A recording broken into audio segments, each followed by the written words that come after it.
Morning, everybody. Nice to be company. Welcome to Monday. I know I've been chastised for not having my tree up already. I mean, I should have done it yesterday. I really should have done. What we've got to do is get it, because I'm going to have a 7-footer. We're going to have to trim it at the bottom with an axe. Well, it's either 7 or 8. I don't want it to bend over at the top. I want to make sure it's all complete there. And it's got to be a good shape. And then it's got to fit into the base as well. Then I can put the lights on it, and then it'll only take, an hour from the moment I bought the thing for us to get it up. But I feel a bit guilty, actually, that we haven't got the thing up already. We've got 2 other trees up, which is quite nice. Anyway, I hope you had a good weekend. Did you get stuff done? Busy? Yeah, busy. I was busy Friday. Came into town for Friday lunch, which was lovely at Little Italy. It was a very nice little crowd of us. About 1, 2, 3, 4, 5, 6, 7, 8, 9, 10, about 11, I think. Something like that. Whatever it was very nice, and we had a lovely magician called Zap. So everybody was very happy, including me. And then I walked from there back to the studio and bumped into a load of people, and they all say the same to me. Hello, what are you doing here? So I went to talk to my friend Ant, because I'd not seen him for ages and ages, and caught up with loads of other people. It was really nice, actually. It was really, really nice. So I had a very nice day, and then got the train home. And that was sort of okay. Roy says, I'm in pain, I've got toothache, I need to go to the dentist. Problem is getting an appointment. Well, it is at this time of the morning, yes. All you could do at the moment is take Anadin Extra, something like that, for toothache, or paracetamol for toothache, because toothache is a pain until it depends what it is. If it's an abscess, then you'll need the tooth draining, which means they have to drill up in. I know it sounds horrible. Most people go, don't talk about teething, it's horrible. People don't like it because it's a woo, woo, woo. You're sitting in the waiting room outside, and there's somebody having everything drilled. Yeah, and they're screaming in agony, but they try and pretend they're not. Oh, it hurts. I always go for the injections. Many as you want to pump in, I couldn't care less. Make me as numb as possible. Because you know damn well when you come out, you're going to be numb for about 3 hours, and the only thing you can eat is soup. And you're very woozy as well. You come out a bit woozy. But, so what can I suggest? As I say, paracetamol or Anadin. But don't overdose on them. Just take the required dosage, and that will take away the pain. He says. I wasn't coughing in, respect of it. Family doctors are now prescribing fitness classes for depressed women and diabetics. I don't know why. I mean, they're obsessed with fitness classes at the moment. Everybody into fitness classes, aren't they? So it's your what? It's your endorphins. Have you got any endorphins? Oh, exercise gives you the endorphins. Oh, right, okay. I don't think I'm particularly bothered. I'll live without it. I mean, listen, who cares? Who cares? Now you can rent your entire Christmas. They're all doing it. All the celebs do it. I believe that Colleen Rooney and her family have just spent £10,000 renting Christmas. Somebody comes in, shoves up a Christmas tree, and you can now get fake presents and everything to put round the bottom to make it look as though you're popular. You're not, of course. It just means that you've rented in Christmas. But they've been doing it for ages. I mean, absolutely ages and ages. You've been able to... Somebody said to me the other day, you can really rent trees. I went, yeah. They will come and decorate your entire house, your garden. They'll do, round the front door. They'll do everything for you, depending, how much you got to pay. You pay for it, you can have it. It's as simple as that. I like the thrill of picking out your own tree and putting it up and then putting the lights on and your baubles and bits and pieces. I quite like things like that. It's nice. It's very therapeutic. It's very cathartic. And the last tango for Dan and Nadia. The Daleks are back. Their target, Doctor Who. That's who they're after. But they've always been after Doctor Who, haven't they? Mind you, trying to find out what he looks like is the problem. And an Indonesian village. Run for your lives! The volcano's just erupted. In fact, there's one lorry parked in the main street. The only thing that's visible is the top of it. The ash. The pyroclastic cloud that comes down, the ash that's covered it completely. Houses completely disappeared. 10 people dead, and the cost is rising. So over the weekend, I had to find it very difficult to listen to the radio because every programme was talking about Little Arthur. And all these people coming on and saying, we have to make sure this doesn't happen again. And I'm afraid I started shouting obscenities into the radio because I've heard this so many times now with Victoria Columbier and with little baby P. No, you won't find these murdering, they said a very rude word, people out there, because if they're going to murder a child, they'll murder a child. And this particular one was murdered in such a horrific way. He must have prayed to God, even if he knew who God was, that the suffering would end. Because even when he was dying in the hallway, she tried to pretend And she took pictures and sent them in to the so-called husband that he'd fallen down the stairs. That's what she said. He'd fallen down the stairs and banged his head 5 times. Whereas, in fact, she'd murdered him. Now, I can't tell you what I'm thinking, because I can imagine you're all thinking exactly the same thing. It was a crime that just revulsed the whole country. But Baby P did the same for us, and Victoria Clumbier, little children who will never, somebody said, we want to give Arthur a voice. You go, but he hasn't. He's lying in a box. Stiff, dead. They're arguing over who's actually going to bury him now. I mean, I seriously, I couldn't get my head around it. I was listening to Tom Swarbrick, and I listened to Andrew Castle over the weekend and various other people, and everybody's saying exactly the same thing. What price do you put on a child's life? How do you ever justify that somebody can take a child's life? A little person who had nobody to turn to. The social workers, totally bloody useless. You know why? Not because they can't do their job. There's not enough of them. They don't have enough social workers. So even though he had bruises all over his body, it was put down like exactly the same for Baby P. Exactly the same. Bruises on the body. Oh, he kept sort of damaging himself. No, murdering parents. Murdering parents. So the social workers just took it for granted. They didn't have enough people to look after and to find him. But sadly, this poor little child has gone to heaven. And you think he didn't even have a chance to live. Didn't even have a chance to live his life. Really disgusting. I mean, I know, I suppose you could always argue the toss, couldn't you? Bring back the death penalty. Wouldn't make any difference. A death penalty wouldn't put these murdering people, in fear of their lives. They couldn't care less. They're just disgusting pieces of vermin. And that's putting it very, very politely. But I'm sure that, I think the woman's on 24-hour watch in prison. How long that lasts, I've got no idea. Other stories... strikes from warehouse workers and drivers set to cause chaos for Tesco at Christmas. They've obviously decided they can hold them to ransom. I don't know, I thought we'd seen the end of things like that. Ridiculous. Also, what was the other one which I quite like? Oh, yes, the bus driver fired for being 5 foot tall. What difference does it make how big you are on a bus driver? You move the seat up and down like I can move the seat up and down in my car. And apparently it's something to do with the wing mirrors on the side of buses. It does seem a little bit mean, doesn't it? It does seem a little bit mean. Rumours of a Sugar Babes reunion are way off the mark. Thank God for that. Can't think of anything worse, can you? Let's bring back the Sugar Babes. No, please don't. Please don't. All these groups finish because people stop buying their records. And there's no point in trying to resurrect, a group that went out of fashion years ago. What about Blue? Yeah, but I mean, to be honest with you, I mean, it's a bit sadly pathetic, isn't it? They're all sort of old men now, and they've all got children, with the exception of one, I think. But it's a case of, do people want to see Blue again? Although, was it Blue or was it... No, it was JLS on the television the other day. Miming, they say. Miming. People were saying, pretty poor show if all they can do is mime the record.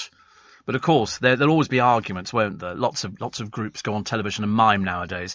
But I think people wanted to find out whether they can sing live. And the answer is, oh no, it'd be very difficult to auto-tune all those microphones. So you're assuming that when they appear on stage, they'll be singing live, or will they be miming again? Because lots of people mime. It's a bit of a swizz, because it means that what they're miming to is them in the recording studio. Jamie Oliver's in the paper today, blasting rival chefs. About time he got his own back. About time. And Joanna Lumley says she felt dim meeting Her Majesty. I can imagine we'd all feel dim. I'd like to meet the Queen. I would definitely like to meet the Queen. As indeed would probably most other people in this country, because there's just something about her. You just have to sort of, stand there and look vacant, and she'll talk to you and say, no. Do you reckon I reckon she's up early in the morning. I think because of her age, I think she's up early in the morning. And I think she would be listening probably to this programme, which is good. In fact, actually, the funny thing is about the royal family, you could say anything you like. They'll never argue the toss. So you could say, yes, I mean, we know that Diana listened all the time. Yeah, definitely. Steve, my birthday on Thursday, says Matt, and a spot of shopping in Richmond later. That's a boring birthday, isn't it? Very boring. And Steve, I went to get a real Christmas tree, Chertsey Road, small 3-foot trees, 50 quid. Well, says Alex, they should be cheaper than that. They should be about 10 quid a foot. So I would be expecting to pay £30 for a tree, £30 for a tree. For my one, I'm going to be paying, it's worth about 70 quid. But you've got to have a real tree. Steve, I've just finished almost 8 straight hours watching Get Back, the 3-part series, Peter Jackson's. Now I'm just settling back to enjoy 3 hours on the air, being a Beatles fan ever since I can remember. As you can't imagine, I'm in heaven, says Nick in Adelaide. Yeah, I mean, it's long, but to be honest with you, it's the Beatles. I can't explain it any better, does it? People say, what's so special about them? You go, it's the Beatles. If we have to explain it to you, you're too dim to understand. Really. The cafes and eateries near the Sydney Opera House have hired a dog trained to scare the seagulls away from where people are eating, says Shane. I wonder if it'll scare pigeons away. So, yes, seagulls and pigeons are roughly the same. We've got a hawk down in Trafalgar Square. There's a bloke who flies his hawk in the morning. Yeah, he's a listener. He flies his hawk. He's got a hawk which is trained, and it'll fly round the square and scare all the pigeons away. Yes, he's paid by Westminster Council. Great job, isn't it? Yeah. I mean, the reason being that pigeons are filth. Absolutely, they're flying rats. They carry disease, vermin, and you have to get rid of them. Because the mess they make on the buildings, we spend millions every year trying to stop pigeons nesting on buildings and things like that. And so they put spikes up. We've got them at home, spikes all over the place. And if necessary, I'll drench them with a water pistol. They don't live very long round my way, let me tell you. Steve, I saw the Trafalgar Square Christmas tree. Poor thing is on a diet, says Sidcup Julie. It's dreadful, isn't it? We were talking about it the other day, so they were all looking at it going, oh, my God, it's ghastly. Chris says, oral gel for toothache works a dream.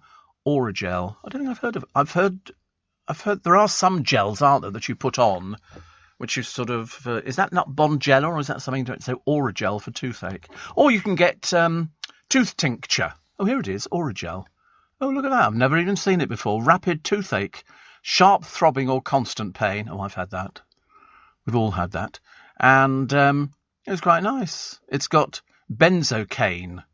It's the emergency tooth saviour. Well, I've never even heard of it. Amazing. And then you've got an extra strength one as well, which has got 20% benzocaine. Oh, that's much better. And then they've got 16 weeks pain relief. Good God in heaven, there's so many different things. Can you believe it? So many different things for toothache. But you'll need to go to a chemist to actually get it. You can't just buy it in your corner shop. This is LBC. Steve Allen's Early Breakfast. We're with you live, well, as live as we can be.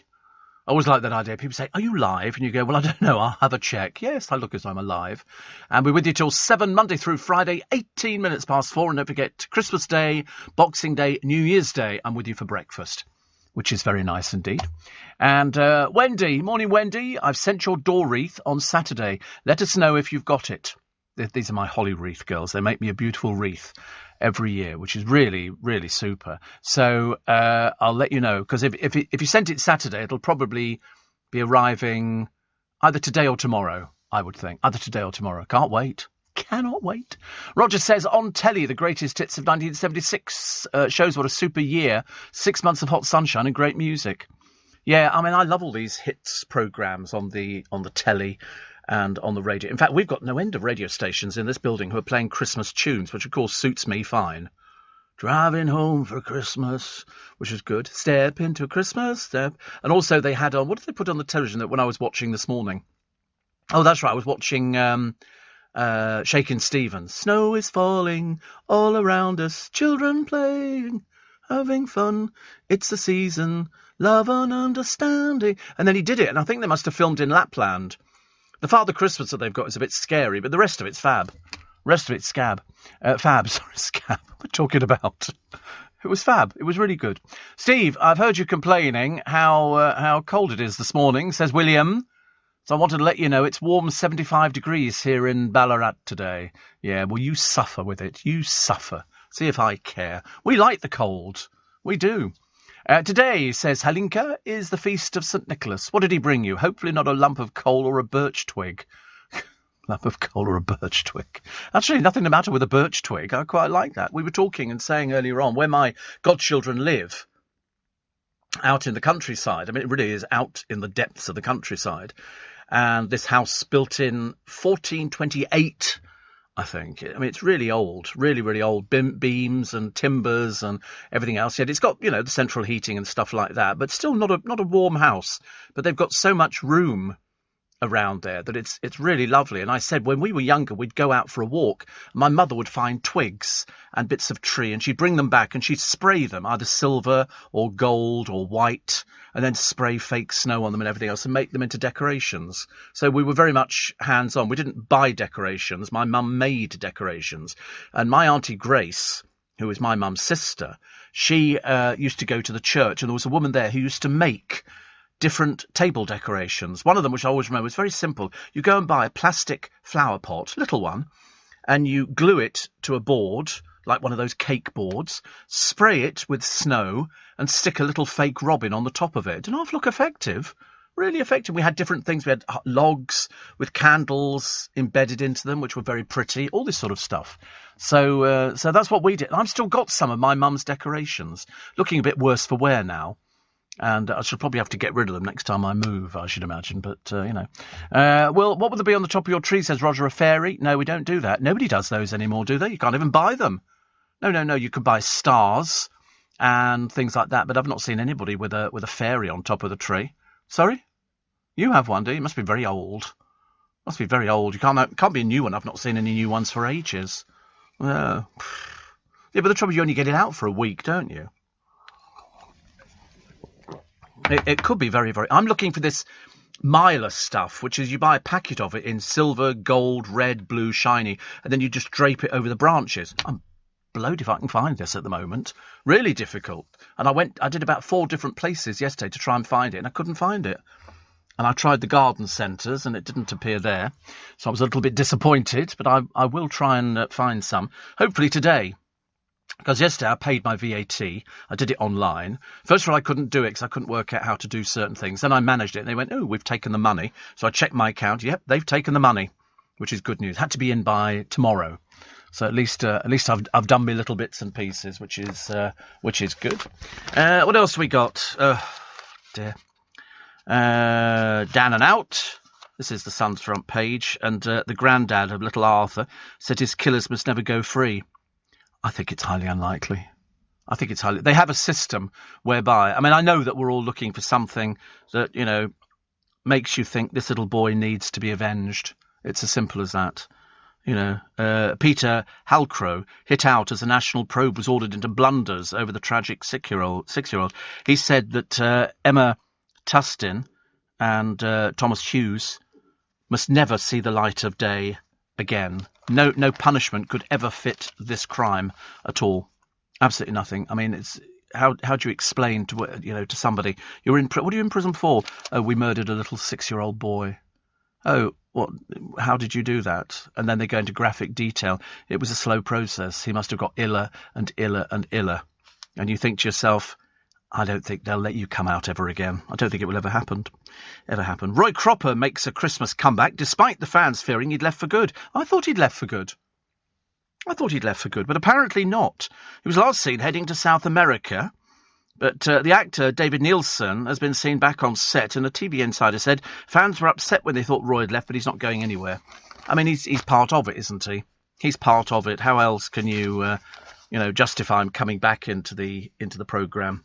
Definitely. Oh, I went to the other day. I bought some little bits and pieces, and I went to Syon Park because they have a garden centre there. And I was trying to find this Myla stuff, which I couldn't. And also, you have to climb a set of stairs. I mean, if you're disabled, no chance to go and see the Christmas decorations because they're up on a floor. The most stupidest idea I've ever seen in my life. But anyway, and I couldn't find this thing, but I saw some sweeties boxes, and it said 2 for £20, and I thought that's a good idea. So I bought these things. When I got there, she went, are you a member?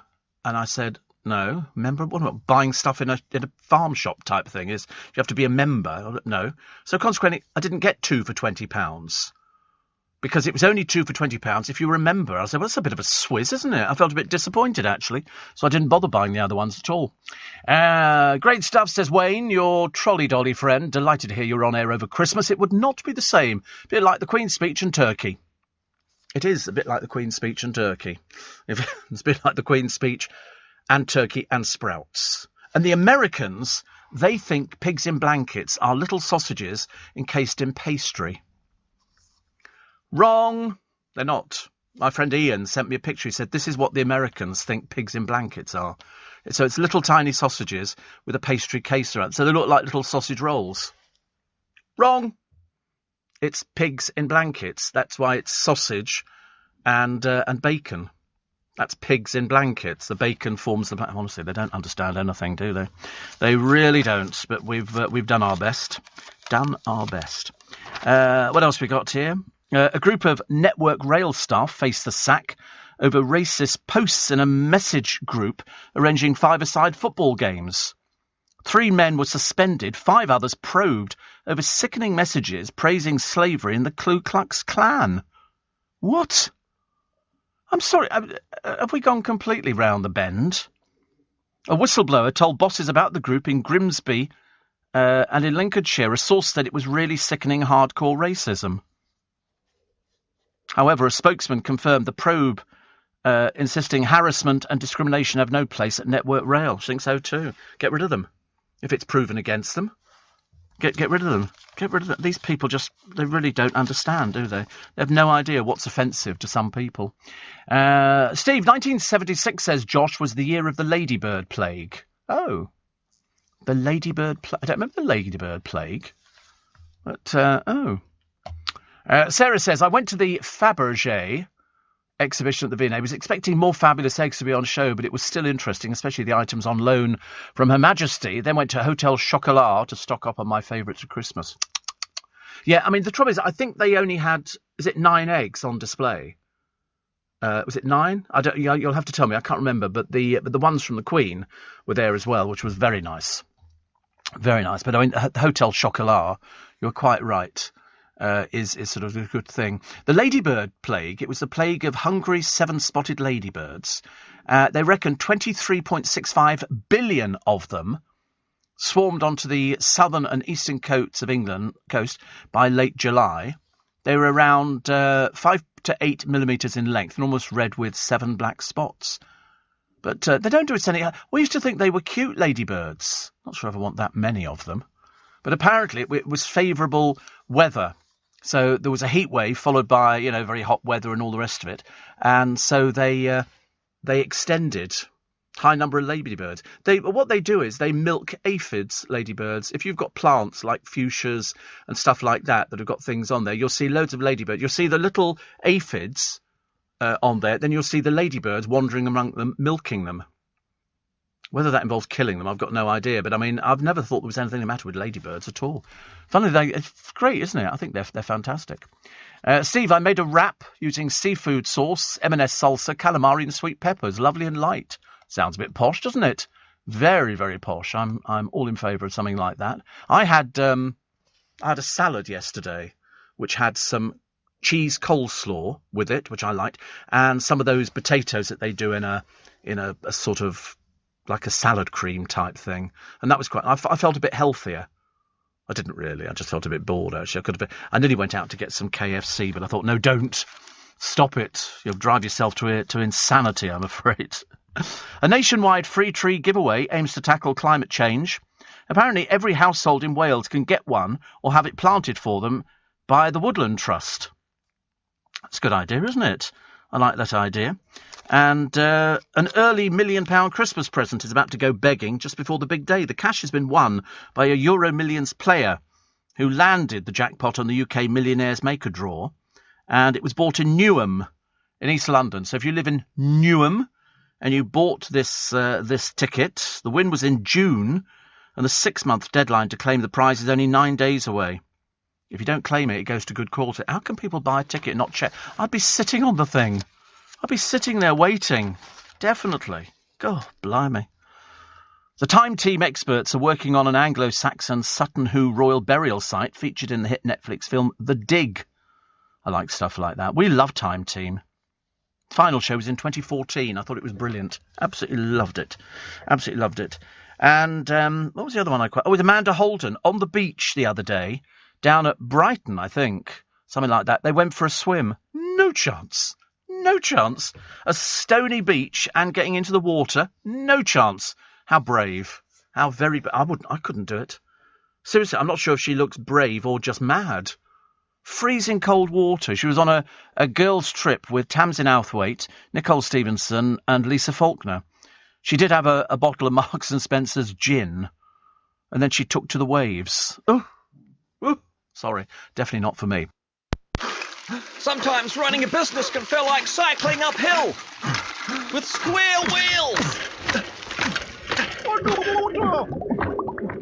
But Xero Online accounting software can help predict the future cash flow of your business, so you can stay one step ahead. Soon it'll feel more like freewheeling downhill. Woohoo! On a tandem. All right, mate. With a masseur on the back. Oh, that's nice. Search Xero with an X, because healthy business is beautiful business. This is LBC. Just about to sniff then, honestly. It doesn't sound very exciting, does it? You turn on the radio and somebody's like that. I was sneezing like tomorrow. I can't tell you how many times I was sneezing the other day. It was very odd. Steve says, Russ, the stuff you're after is called Lametta. I've not seen it since I was a kid, but it's on Amazon. Yep, I've just ordered it on Amazon. Don't take that one away from it. We found it. We found a pack of 3, red, gold and silver, for $4.99. Which is quite good. And you get free delivery 10th day. So I should definitely... Oh, blimey, there's loads of it, isn't there? Very pretty stuff. And it makes a tree look a little bit better. Because you could sort of... You don't need to put balls on. And you could just basically drape each branch with this lametta, which was lovely. Steve, regarding pigeons, back when I was 10, we had a school trip to Trafalgar Square. Back then you could buy pots of bird feed for them. Yeah, there used to be a little shed, little cabin down there, and there were hundreds of pigeons. There was a girl I fancied, and I thought it would be an excellent idea to empty the pot into her hair. We don't need to bother doing that. Pigeons will come and settle on your head. They will settle on your head. And, of course, when you think that they walk through filth, mud, excrement, everything, they walk through it, and then people hold their hands out and let them sit on them. Dirty. Mind you, I feel exactly the same about people who put their feet up on seats on buses. They tend to do it at night time. If they're sitting at the back of the bus, they put their feet on the seat. You feel like, get your feet off the seats. People have to sit down there, you dirty person. Honestly, some people are terrible. Morning, Steve, says Carol. Fab lunch on Friday. Little Italy never fails to put on a wonderful lunch, so well done to Tony and his team. Great way to kickstart pre-Christmas activities. Absolutely. And, of course, because we had a magician as well, who was very, very good. Very, very good. I think he's got a website, actually. I'll tell you about that a little bit later on this morning. Because he was very good. He was doing stuff, because people want to see stuff occurring in their hands. And if it occurs in their hands, they go, how did that happen? How did that happen? And John Warrington was on fine form. Definitely fine form. Unfortunately, not on fine form was a beardless Father Christmas. The grottiest of the grottos. And this is, it was amid a building site. Hundreds of families had flocked to the attraction, but were met with roadworks, 5-foot metal barriers and long queues. When Santa eventually arrived in a Range Rover, he met children with his fake beard pulled down under his chin. Disgusting. The local council has hailed it the festive family event near Northallerton in North Yorkshire, but residents called it a complete shambles. Yvette Simcoe says, literally embarrassing watching a bloke with a Santa beard round his neck giving gifts to kids. I mean, that's just dreadful. The DJ was there to build up the crowd, but he said there was no running order, so he has no idea when Santa was landing. There were fences all the way around. The town hit the headlines in 2018 for the artificial Christmas tree with no decorations on it. They're a bit of a disaster, this council. A council spokeswoman said, we were advised closure of the high street was not necessary. However, restrictions around the town hall caused by reconstruction work meant it was more crowded than anticipated. Well, we're not interested in that, Sweet Pea. Could you explain to us why your Father Christmas was not wearing his beard? Or is that just your idea of wanting to ruin everybody's Christmas? What is the matter with these people? Get a proper Father Christmas in. Somebody who knows what he's doing, not some bozo like that. Dreadful. Dreadful. I like the idea of a rescue dog taught Welsh in a bid to find him a new home. His name's Buddy. He's a Staffordshire Bull Terrier, cross. He's struggled to find an owner since arriving at Dogs Trust in Cardiff. So they've now called him Bilingual Buddy. He's adorable, and so they've sort of taught him all these words for sit, lie, paw, good, stuff like that. Have I ever had a dog? Yeah, we used to have a dog years ago. We had a Cocker Spaniel called Jasper. Jasper, because we were posh. And Jasper was, didn't want to call him Buddy or anything like that. That would be ridiculous. No, so we called him Jasper, and he was a golden Cocker Spaniel who, unfortunately, as I've told people on many, many occasions, went round the bend, as indeed a lot of them do. This one sort of started becoming He was fine when he was a puppy, and then he started snapping. And I came home from school one day, and he'd gone, and it was never mentioned ever again. I think they'd sort of had somebody come and take him away. It's not very good, is it, really? But we didn't know that at the time. It was just the dog that was there. Because when you first get the dog, like with most people, it's fabulous and you can't wait to go out with it. Then all of a sudden you look out the door and it's absolutely tipping down with rain, and the dog's desperate to go outside and you don't want to. So, it was always left to Mum to take the dog out. And a bit of a shame, really. But, that's the way it goes, actually. Joe Lycett is taking over the reins of Travelman on Channel 4 2 years after being announced as Richard Ayoade's replacement. Is it Ayoade? Yeah. Is that the guy in the wheelchair? Or have I missed... That's not the... Who's the guy in the wheelchair who appears on lots of travel programmes? I can't remember what his surname is as well. We'll come on that. But apparently some bits and pieces got in the way. Joe says there would be a special guest star for the Christmas special. So there you go. And Rochelle Humes and Marvin have become firm favourites with This Morning fans. But he's handed in his notice. He says, I feel that's her home now. I decided a while ago I wasn't going to be on This Morning anymore. And that seems quite brave, actually, to sort of turn down work. Obviously, they're hoping something else is going to turn up for him. He says Eamon is one of the best presenters in the country and he'll continue to have an incredible career. He's become a good friend from working with Rochelle. Showbiz love. That's what it is. It's showbiz nowadays. People like showbiz people. Because I was watching... where did I find it? Oh, it was on YouTube. And it was an interview with Ruth and Eamon with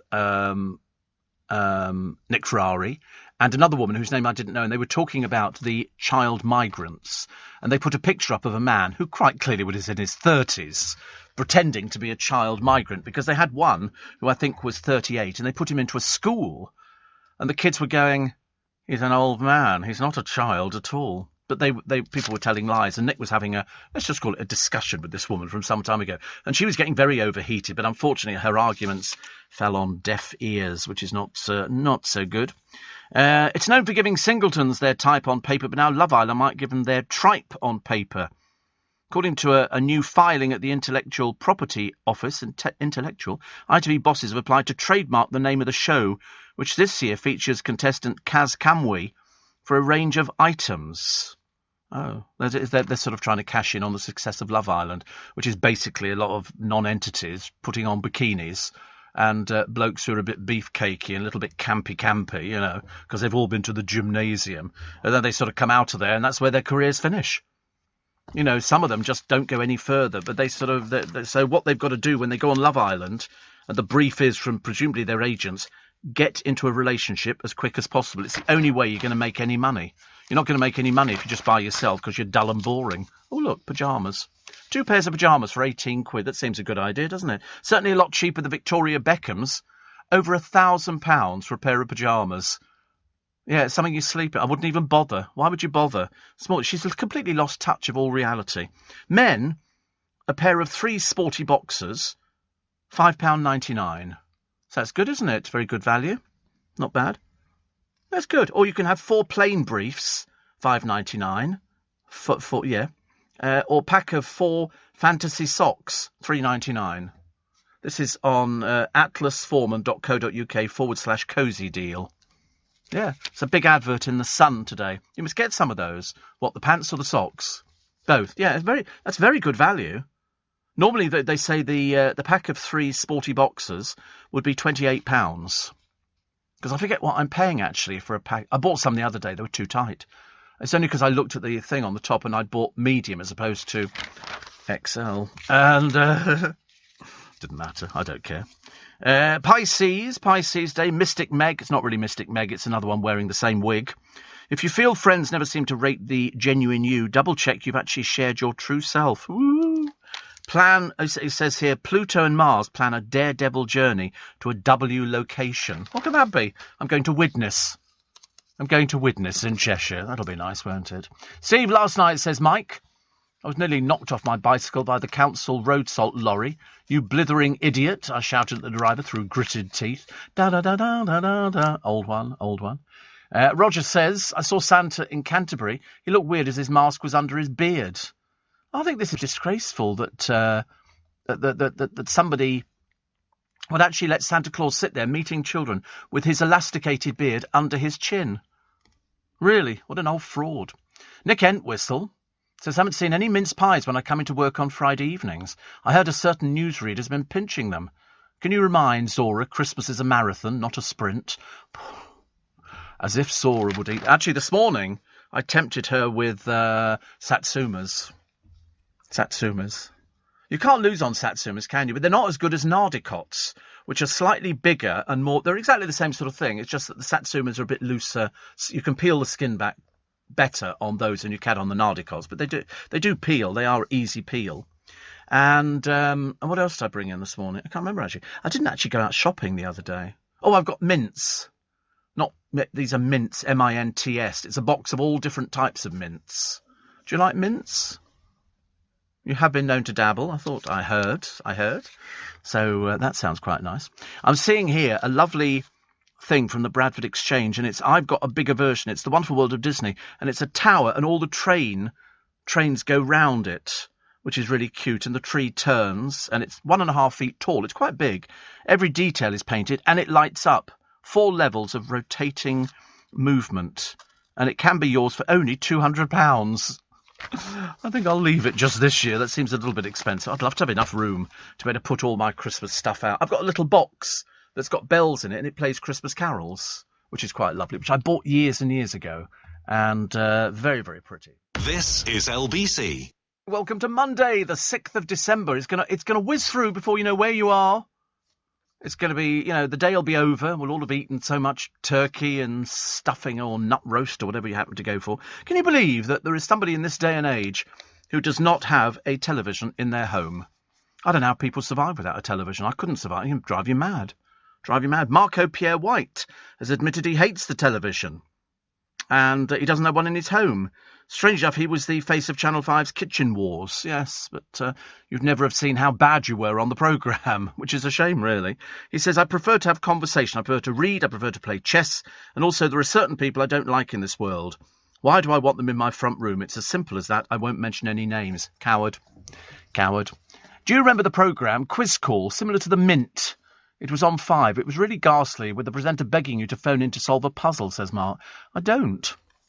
I remember seeing a few ghastly programmes where they started doing those late-night quiz shows. I remember thinking then they were pretty... That was the one, wasn't it, that had things you find in a woman's handbag. And do you know what the item was? It was a spark plug. A spark plug. Who in their right mind keeps a spark plug? It was absolutely ridiculous. Absolutely ridiculous. What else we got in the papers? Coronation Street stars have admitted they're a bunch of Scrooges who re-gift unwanted Christmas presents. I have re-gifted in the past. I have re-gifted, if I've been given stuff for Christmas, but not anymore. Oh no, far too mean now. And a festive fan has adorned his house with around 30,000 Christmas lights to put a smile on people's faces. Paul Bibby has lit up his home. He's a carer. For the 16th year, he said, people walk past, tell me they've never seen anything like it. Yeah, that's not a good thing, Paul. That's a bad thing. He comes from Chelmsford. He collects local donations. Isn't it funny? He collects donations for charity. There was another bloke the other day, been doing it 25 years, and the council bigwigs have told him to take it all down because it drew too many people, to go and have a look at it, which I thought was a bit of a meanie. But then, there's probably some Scrooges, I should imagine, on some of the local councils. And another one here. Wait a minute. Students studying northern dialects have been warned they'll be confronted by sexism, swearing, boozing and violence. Academics at Liverpool University have given trigger warnings about videos used in the Northern English module in case they shock students. I don't think you could shock students with anything at all. What on earth would shock students? Absolutely nothing. They spend most of their time inebriated, so it doesn't really make any difference, does it? Ridiculous. I've never heard anything like it. It's what, not true? It's not untrue. No. Why would they be offended by anything? Students. So there might be some bad language. I tell you, students can barely string 2 words together. Honestly. Greg Wallace has raked in £1 million from his telework in 2 years, but his new Keep Fit empire is just 30 grand in profit. Oh dear, that's called a failure. Mind you, guess who else has just launched a diet kind of thing? Obviously work drying up. Peter Andre. I mean, for goodness sake, I ask you, if you want to lose weight and go on a diet, go and see your doctor. Don't go to any third-rate celebrities. You go and see a doctor. They'll sort it out for you. They can give you the diet sheet. They can give you just about anything else. Oh, my button's come undone. Have you noticed we're all buying wintry shirts now, which are generally sort of a little bit thicker than normal, which I quite like. Or what? Or what? Oh, turtlenecks. Do they keep you warm? Did you get cold then? Did you get... No. I need to get a turtleneck because I've got the show, The Magic Circle. It's easier than wearing a white shirt with a tie or anything like that. So a turtleneck is so much easier. So I've just got to go out and buy one of those. They're not very expensive, actually, are they? Not in sort of black. 10 parts in... I can't go into Primark. Don't be ridiculous. I'm a radio presenter. Can you imagine? I've just seen Steve Allen in Primark. No, you haven't. No, you haven't. Yes, we have. Rumours of this Sugar Babes reunion featuring all 6 incarnations is way off the mark, says Jade Ewan. Apparently, original lineup of Keisha, Mucha and Siobhan are working on a trio of new material, but it definitely won't be including Emily, Heidi or Jade, who said, nobody's ever approached me about this, I can't see it happening. Which means it's obviously not going to be happening. Is it another group who fell out with each other? That's the trouble nowadays, they all fall out. Even in I'm a Celebrity, they're having arguments. You know, people saying, oh, so-and-so's being picked on, so-and-so's doing... And you think to yourself, good God in heaven, the entire universe all moaning about certain things. Families running for their lives. This is Mount Semeru. Erupted in Indonesia, killing at least 14 now. Buildings and trucks buried in the Lumajang region on Saturday. Rescuers tried to dig out people with their bare hands, but 10 people were lost in the mud flow. I mean, when these volcanoes go, they go. And you can't do it. It's not like you can put a plug in it and stop it erupting. You can't. Twitter is more resistant to fake news and conspiracy theories than any other social media platform. Apparently, the University of Catalonia says on Twitter, content based on conspiracy theories can be quickly debunked by the large number of people willing to jump in and correct mistakes and misconceptions very quickly. So there you go. We're obviously more intelligent people. And Britain's obesity crisis, because that's what they're calling it, could be solved by turning off people's hunger hormone. A leading surgeon, Ahmed R. Ahmed, says you could go in hungry and come out not hungry. What they think is testing a radical new procedure which blocks blood supply to the top of the stomach. He says it would cost the NHS £1,500 per person to do this procedure, or you could probably get it done privately. In fact, one person used it and lost 7 stone. But if you want to stop gorging this Christmas, because it's very easy, because on the sideboard will be a tin of Quality Street. It is the tin of choice. There'll be a bowl of satsumas. You'll have some nuts and things like that. If you want to not gorge, prunes. Prunes, apparently, are the way forward. Dried fruit can reduce overall calorific consumption. But prunes is compatible with weight loss. Never even thought about it before. Do you like prunes? Prunes, I like them. Plums? No, don't do prunes around here. So they'll all be gorging over Christmas. But the trouble is, it is just one food orgy, isn't it? You know, you've got the turkey and the little sausages, and you can't resist it. Can't resist it. Jane says, I don't have a TV, a dog, stick insects, an elderly demanding mother. Who needs television? Oh, because you've got an elderly demanding mother. It's the same kind of thing, isn't it? And there's a bloke here. This is a coastal carpet python in Australia. And it wrapped itself around this bloke's car mirror. They frighten me, snakes. There was one the other day, it was on the television, and it had climbed into the car engine and was sitting at the back of the car engine, so they had to get it out. Luckily, it was a python, so it was okay. It wasn't really sort of fatal. But, you know, this bloke's holding this thing, and it's looking at him. It could strike quite easily. But I'm frightened by those sort of things. I don't like snakes. Don't want snakes. 84850 steve@lbc.co.uk. We'll take all your texts and emails this morning. Balloons floating into the sky in memory of the murdered schoolboy Arthur. Hughes at the age of 6. His maternal grandmother was among hundreds who went to pay their respects. The vigil organiser, Kerry Vine, says it's heartbreaking. Everybody's devastated. I'm so grateful to everybody who's come. I don't know what the answer is, though. How can you stop people murdering? I don't think you can, because they don't seem to know when it's going to occur. It's not like, you're waiting for a volcano to erupt. You're waiting for somebody. I mean, but these people were evil, filth, absolutely disgusting. Whatever you gave them. I mean, years ago, they'd have been executed without a shadow of a doubt. If this had been back in the 1950s, I can't remember when our last execution was in this country. Was it 60s? I mean, they wouldn't have survived 5 minutes. It would have been the death penalty for killing a little defenceless child. No. Nowadays, they get, they go to prison and they're looked after and they get their meals and they get everything else. But because this is such a heinous crime, I mean, it really couldn't be any worse for them. We'll wait and see what happens, shall we? Sir Paul McCartney predicted Yoko Ono would be blamed for breaking up the Beatles years before it happens. He shares his fears in Peter Jackson's new documentary, Get Back. I've got to watch this thing, I really have, but it's so many hours out of your lifetime. Paul McCartney is 79.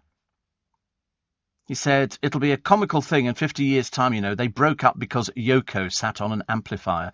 But you see, John kept bringing this girl along, Paul goes on in the footage, a year before the Beatles split, to say there was no earth-splitting rows over Yoko being by John's side.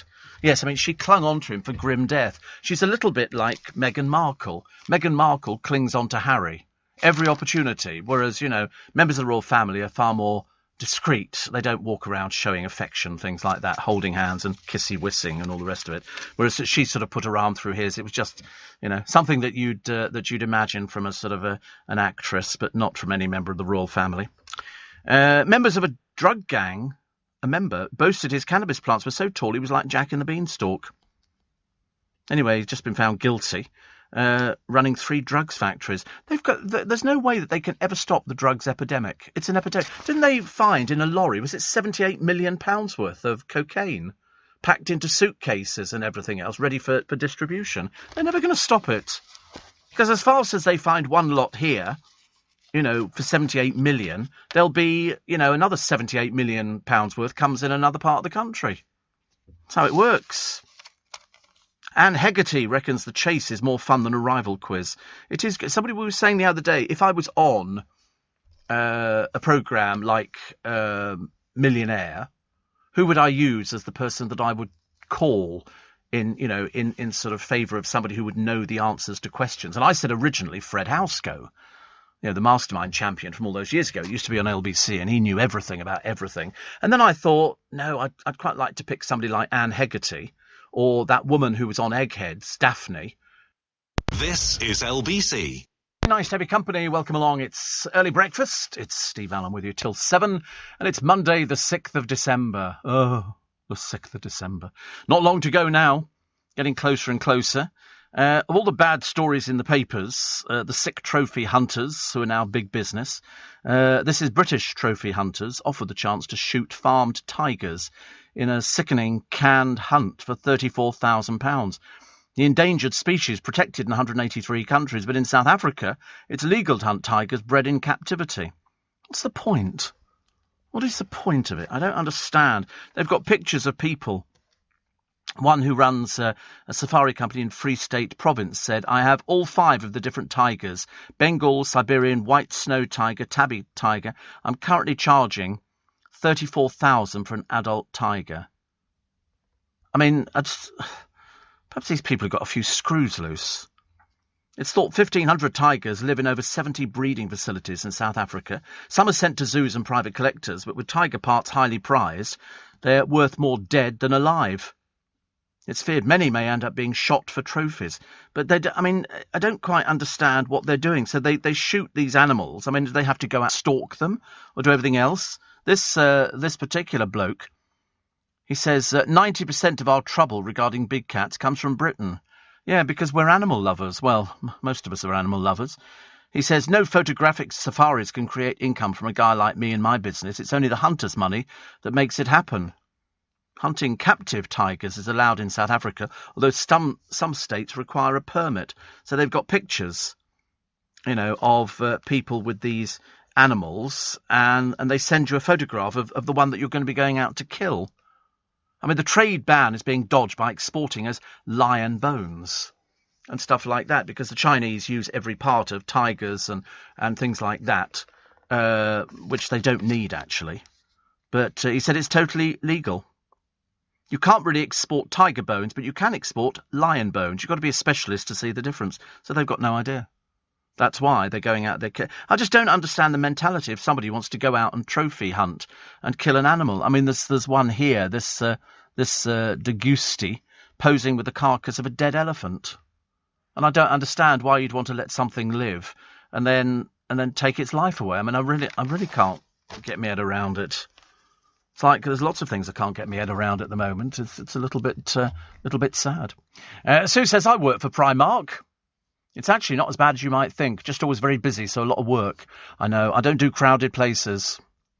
I'm not a crowded places person. I have been in one once. I went in and I came back out again because it's not my sort of place. You know, I understand that you can buy a whole summer outfit or winter outfit for about 50 pence or something, but you can buy your pants and your socks in there and everything else, or flannels or whatever it happens to be.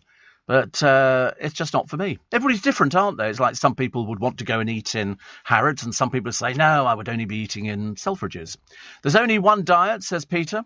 It's eat less and do more. Yeah, little and often. Little and often. It's the only way to do it. You don't need to spend any money or give it to sort of third-rate celebrities. You just need to do little and often. It's not difficult. Rob says, I've dieting for weeks, not had an egg in 6 weeks, no bacon or sausages or cheese. But today I'm making my way to the kitchen to make a grilled cheese on toast on white bread with finely chopped baby tomatoes and mushrooms. Whee! All in favour of that, actually. That sounds lovely, but we can't have that. We can't have that. But I do like that. Actually, I had peanut butter on toast the other day. I had, and that was quite nice as well. Very nice. And Shane says, as soon as I walk into my flat, I switch the television on. Marco is crazy. How does he keep up with the news? Well, he doesn't. He's another one of these bad-tempered chefs. Throws his weight around and is rude. Because I don't quite understand why you would not have a television. Shows amazing ignorance, unless he picks it all up on the radio. But he didn't mention the radio. The radio doesn't get mentioned at all. But in fact, most people listen to the radio. If they're driving into work in the morning, you can't be having your television on, can you? You've got to have the radio on, and that's why people listen to programmes like this in the morning. As people are heading into work, because you've got to get into work early to avoid the rush hour, because the rush hour is the kind of thing that ruins everything. Terrible. The cat back with its owner after 14 years missing. This is Ruth Armstrong, reunited with her Moggy, thanks to a microchip. This is after 14 years. Black and white Elsa, only 2 when she went missing, was picked up by the RSPCA late last month. She'd been living wild near a factory. Imagine, I didn't even know we had feral cats in this country. But staff saw her, but saw a lump on her head and called the charity. They scanned the chip and she was registered to me, says Ruth, who's a diet consultant. Very posh. But anyway, Ruth is crowdfunding to cover Elsa's medical bills. People always do that, don't they? They crowdfund for all sorts of things, even though they've got loads and loads of money. It's a good idea, isn't it? So there's nothing. I mean, to be honest with you, the amount of surgery the producer would need, I don't think we'd ever get any of that money in. If you were going to go for one of those gastric band things, it'd be millions, wouldn't it? We're never going to get millions of pounds in. We might get, 20 grand if we're lucky. Imagine, though, you just sort of say, I don't want to do this. I'll crowdfund. I'll just ask somebody else to pay for me. Honestly. Sula says, Steve, Phil Spencer posted a revolting tweet of himself drooling over a deer. Really? Deer are different, though. You know why? Because there are certain times of the year that they have to cull them. That's to keep the herd strong. So it is actually quite normal. But you're right, I'd never seen this photograph. And it's resurfaced. But they do them to cull them. They go out on all the big estates in Scotland and things like that to cull. They do exactly the same for the reindeer. The reindeer get culled as well. Everything does. It's to keep the... although we don't go out shooting lions and tigers, I didn't think. Especially lions, because they're in much bigger groups, aren't they? You get sort of sometime... And also it's extinction and something like that. I mean, with sort of the deer and the reindeer and stuff like that, they're constantly at it like rabbits, as they say. And so there's loads of them. So we don't sort of... And also, they do eat deer. I've never eaten deer. I wouldn't want to, actually. It doesn't... Venison, I've never eaten venison. Is it nice? Oh, no, it doesn't interest me. And you both said it's gorgeous. The best meat. No, the best meat is that alpaca meat. That's very popular. Geronimo was delicious. As if. I wonder what happened to him. We don't know what happened, do we? But they did say that alpaca meat is the best meat that you can get. I mean, I suppose, but they didn't mention venison, so I don't know whether or not. I mean, is it very expensive, venison? Yeah. And what does it taste like? Does it taste like beef, chicken? What does it taste like? Very easy to chew through. Okay. More like beef. Oh, okay. Why not have beef? I don't get it at all, actually.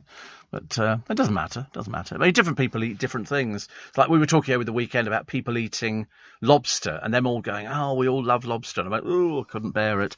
Could not bear it."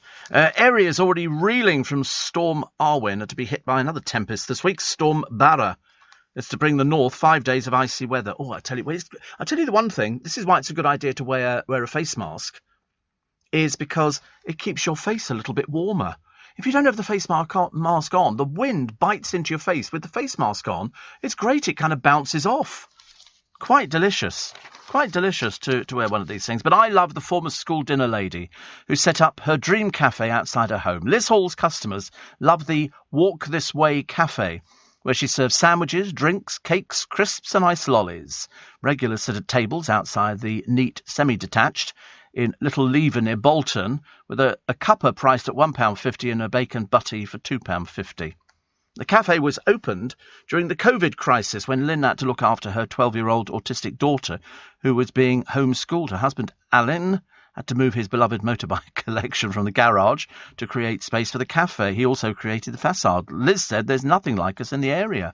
Not surprised. I love that. There's also a pub. I found a pub in the paper the other day who were offering free food on Christmas Day. Free food, free booze, free entertainment.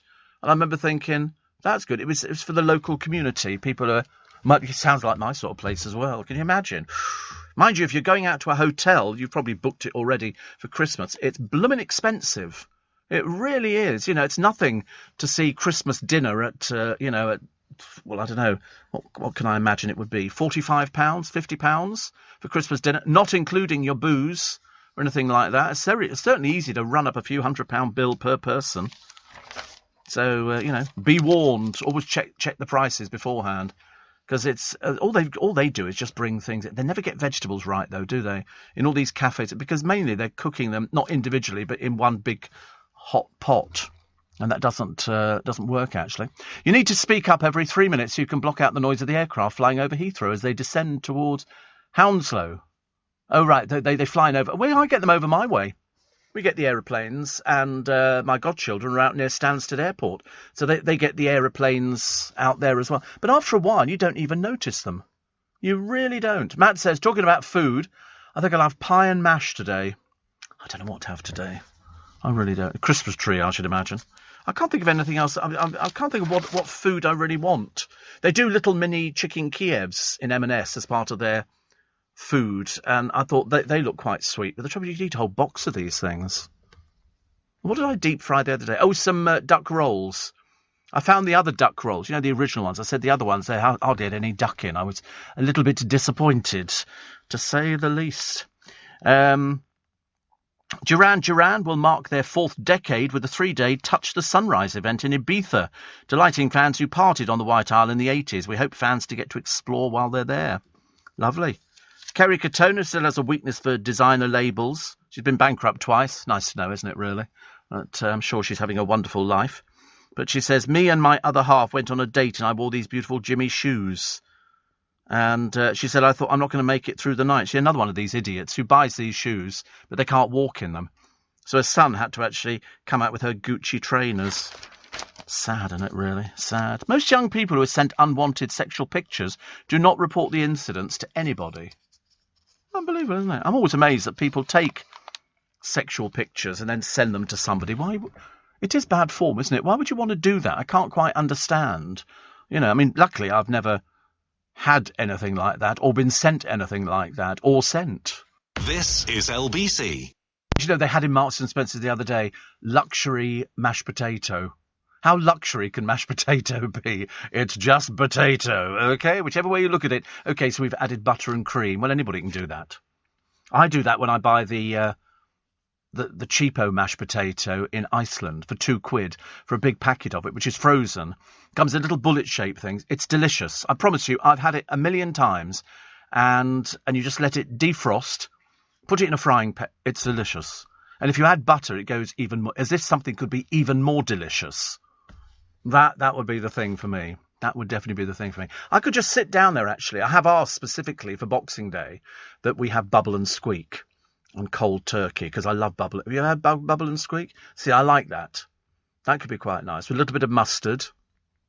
Making my mouth water now, honestly. Nothing worse than salivating during a programme. I do apologise.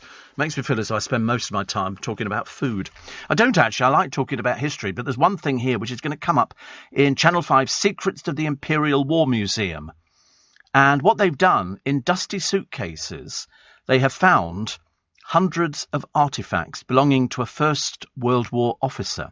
Captain Reg Malerby's record of life in the trenches at Ypres on the Western Front includes fragment of the shell which nearly killed him, one poignant letter written on September the 19th, 1917 reads, "I'm going over the top in the morning, and you know what that may mean. My greatest worry at this moment is the grief this news will cause you." Next day, he suffered 12 shrapnel wounds, aiding a colleague. Blinded in one eye, Reg never fought again and went on to marry B.T. Kniphoff, a German. Their son Bernard died 2 years ago, and his stepson, Dr. Dean Clark, who cleared Reg's Sheffield bungalow, found the items and dropping letters in dozens of cases. See, isn't that nice? Nobody would know. Nobody would know. And yet they go through there, and then they find all these letters. They've got wonderful things. I told you Joanna Lumley wrote a book years ago with the help of the Imperial War Museum about letters that were sent out from the troops. The boys in the trenches were sending How letters got back, God alone knows. But they would send letters out. Hi, Mum and Dad. We had one. I've told you before. We got one. One of our family members was on board a ship. And he wrote and said, "I can't say where we are, Mum, but looking forward to seeing you all at Christmas." And then by the following post, we got the letter saying the ship had been sunk with no survivors. And that went out to thousands upon thousands upon thousands of people. And Joanna Lumley put the book together with the letter that had been written by the soldier in the trenches saying, "Hi, Mum, Dad, looking forward to seeing you all. You know, it's all going very well." And then the letter from the MOD saying, "Unfortunately, your son has been killed in action." And very poignant. The Imperial War Museum, I urge you to go. If you've never been before, if you're an older person or even a younger person who's interested in history. I was talking to my godson the other day, and he's not only been to the trenches, he went to Ypres and he went to Auschwitz as well. They do school trips to Auschwitz. So he's been to all these places, of course, places that I've not been to. But I should really. Joe says, "I've been watching my blood sugars as I'm diabetic. Yes, I had roast chicken with peas and boiled carrots with gravy, no potato. My blood sugar stayed low." Yes, it's that the roast chicken is good, but you shouldn't have the skin. The skin is the bit, but different people for different things. You know, sometimes I can have things with the skin on, but boiled carrots, no, not really, but peas and everything else, and a bit of gravy, no potatoes, very nice. I do like potatoes, though. Jenny says, "Breaks my heart, Steve, when I go in Bushy Park and see the signs up about culling the deer. They have to do it. It's the only way to keep the herd strong, and it is a very strong herd there, and that's what they have to do. And then presumably people buy the venison. Well, I don't know. I'm only guessing, actually. I'm only guessing on that one, that people go and buy the venison. And because it'd be awful if it just went to waste, wouldn't it? That would be awful. Because I remember, didn't the Queen have something? She had a stag that was shot at Balmoral, and she wasn't expecting. It was like, you know, one of these sort of giant stags. And she went into this house, and there it was hanging up, draining, as they say, because they sort of drain the blood, and then they eat venison. But I've never had it. Perhaps one day I might try it. I'm not sure if I want to, though. But the boys keep telling me, "Oh, it's good, it's this, it's that, it's the best ever," and you think, yeah, I promise, Steve, I promise it's the best. You'll really, really like it. So presumably you just grill it. Do you just grill it, put it in a fry? Do you cook it like liver or something like that? Or right, oh, okay. Because I'm sure that Sandy's in Twickenham must do venison, because he does all the posh things. You cook it quickly, do you? Oh, right. You're going to eat it within 2 days? Oh, right. Oh, right. Oh, so it's got to be fresh. God, not sure about that. Got to put me off even more now. So in other words, yes, this one was walking about yesterday and now it's not. Gosh, I didn't know that. Steve, get Aunt Bessie's sausage toad, Brussels and mash, all frozen, very tasty and easy to prep, says Joanne. Thank you. That sounds delicious, actually. Sausage toad. So in other words, it's the batter with the sausages in it, which I quite like, actually. Brussels sprouts and mash. But the mash, I promise you, in Iceland is delicious. Frozen mash. You won't be disappointed. You will thank me for the rest of your entire life. So GPs are offering boxing classes for women to beat depression and diabetic women. Not beating diabetic women, but if you're a diabetic woman, because everybody sort of worries about it, don't they? Volunteers notching up 8,500 to 10,000 every day, with 35% likely to develop life-threatening heart diseases than those managing only 4,000 steps. So they're looking for you to do 10,000 steps a day. I don't think I've done 10,000 steps a day. I was just about to check on my telephone, actually, on what it actually says for how many different steps I'm doing. I can't find the blooming thing now. There's so many different podcasts and training videos and all the rest of it, and I can never find the blooming things. I'm absolutely useless. But there was one that I had, and it was very clever at telling you how many steps you'd done in the course of a day. And I remember thinking, that's a good idea. And then I got depressed because people were doing far more than I was. And they were saying, how many steps you do a day? I said, well, yesterday I did, 6,000 steps. He said, well, you need to do 10,000, Steve. And you go, 10,000 steps a day? How is this possible? How is this possible to do the blooming things? So I actually haven't done it as yet. Let's have a quick check. Is that it there? No. All people I don't know what even the app looks like, but there was one that it just had steps on it. And I remember thinking, that's a good idea. There you go. Stuart from Sandy's, the fish shop, says, yes, we do lots of venison and seasonal game. What's a season? Is that like Christmas Monopoly, a seasonal game? Would that be it? But I thought he'd do venison. If anybody would do venison in Twickenham, he would be the one who would do it. Perhaps I should try it. But I don't know. Can you have it well done, venison? I mean, I don't want it sort of not to cook through. I don't want to eat, and I don't want to see any rawness. You can, but it's not. Oh, right. Oh. I'm not sure, actually, how... So how are you eating this thing? You're just literally putting it into a... You're eating it rare? Oh, my godfathers. Yeah, how many steps have I done today? 569. Any chance of getting near 10,000? I shouldn't think so, Stephen. I shouldn't think so. So that's what I got. 569 so far today. I think I need to do a little bit better, don't you? Because I'm not looking very good at all with that one there, which is a bit of a shame. Prince Charles's former closest aide looks a far cry from his previous polished self. Christmas shopping trip this weekend. This is Michael Fawcett, and he was out shopping. It's not clear whether any sanctions will be taken against the former royal valet. The Met Police looking into the claims. Met Police are very busy at the moment, aren't they? Jodie Kidd's going to marry again at the age of 43. He's an ex-Royal Marine boyfriend, so for that read, he's fit, because if they're ex-Royal Marines, they're always going to be fit. And the Commons Speaker yesterday vowed to call in police over allegations of drug use in Parliament. Sir Lindsay Hoyle said he was treating the matter as a priority and wanted to see full and effective enforcement of the law with serious sanctions for those flouting the rules. Apparently, they found evidence of cocaine in 11 out of 12 locations tested in the building. Mainly, for some reason, and somebody will have to explain it to me, toilets. So do people kneel down and put this stuff on the toilet seat or something like that? I mean, why the toilet? I couldn't understand why on the toilet. But if they've said, time to consider bringing in sniffer dogs to detect illicit substance, what does that prove? All right, so some people in there might take drugs. But you've got to find out who it is. That might be a little bit more difficult. Commons officials received reports last month that cannabis could be smelt outdoors between Portcullis House and 1 Parliament Street. Oh dear. Doesn't sound very good, does it? Not very good at all. Warren says, hello from Bonnie and myself. We're at the moment in Santa Monica Boulevard in Los Angeles, just about to go to the Cheesecake Factory for dinner. Oh, I know that very well. I didn't go in there because I'm not, strange enough, I'm not a big fan of cheesecake. But that must be lovely. I bet the weather is very nice. Very nice indeed.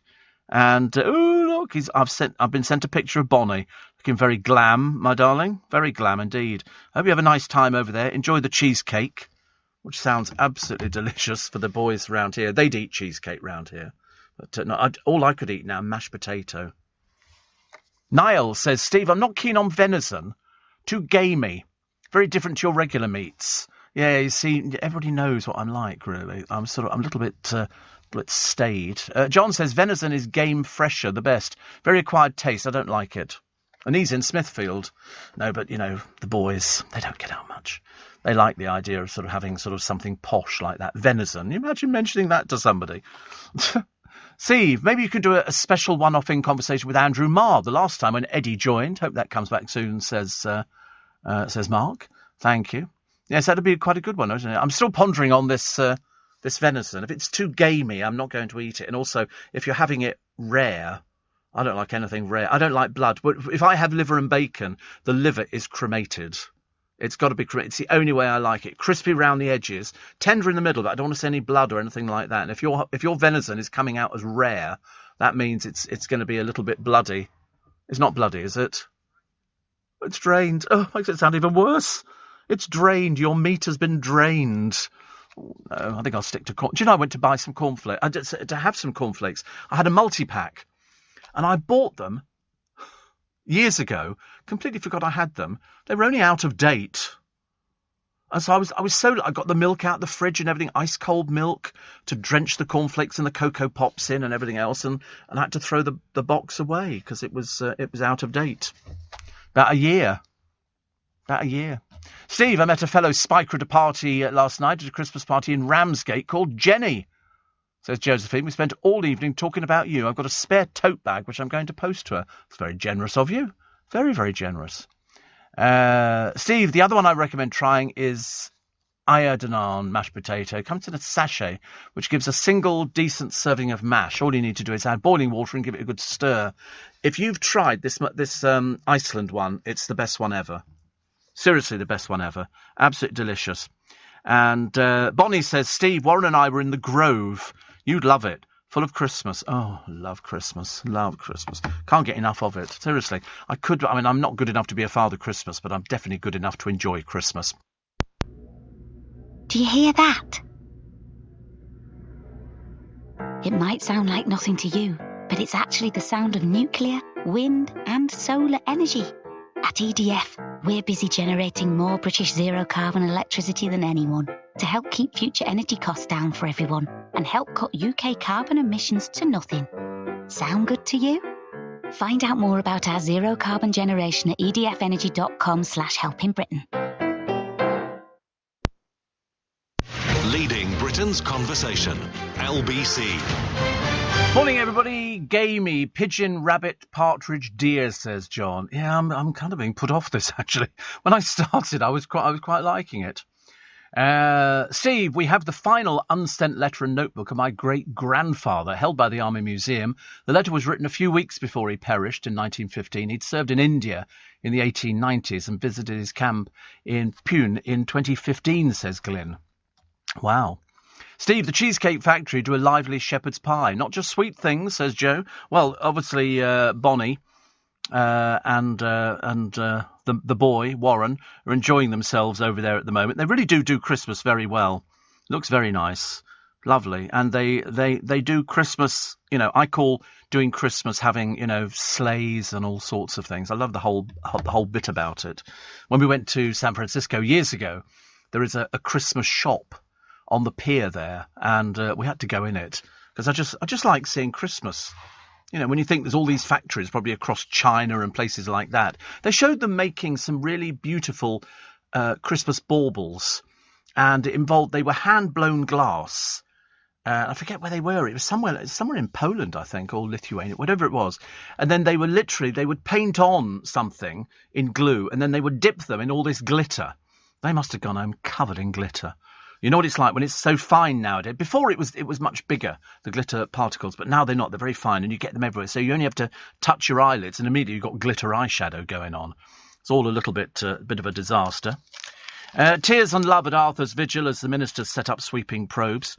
And then, literally weeks before killing Arthur, a picture of evil Emma Tustin and Thomas Hughes, a pair of revolting pieces of filth. I can't use any stronger words. And it's just, you see a picture of a little boy and you think it's the saddest thing in the world that he won't ever see adulthood. He didn't even get to his 7th birthday. That's how bad it is. That's how bad it is. So all these people turned up. Anybody who's ever opened up a newspaper or read a television, watched the television news or listened to the radio, you'll be understanding about how vile this pair is. I don't understand what makes people vile. Not that makes somebody actually want to kill a little child. I don't really know what, if I was the judge, I'm afraid I'd have to change things. So he died at the age of 6 years old. But it's not the first time, and we've had it time and time again. And each time they say the same thing. Lessons have been learnt. No, they haven't. They've learnt absolutely nothing at all. These people don't pop up on radar. He'd been visited by social services. He went to school. Nobody said a word. People knew that there must have been something going on, but nobody could do anything. That's what's so dreadful about it. So dreadful. But at the end of the day, a little 6-year-old boy doesn't even get to see Christmas. That's how tragic it is. That's how tragic. Steve, try Sainsbury's ready-made mash. £2 better than Iceland, says Kep. No. I tell you, the mash in Iceland is possibly... I mean, you could serve it up in a top restaurant and nobody would know the difference. Sidcup Julie says, I quite like schnitzel. The best one I had was in Berchtesgaden. I like schnitzel as well, but I've not had it for ages. Bear Grylls was on a small island and set a trap. He snared a wild pig and speared it and cooked it later, but admitted it's not pretty killing for survival. I would have to starve. I'm afraid I would definitely starve. If I was cast away on a desert island with Bear Grylls, I'm afraid we wouldn't be eating meat. We'd be eating plants. It'd be as simple as that. I couldn't kill anything. I remember watching another one of those survival programs, and they caught a rabbit, and they had to kill it, and it was a bit traumatic. And so I thought, no, definitely not. Definitely not. Bob in Bracknell says, the Cheesecake Factory has a great menu. I can recommend their meatloaf and mashed potato. They do meatloaf much better than we do, don't they? We don't really do meatloaf properly over here. But have a look at their menu online. There you go, the Cheesecake Factory, please. We'll have a look online. We'll tell you what they do, just to sort of tempt ourselves with a little bit of food this morning. I like the idea of just not having cheesecake, but you can have all sorts of other things as well. And here we go, Cheesecake Factory. This is the one. Okay, let's have... Oh, crikey. A bit difficult to know which one to go for. Lunch specials, I would imagine. Rene's special, 1/2 of a fresh turkey sandwich or chicken almond salad sandwich, cup of our soup. Crusted chicken Romano. Isn't it funny? Imagine cheesecake. They'd be serving all cheesecakes. They do flatbread pizza with a small green salad or small Caesar salad. I like a Caesar. And lunch salmon, herb-crusted fillet of salmon, miso salmon or fresh grilled salmon. What a lovely choice. Served until 5 p.m. 250 dishes made fresh every day. What are their specialties? What have they got in the specialties? Oh, chicken Riesling, bacon, onions and garlic and a white wine Riesling or Riesling cream sauce. Truffle honey chicken sounds nice, doesn't it? Fried chicken breast, truffle, honey, asparagus and mashed potato. Do you know that they don't tend to do roast potatoes in America? They do mashed potato with things. Whereas over here we have that all the time. White chili chicken, a generous bowl. I like a generous bowl of chicken, white beans, roasted green chilies, onions and garlic. Sweet potato enchiladas, Cajun chicken littles, shepherd's pie. Look at this. Ground beef, carrots, peas, zucchini and onions in a delicious mushroom gravy covered with presumably mashed potato again. It's the only thing you can have with it, isn't it? That looks nice, doesn't it? Oh no, it's covered with a mashed potato, Parmesan cheese crust. Oh, I say, we like the look of that. Could eat that now. Do you think it's a special time you're supposed to eat something? How much is that? Is that very expensive? Shepherd's pie? Are they sort of reasonably priced in this place? Why don't we have one of these places over here, Cheesecake Factory? Somebody listening can take out a franchise, please. That looked delicious, didn't it? I could go for that. And a nice pudding, which would just be an ice cream, actually, for me. I'm just as happy with an ice cream. Have you ever had wild boar, Steve? says Helinka. Delicious in a red wine casserole. I thought you were joking, actually, but I realise you're quite serious. No, I've never had boar. No, I've never had boar at all. Perhaps I should try it. It's all these things. I mean, I've seen people eating odd things over the years, but wild boar, no. But I know in certain countries it's quite a sort of the thing to have. Sarah says, IKEA mash and meatballs are amazing. Venison is fab. Stewed in a fruit jus with mash. Yummy. Not too gamey, actually. Not too gamey, actually. Yeah. Steve, if you like Christmas lights, go and check out Ridgeways in Church Langley. Every house on the close is decorated. Looks amazing, says Di. Di, there's a good Welsh name for you. And Kevin, the restaurateur, says, Steve, a lovely dish is game casserole with red currant jelly gravy and dumplings and mash. Comfort food. Do you know, I love dumplings.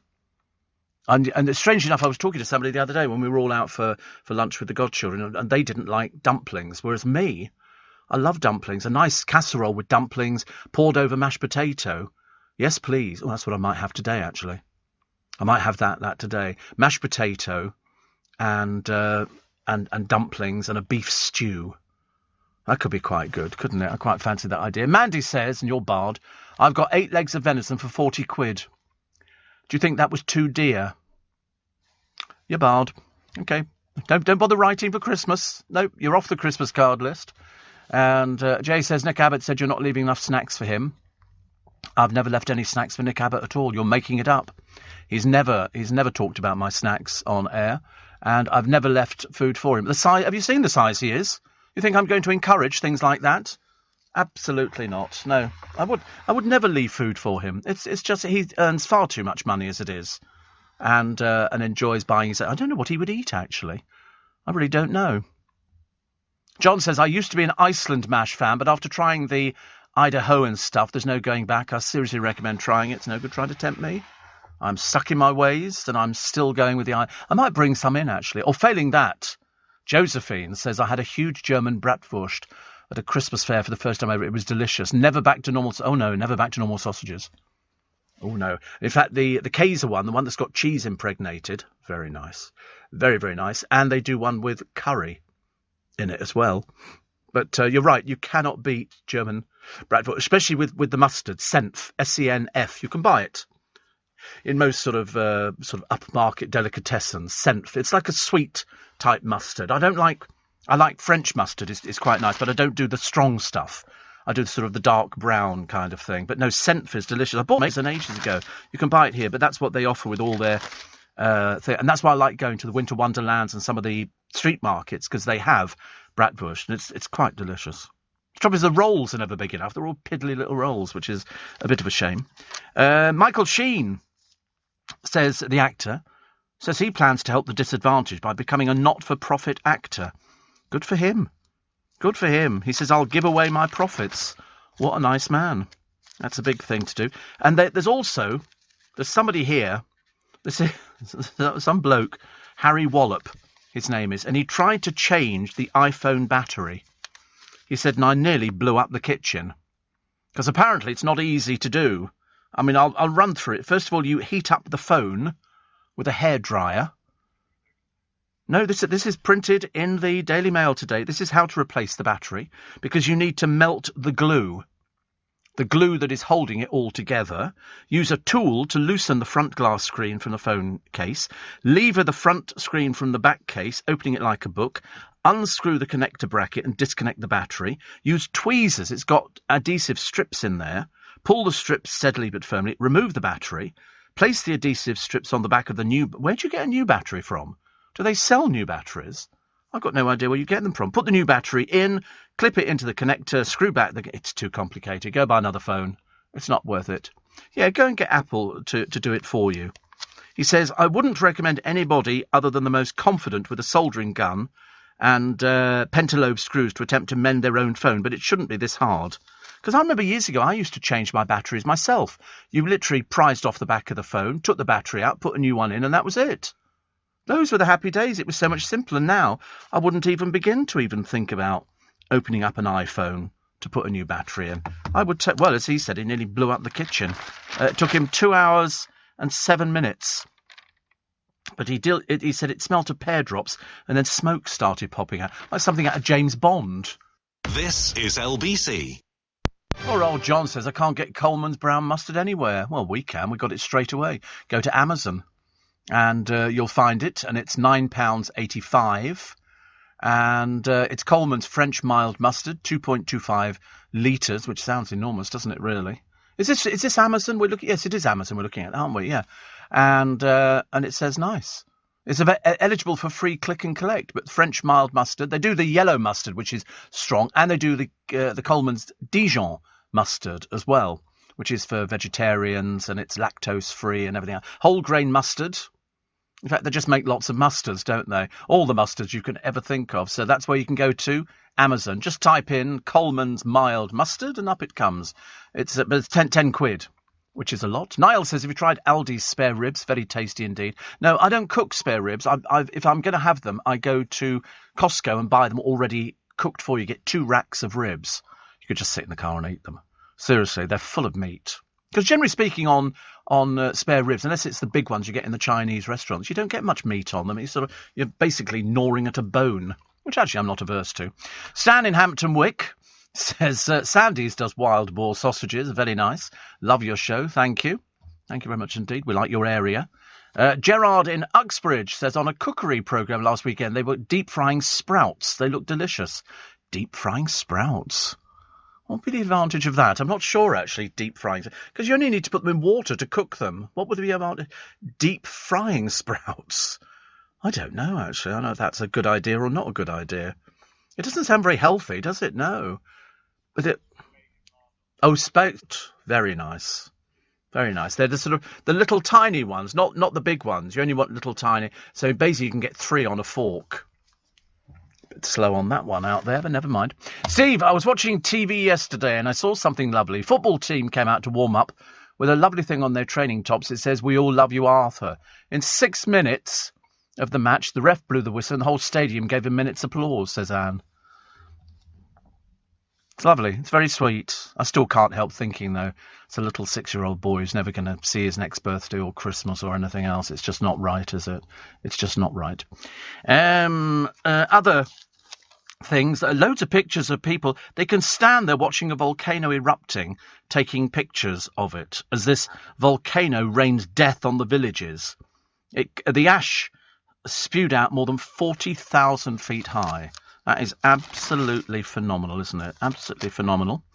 More than a third of householders have been targeted by a green scam as people move to a more environmentally friendly lifestyle. I don't know. I don't think I've ever been conned in my life. I like to think I'm fairly bright and intelligent and can see a scam a mile off. If somebody says, oh, you haven't done this. I've had a few on the phone. Occasionally I've had to write to a friend of mine saying, is this a scam? And they write back and go, what do you think? And I go, yeah, you're right. It's a scam. It's a scam. Loads of Christmassy jumpers out there at the moment. There's some very nice. There's one here which is very good. I love it. It's £350. For a jumper. I wouldn't spend 350 quid on a jumper. There's a very similar one, which is only £89. But different hats. I saw somebody wearing one on the train the other morning. It was a nice sort of, what they call them.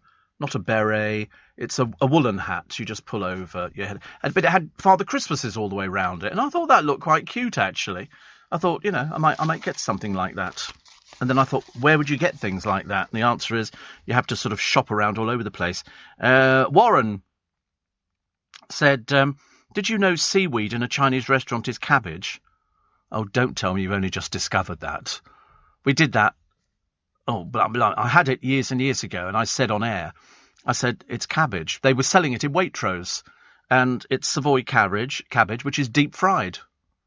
And that's what it is. Did you really see? I originally thought it was really seaweed. I thought they'd been down to the coast and picked seaweed, and then they'd fried it and they put it with a little bit of ginger and everything else. No, it is cabbage. I know it's a bit of a swizz, isn't it? You wait till you discover duck is really dormice, or something like that. Why not? Kev the expat says, surprisingly, he says, we have a cheesecake factory here in Rome. Shepherd's pie is actually delicious. Only thing is, they don't use minced lamb. They just use beef. Yeah, you see, that's why I can't have shepherd's pie. I can have cottage pie. Shepherd's pie is lamb. Cottage pie is beef. And I'm allergic to lamb. Don't ask me why or how or anything else. I get sick on it. If I have it and then I climb into bed, you can guarantee I'm going to be up halfway through the night going, I'm not feeling very well. Viv says, I put pepper, Steve, and truffle oil with my Iceland mash. Delicious. It is delicious. And Geraldine in Ilford says, with a little oil, I fry sprouts with onion and bacon.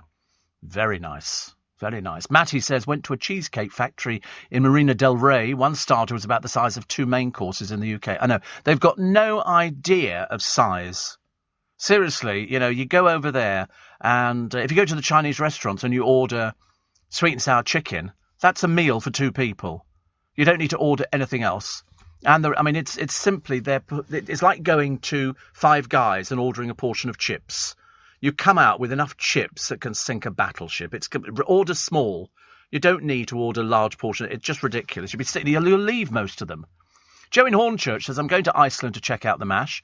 Give you my feedback tomorrow. I've just started a job with NHS, so any time saving is welcome. It's delicious, Joe. I wouldn't say it was delicious if it wasn't.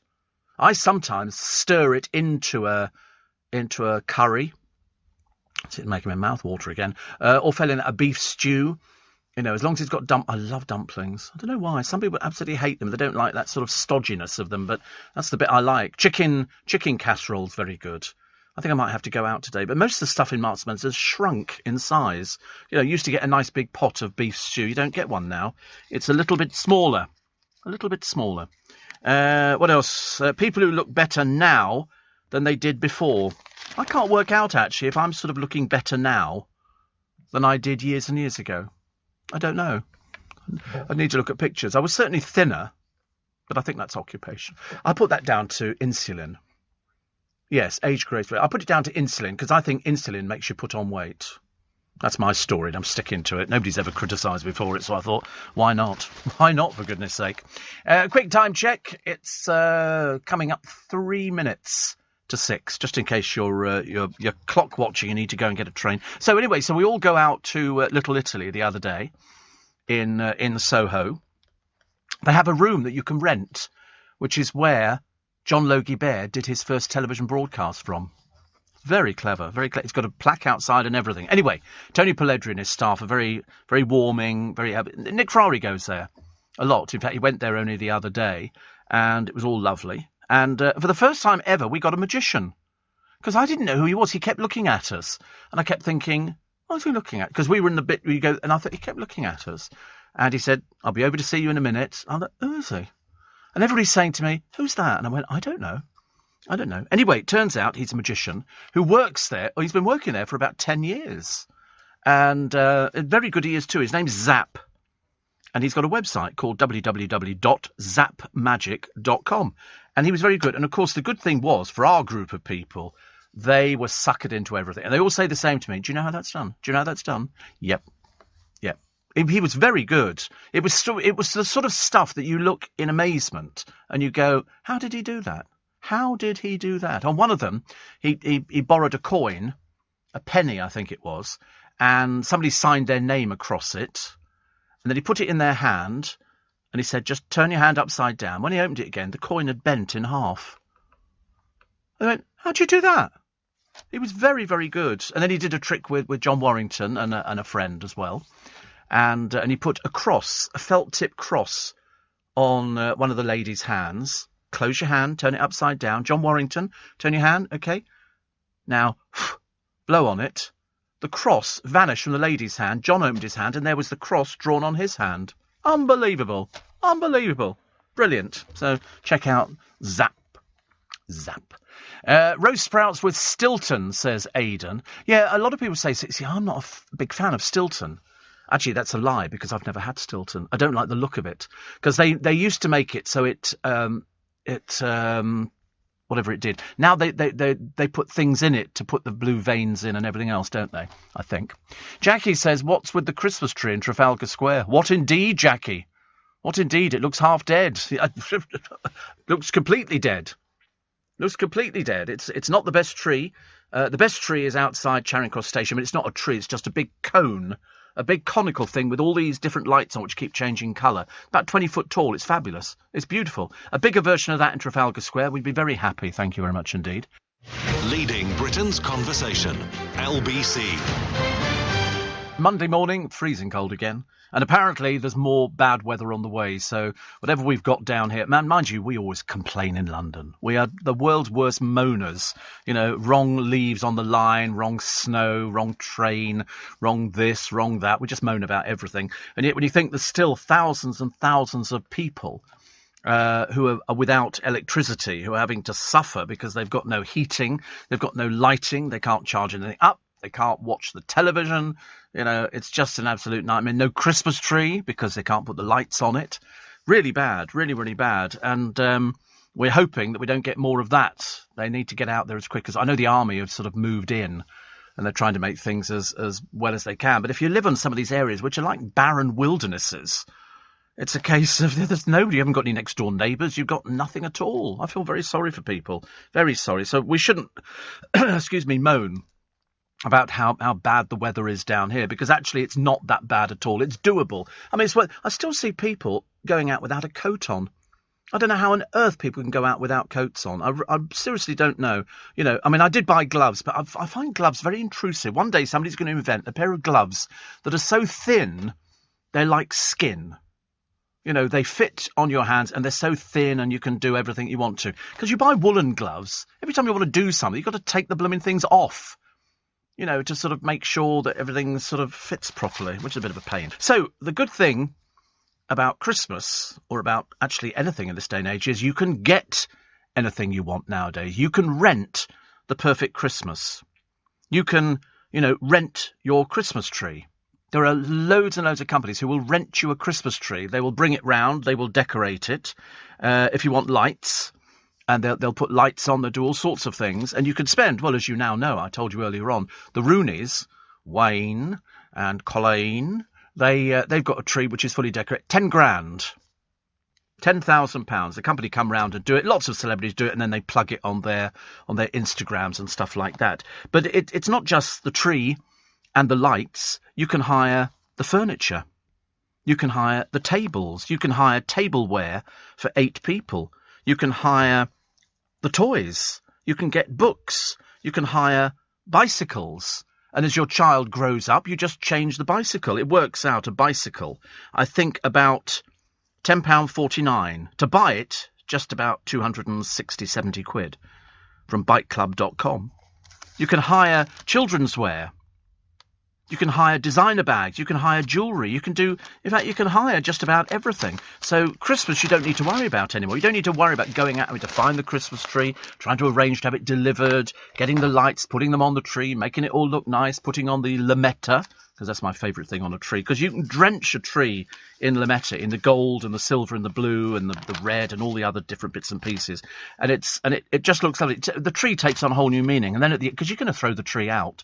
So I never save the lametta because it's only cheap. I mean, I bought 6 packets of it, and that will do a good 7-foot tree easy, with then some over as well. And that's about a tenner, which is okay, including free delivery on Amazon. You can buy anything, absolutely anything. Steve, woke up this morning. Sounds like a title of a song. Woke up this morning feeling fine. There's something special on my mind. Last night I met a new girl in the neighbourhood. Oh, yeah. Something. Anyway. Woke up this morning with a dreadful sore throat. How I long for the olden days when we used to have sore throats, colds and coughs. And they were just that. We didn't have to figure in an extra half an hour on top to do the extra lateral flow test. I could be a stand-in for Rod Stewart with this voice today. Thank you. I love it. And Barbara says, have you tried buffalo burgers? And they're low in fat. I haven't, actually, no. I haven't tried buffalo burgers. I mean, I could have done, actually, because Laverstock Farms, I'm sure they do buffalo burgers. Connie says, Steve, I feel sorry for the people who had no electricity for such a long time because of the last storm. If I'd be without electricity for such a long time, I'd go mad. Have you ever had a day-long power cut? Listen, I'm old enough to remember, Connie, when the coal miners went on strike. And they would go, your power will go off tonight at 6 o'clock. And it will be off until... So that's when most children were born. Because people had nothing else to do. They would go to bed. And that's when the trouble started. But that's what it was. The strikes led to the power cuts, and they would say tonight at 6 o'clock the power's going off, and you would get as far as, getting yourself ready before the power. 6 o'clock on the dot, bang, off went the power. You'd have to go around turning everything off, and then you'd have to wait till it all came on the next day. It was very annoying. Very, very annoying. Steve says, Sandra, did you know there's a Facebook group solely dedicated to people who want the Cheesecake Factory to come to the UK? When I travel to Orlando, that's our go-to place for our first day meal. Sounds fantastic. Sounds fantastic. I think we should definitely go for this one in a big way. I like the idea because we like their menu. It was very good. And would it work over here? Probably. Most of the American things, most of the things that we get now, the McDonald's and the Burger Kings and the Spudger Likes and the KFC, they're all American. They're all American. They've just sort of come over here, and most of them are franchises.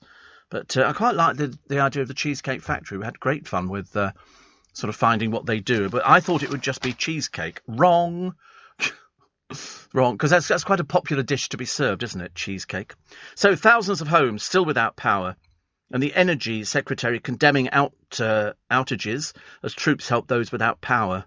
I mean, they've got nothing at all. I mean, there's one woman here sitting there, and she's got a fire on, because luckily she's got one of those burners in her sitting room, which means she can put logs on or coal, and that's it. And on the top of it, because hers is one of the old-fashioned types, you can put saucepans, so you can heat up your food. So she can have... she can have soup and stuff like that to try and get them through. But it's been ages since these people have had it. So, now they're delivering welfare packs to farmers. But looking at Emma and her warm fire, I mean, that's probably the only thing that's keeping them warm. The rest of the people are freezing out there. And it's not much fun. And also, because you've got... what are those people are still stuck in the pub? Do you remember the tallest pub in the land? They're still there. Must be costing them a fortune. They're going to need to take out a second mortgage to pay for this thing, because it was about 200 quid a night. We thought it was terribly expensive, but not many people go there. So they were spending a third night. Now we think they've gone. 7 days ago, they bid a fond farewell to the snowed-in guests. Goodbye. Thank you for your money. Thank you. So, well done. But, I mean, they literally got, because it's so high up, they got drifting. So the 17th century Tan Hill Inn, so they were getting the place back to normal to welcome new customers who'd made it up the newly cleared road. So most of the guests, including 4 dogs, slept on sofas and mattresses spread on the stone flag floor. One couple and their dog had planned to camp next to the pub, forced to make a hasty change of plan because they ended up with 3-metre snowdrifts, 9-foot snowdrifts, even though they had 5 foot of snow. So they had their path cleared by a snowplough, and they played pub quizzes, board games, and everything else. It must have cost them a bit, because people had travelled to watch an Oasis tribute band. Can you imagine an Oasis tribute? I can't think of anything worse. An Oasis tribute band. I've seen most of the tribute bands that there are, but well, at least they're out of there. At least they're out of there, because they became... I mean, some of them could have spent more than £1,000 because they'd had to pay for their food. You don't get it for free. It's not the owner of the pub's fault, and they get all the walkers and everything else. But now, and this is a quite a unique pub in a very unique location, but it is prone to getting people in it who would rather not be in it. They don't mind going to it. They don't want to go there for 3 blooming days, though. And they must do really good. It's the highest pub in the UK. I'd love to own that. Can you imagine owning that? The world-famous Tan Hill Inn. And then people going, oh, it's great. I mean, they didn't... It's funny, they're there, 9-foot snowdrifts. They didn't have power failures. It's just that they couldn't get out because of all the blooming snow in the place. Ridiculous. What else we got? The booster jabs giving us a great Christmas.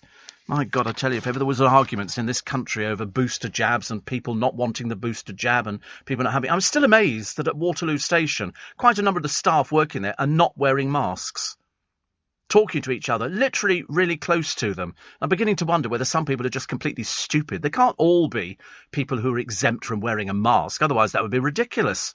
Waterloo Station, come and work here. If you've got an allergy and you can't wear a mask, you do stand the chance of, unfortunately not surviving something if you've not had your injections. Saturday, says Claire, we went to see Gok Wan in the pantomime Snow White and the Seven Dwarfs in Woking. It was really good. He's got a very good singing voice. We laughed and laughed all the way through. You see, the trouble is, you are quite right, Claire. They're for adults, pantomimes. They're for adults. Children they don't understand half of the stuff that goes on in pantomimes. I remember Leslie Joseph was doing pantomime in Richmond, and she had lots of jokes about little Kylie and little things like that. Well, of course, the kids didn't know what she was talking about half the time, but the adults knew exactly what it was. And at the Palladium, there's loads of adult jokes. Loads of adult jokes. Martin says you should try alligator steaks. Yes, a friend of mine used to have a restaurant, and it was an international restaurant. They had all sorts of different meats, and I think alligator was included in it, which I believe tastes like chicken. But there again, doesn't everything taste like chicken? They say, so-and-so, chicken, snake, tastes like chicken. I wouldn't eat snake. Carl says you can buy Cheesecake Factory cheesecakes in the frozen section of Costco. I don't do cheesecakes, Carl. I've not done a cheesecake for donkey's years. But I tell you what I had when we all went out to this little pub in this little village on the weekend on Saturday. We booked in, I think it was like 8 or 9 of us. And for pudding, they had my favourite pudding. It was hot apple crumble with custard. Delicious. Delicious. John says, I watched Dale's Disneyland documentary on the TV in the early hours of the morning. Got me through a night shift. Very interesting. I like it when people say, got me through a night shift. And Sue Ann says, I worry for those with power. How did the Victorians do it? God knows. God knows. We don't seem to cope very well, do we, really? But the crowds are out. You know, all the little places. Because somebody said to me the other day, said, what's the market like at Leicester Square? I said, well, it's not very big. But we've got one in Covent Garden, Christmas market, and there's one in Trafalgar Square, Christmas market. So there's all sorts of places out there. But London, on Friday evening, I was absolutely amazed at how busy it was. I hadn't walked back through the crowds before now. I walked back with John Warrington and got back in one piece. I was quite grateful to get back into the building, actually. Luckily, I remember my pass, which was good. Leading Britain's conversation, LBC. You should get some woolen gloves like Albert Steptoe had with the fingers cut off, then you can pick things up, says John. I've had those in the past. I just want a glove that is very slim, fits your hand properly and keeps you nice and warm. I've never found a glove yet that keeps your hands warm. Seriously, I put things inside gloves, you know, these little sort of heated pads and stuff like that. You can buy a box of them. I've bought boxes of them before, and it's got powder in there, and you shake it, and it starts heating up, and then you can do that. But to be honest with you, I keep insisting that I want electric gloves, but they're so expensive. I wanted a pair of gloves that you you can charge them up on the internet, and then it's got a heating element inside it. Or failing that, a coat which heats up. You know, anything that, because it's so cold. Even the coats that you've got, even with a scarf on and a hat and your mask and all the rest of it, it's still blooming freezing. Steve, I went to Five Guys yesterday. Boy, was it tasty.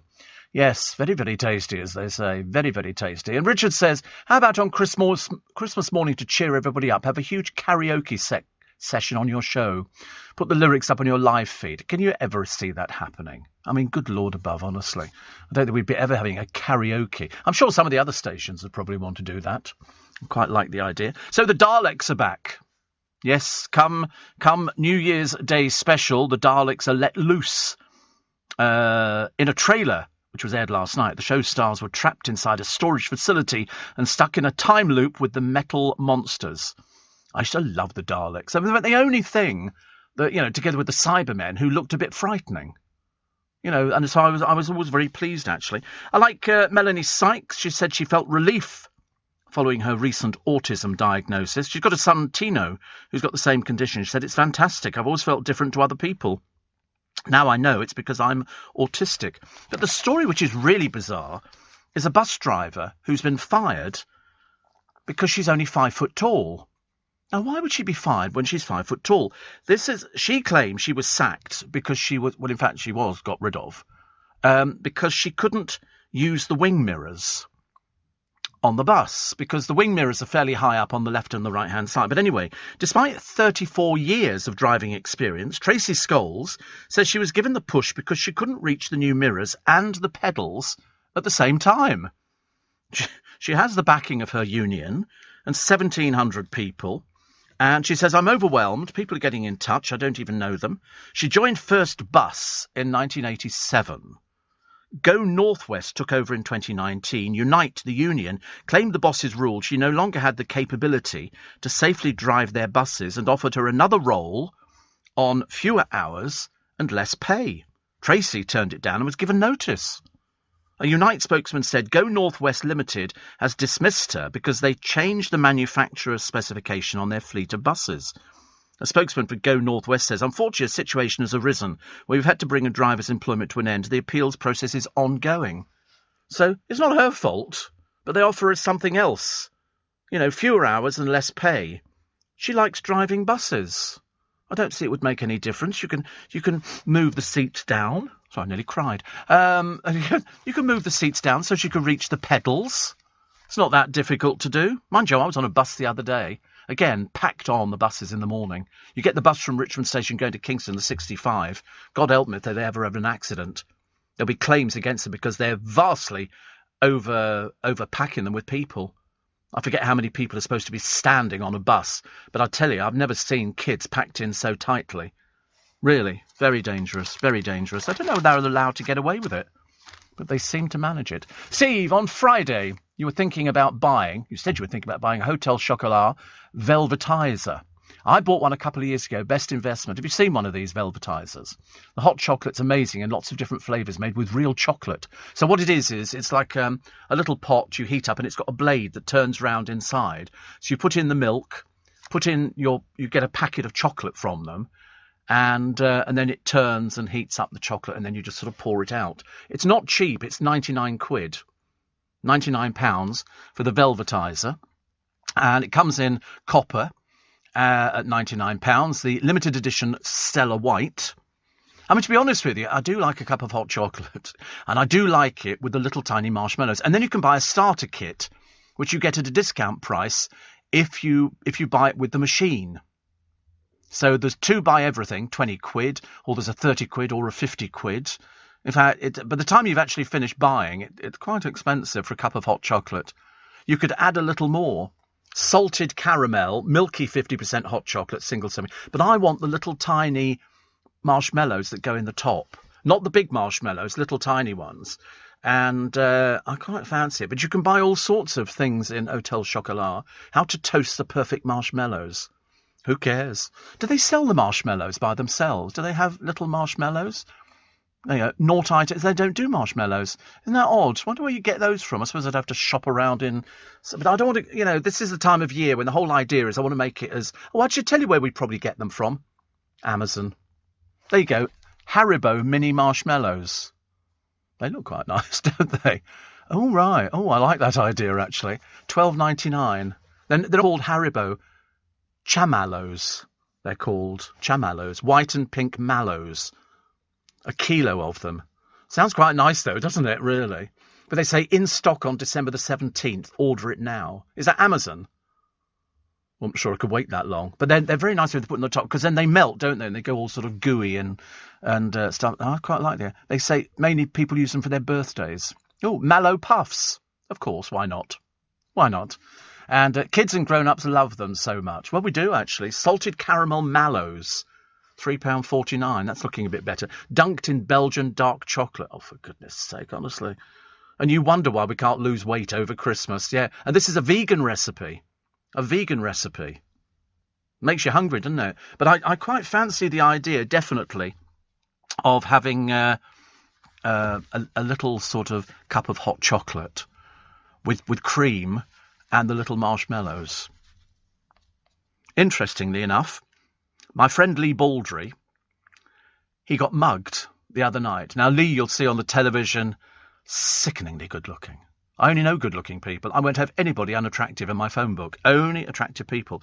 But he says, different temporary number. I got mugged in Soho on Saturday night, and they took my phone, not hurt, just on the way to Gatwick, moving to Mexico. So we'll have to tune it. Moving to? What do you mean moving to Mexico? What, moving to Mexico? Permanently moving to Mexico? What's going on? What is happening? I'm glad you're okay. And hopefully your phone is backed up onto the computer so you can put all the numbers in there. You must let me know, why you're moving to Mexico. Moving to Mexico? What? You must have a job over there. I can't think of anything else. You must have a job over there. But I'm glad you're okay, because that's all that matters, isn't it? I remember a friend of mine got drunk, and he was in London about over a year ago, actually. Over a year ago. and a group of people surrounded him. He'd staggered out of a club. He was well the worse for wear. He freely admits it. He said, and they said, we're going to go to the cash machine. You're going to take out money. And he went to the cash machine with them. He said it was all done. There was no threats of violence. He said, I took out whatever the maximum was, 200 quid or something like that. He said they took my card and they took the money and they just melted into the crowd. He said, and that was it. But at least he didn't get attacked or anything like that. Because that's the danger. If you're drunk, and you come outside of a club, you are at the mercy, especially, London. There's thousands upon thousands upon thousands of people just milling around here. I always try and make myself look hard. I give them my hard Paddington Bear look. Nobody comes anywhere near me, and I cough violently as well. Steve, silk gloves are the answer. Dead thin and very warm, says Mark. I can't wear silk gloves. That sounds a little bit sort of foppish, doesn't it, really? They're meant as liner gloves. He said, I'm a sports photographer and use them when I'm working, and I can feel all the right buttons. Oh, right. Where'd you get them from? Silk gloves. Do let me know. How do you escape the Daleks? Run up some stairs, says John. No. No, the Daleks can float. We've seen them going upstairs before. No, you're out on that one. Sorry to break it to you on a Monday morning. The Daleks, that was the problem. People said, if you went upstairs, you can avoid the Daleks. No, they float up the stairs after them. They're not stupid, these Daleks, are they? Racing to finish your HR admin and the pay run, spending an arm and leg on disjointed software, and now you're missing a football. Oh, you're paying for it. Find out why over 300,000 businesses have automated the difficult parts of employment with Employment Hero. Recruitment, HR, payroll and benefits in one easy-to-use platform, saving you time and money. If you're not using us, you're paying for it. Employment solved. Employment Hero. Search Employment Hero today. Leading Britain's conversation. LBC. Lee Baldry is moving to Mexico, and he's decided, he tells me, to semi-retire in the sunshine. How lovely. Semi-retire. We don't know whether the producer has suggested Lee Cancun, but we don't know. How lovely. Fancy going to the airport this time of the morning. Goodness sake, honestly. Mr. Neil says, while we were down in Bath at the weekend, he was down there with Lorraine for birthday, it was lovely watching the ice skating and drinking a Bailey's hot chocolate. Very nice indeed. We seem to have stirred something in people talking about this hot chocolate machine, and people saying it's amazing. I mean, Catherine seems to love it and said she bought one as well, and then somebody else bought one as well. This is Stuart in Keston, who said, we bought the Velvetizer in Hotel Chocolat in Bluewater last week. The sales advisor told us that if we join the VIP app, then you get 15% off everything on your first purchase. So it makes it a bit cheaper. It's got to come with, and also you buy the packets of chocolate. Aldi apparently sell little marshmallows in the baking section. Cheap as chips, says Jack. Thank you. And Catherine says, when I was in Hotel Chocolat in Kingston, they were giving free samples of salted caramel vodka liqueur. I bought a little bottle for £4. Don't have to tell me about things like that. I'm a big fan of that. Toffee vodka was our favourite. Do you remember? We got all sorts of people buying toffee vodka. It's very lovely. Very lovely. And you just have it neat, because it just tastes like toffee. But it's got a bit of a kick to it, which is nice. Have you ever had it? Toffee? Oh, it's delicious. Very nice. Very nice. But far be it from me. I couldn't possibly recommend alcohol and things like that. Not at this time of the morning. I heard you say the Daleks. This is somebody who's going to be banned immediately. This is Ray. He said, I heard you say the Daleks are back. I met a Dalek in the pub recently, and he told me he was from Devon. Whereabouts, I asked. He replied, Exeter, mate. Exeter, mate. As an honestly, you're definitely barred. You'll never hear the light of day again. Diana. Oh, come back. I found mini marshmallows in the cake decorating section of Sainsbury's or Waitrose, not sure which. Always put them with blueberries and strawberries in the summer. How lovely. And Tilly from Barnet says, Steve, took me years to find gloves to keep my hands warm. Finally found a pair called Heat Holders. You can get them from Amazon. Find heat holders for me. We want to know how much these things are. I'm always trying to find new things so I don't suffer with cold hands, which was terrible. But a friend of mine had Reynards, but he doesn't live in this country anymore. He's over in Thailand, aren't you, Graham? Mr. Pelledri was extremely hospitable at our visit to Little Italy, says Helinka. He got chatting to us and then treated us to a bottle of wine. It's a great eatery. It is. He's really not... Tony's lovely. He's super. Here we go. Oh, they're women's thermal gloves. What use is that to me? Why don't they do them for men? It's just, yeah, but they're not unisex. It says women's thermal converter fingerless cable knit. You can't wear them. They're for girls. You can't wear girly stuff. That's ridiculous. You're supposed to wear men's stuff. Small wonder we're having trouble with you at the moment, honestly. No, do they not do a bloke's version of these things? We'll find them. Living in Tulum. Living in Tulum in Mexico. He says Cancun is like Mexican Blackpool but with sunshine. Not for me. There you go. You see, the trouble is they don't have any class, Lee. What can I tell you about it? Oh, I hope it goes well. You have to keep in contact, actually. Definitely. That's lovely. We want to see pictures from round the pool, please. Definitely. Steve. Get sealskin gloves. They're wool and will still keep you warm, says Safa. Okay. I just want... what are they? Men's Heatwave. Warm thermal... $5.99. That's very good value, isn't it? That's very good value. Look at all the different stuff. $5.99 is very good value. Buy 3, save 5%. What are you going to do with 3 pairs of gloves? How many pairs of gloves do you need? Different colours, though? I think they're very good. The higher the TOG rating, the warmer the glove. I've never found that. But heat holders. I might have to buy something else today. I have to go back onto Amazon on the train. It's useless, isn't it? Absolutely useless. Never mind. Steve. Joseph in Bethlehem. He says, here we are, 18 days, 17 hours and 30-something minutes till Christmas. Ho, ho, ho. Green giant. Ian from Essex says, I'm back from Latvia after my stomach bypass. Still got to shed loads of weight to lose. I'll message every now and then to let you know how I'm getting on. When I left Latvia yesterday, it was -10. That's a bit chilly bon. By anybody's standards, it is. What else we got today? A lot of people talking about the cost of living crisis, a life or death situation for pensioners. And the cold weather payment paid to those on low incomes during cool snaps has been frozen at £25 since 2008. Since 2008, which is not much good. Twitter users more likely to see through fake news and conspiracy theories than those who use other social media platforms. And here's a whole lot of runners in festive outfits. In Liverpool, the 5-kilometre Santa Dash, now in its 18th year, more than 5,000 people. Where do they get all these Father Christmas outfits from?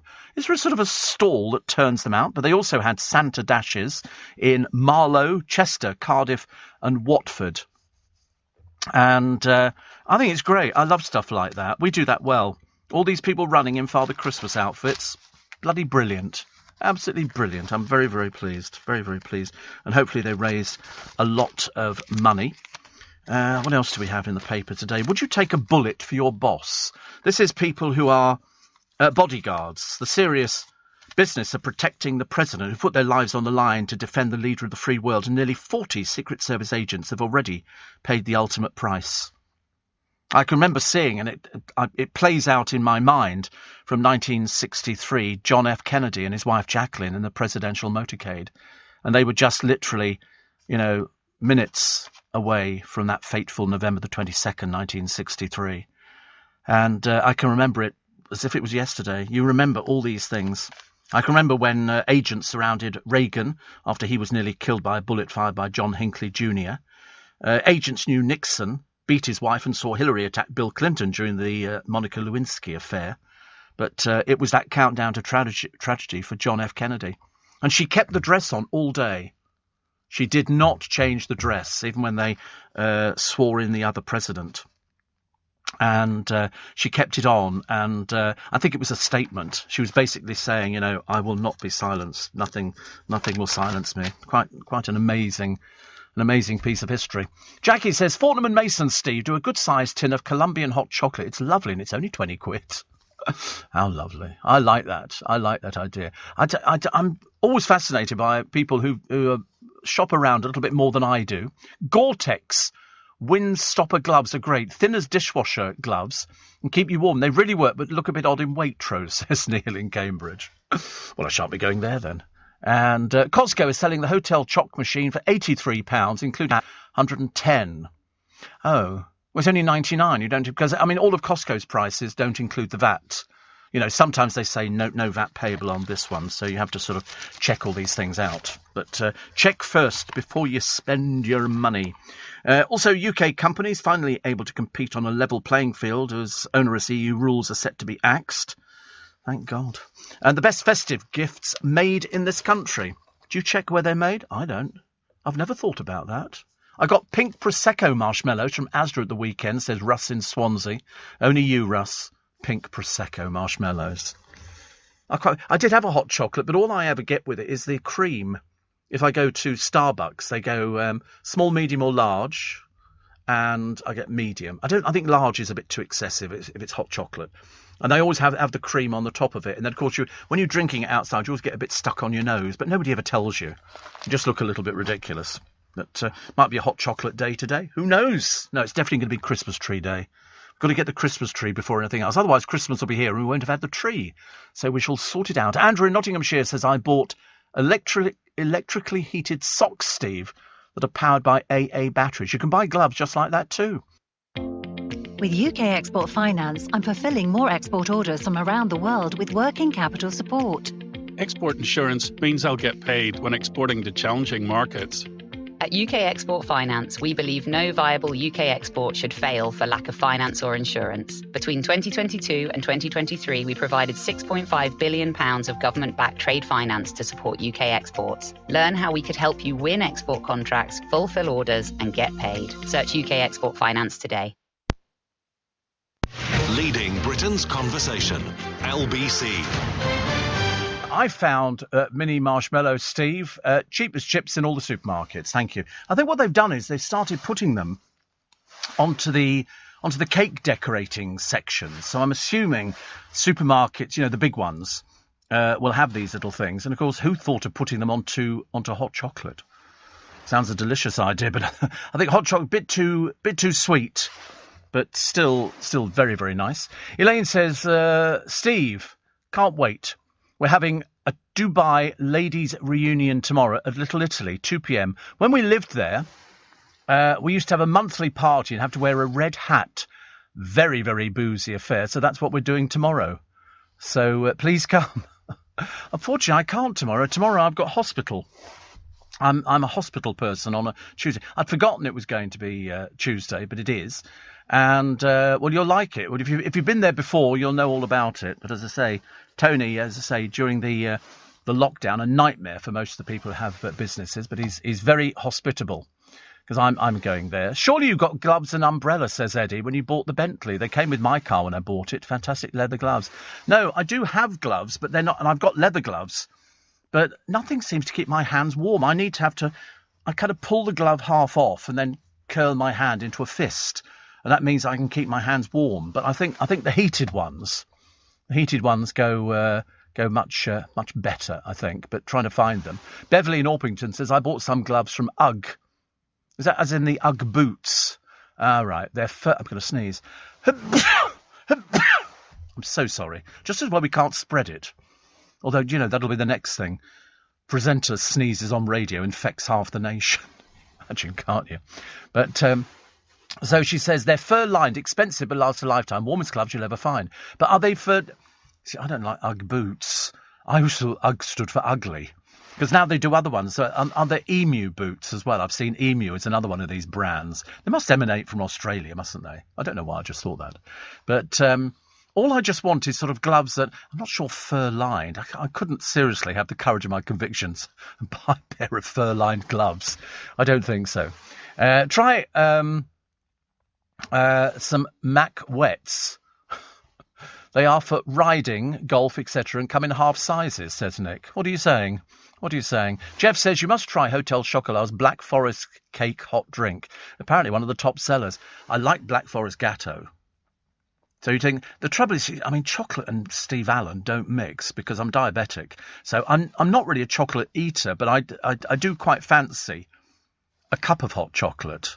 But it's probably just as bad, isn't it? I mean, I'm trying to be good about it and sort of going, I shouldn't have it. What I do is I have to have things rationed.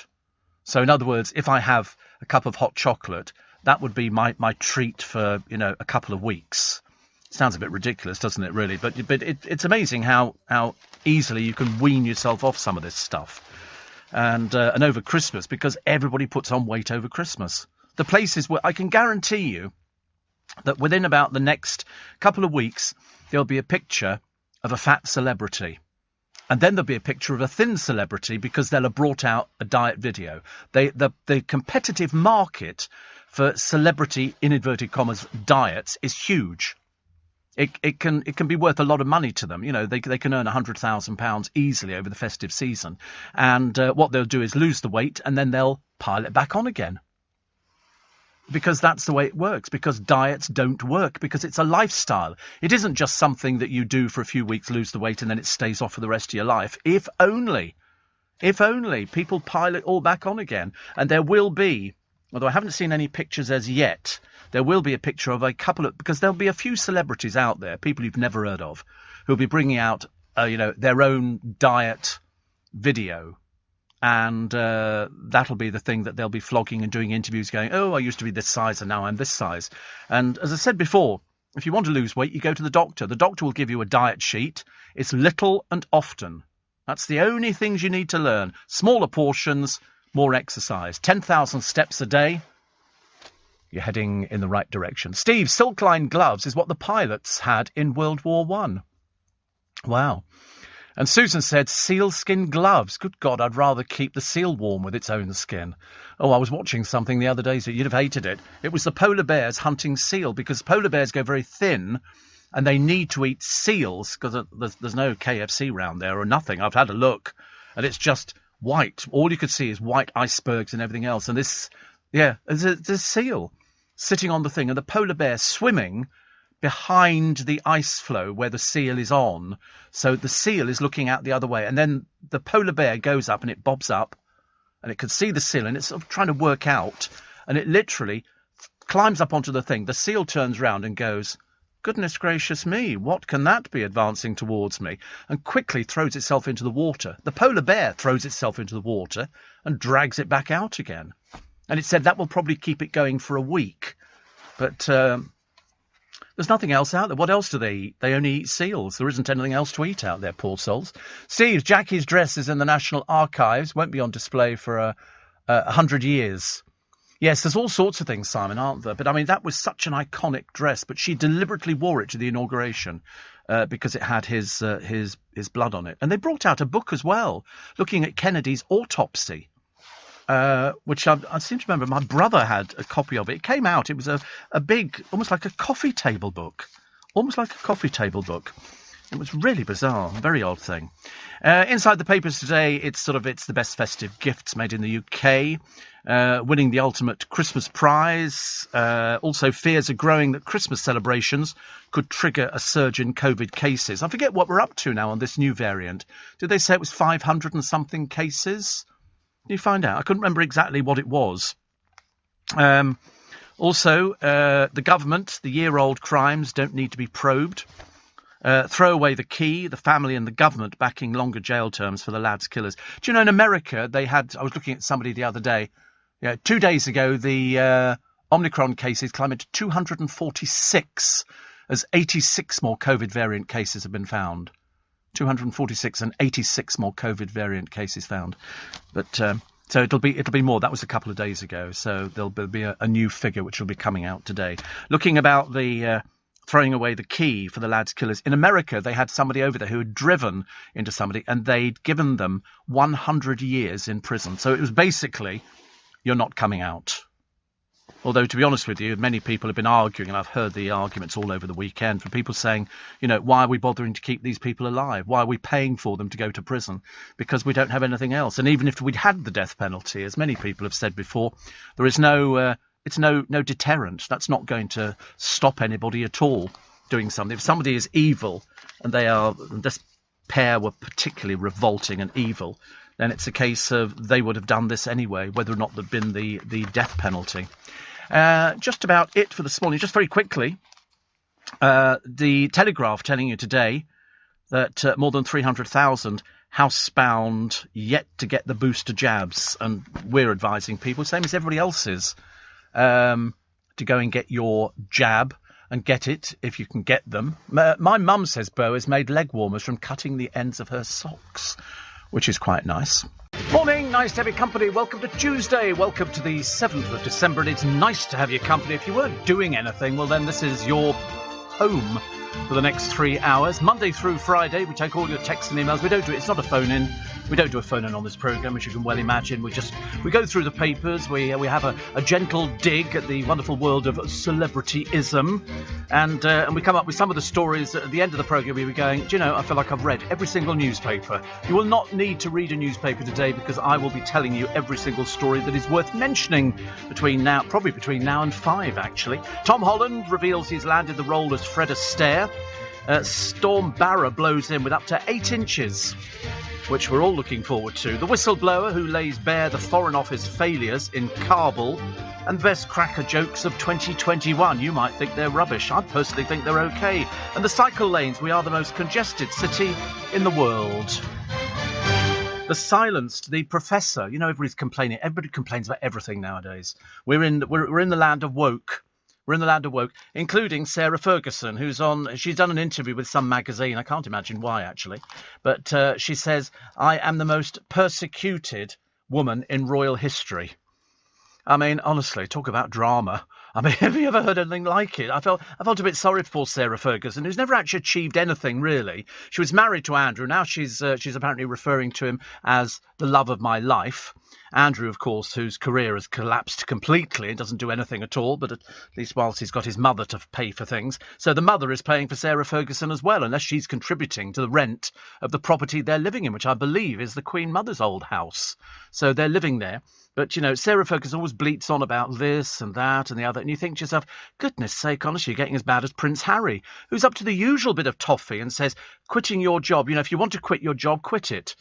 Yeah? And have you ever had a job, Harry? What have you ever done? You know, all right, no, you're in the forces, but that didn't last too long. Now you're not in the forces, and you've got 100 million sitting in the bank. So it's all right for you, Jack. Not all right for everybody else. You can't just quit your job because you feel like quitting it because you're not happy doing it. I've always said that. I've always said for years, you know, if you're really miserable in a job, well, then look around for something else. Harry makes it as if he knows what he's talking about, whereas in fact, it's a load of old guff. He hasn't got any idea. He hasn't been in the real world for a long time, not spoken to his father in 8 months. This is a dysfunctional family. In fact, the entire family is dysfunctional. You know, when you think about it, all of their marriages have split up, with the exception of Prince Edward's, the one that everybody said wouldn't last. Him and Sophie are sort of going great guns. You know, they've got the children, they're very happy. They must be sitting back looking at the other lot going, my godfathers, honestly. You know, William gets on well with everybody. He's been suffering with depression, which we now know about. And you think to yourself, depression strikes anybody. It doesn't matter whether you're the richest person in the land or the poorest church mouse. Everybody gets affected by it. Because you would think, wouldn't you? How on earth can you suffer from depression when you live in palaces? Your grandmother is the Queen. You know, you've got everything you want. You don't need to drive yourself anywhere. You've got an army of drivers. Somebody will come around and decorate your Christmas tree. Somebody will be cooking the turkey for you. You know, how on earth can you be sort of depressed? But of course, depression takes different forms. What was the other one? Oh dear, honestly, I get so angry. Certainly about certain things. These are the police constables who took photographs of the dead sisters in the park. What sick people you are. And all they got was 2 years in prison. I mean, really, I mean, I can't even imagine how stupid you would have to be to take pictures like that. They're there to guard and make sure that nobody comes anywhere near the bodies of these 2 sisters, and they then take pictures and share them. I mean, to be honest with you, after your 2 years, well, I'm hoping immediately kicked out of the force because you're just pathetic.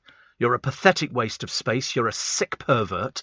And I think 2 years is an embarrassment to the families, an embarrassment. Like, you know, we're all hoping, aren't we, that the murderers of little Arthur are going to be in prison and rot in hell for the rest of their life. Apparently, it turns out that the woman, people have tried to poison her already. So she'll be under armed guard now. She'll be having people looking after her. And yet she's a convicted murderer. I just don't get it at all. I really don't. And then the professor who's at a university. He dared to call students pathetic because of something they complained about. He's under investigation now because the students complained. Students! I mean, come on, hands up. Anybody ever seen sober students? I mean, that's what students do. You go to uni, you go to college, and it's a life of debauchery. It really is. They all can't wait to sort of, and the college bar is like, how much is it? God, it's cheap. We can get drunk every night. Students do that. And so this poor professor has now been sort of semi-ousted whilst he's under investigation. Honestly, people are so pathetic. Tom Holland is the good news today. He's revealed he's landed the role as Fred Astaire. And the man who used to be a Grinch has now seen the Christmas lights, and he's now a much happier person. You see, Christmas lights make you happy. By the way, if you have, according to the papers today, not me, if you're according to the papers and you read them, if you have a false tree, you're common. You're very common by having a false tree. If you have a fairy on top of your tree, you're even worse, because you are a loser. You know why? Because it's got to be a star or an angel. Preferably a star, because it was the star that guided the wise men with all their money. I mean, how they never got mugged, I've got no idea. They're carrying gold, frankincense and myrrh, and no mention of the bandits and the robbers who must have been abounding at that particular time. We know that because when the Lord was crucified, the people next to him were robbers, weren't they? But nobody touched the gold, frankincense and myrrh. But no, you put a star on the tree because a star was the thing that they followed. They followed the star in the east, and it took them to the baby Jesus. Jack Whitehall, the comedian, terrified his old stand-up material will cost him a Hollywood career, because nowadays you can't say anything. People complain about people complain about every single thing. And in an effort to drag out the most dreary story in the world, they've got the programme coming up, The Full Monty, which is where a bunch of people who've been touched by cancer will strip off. I fail to understand how stripping off solves anything. But anyway, Martin Roberts is going to be stripping off, and he's a bit worried. We had Ola and her husband Jordan.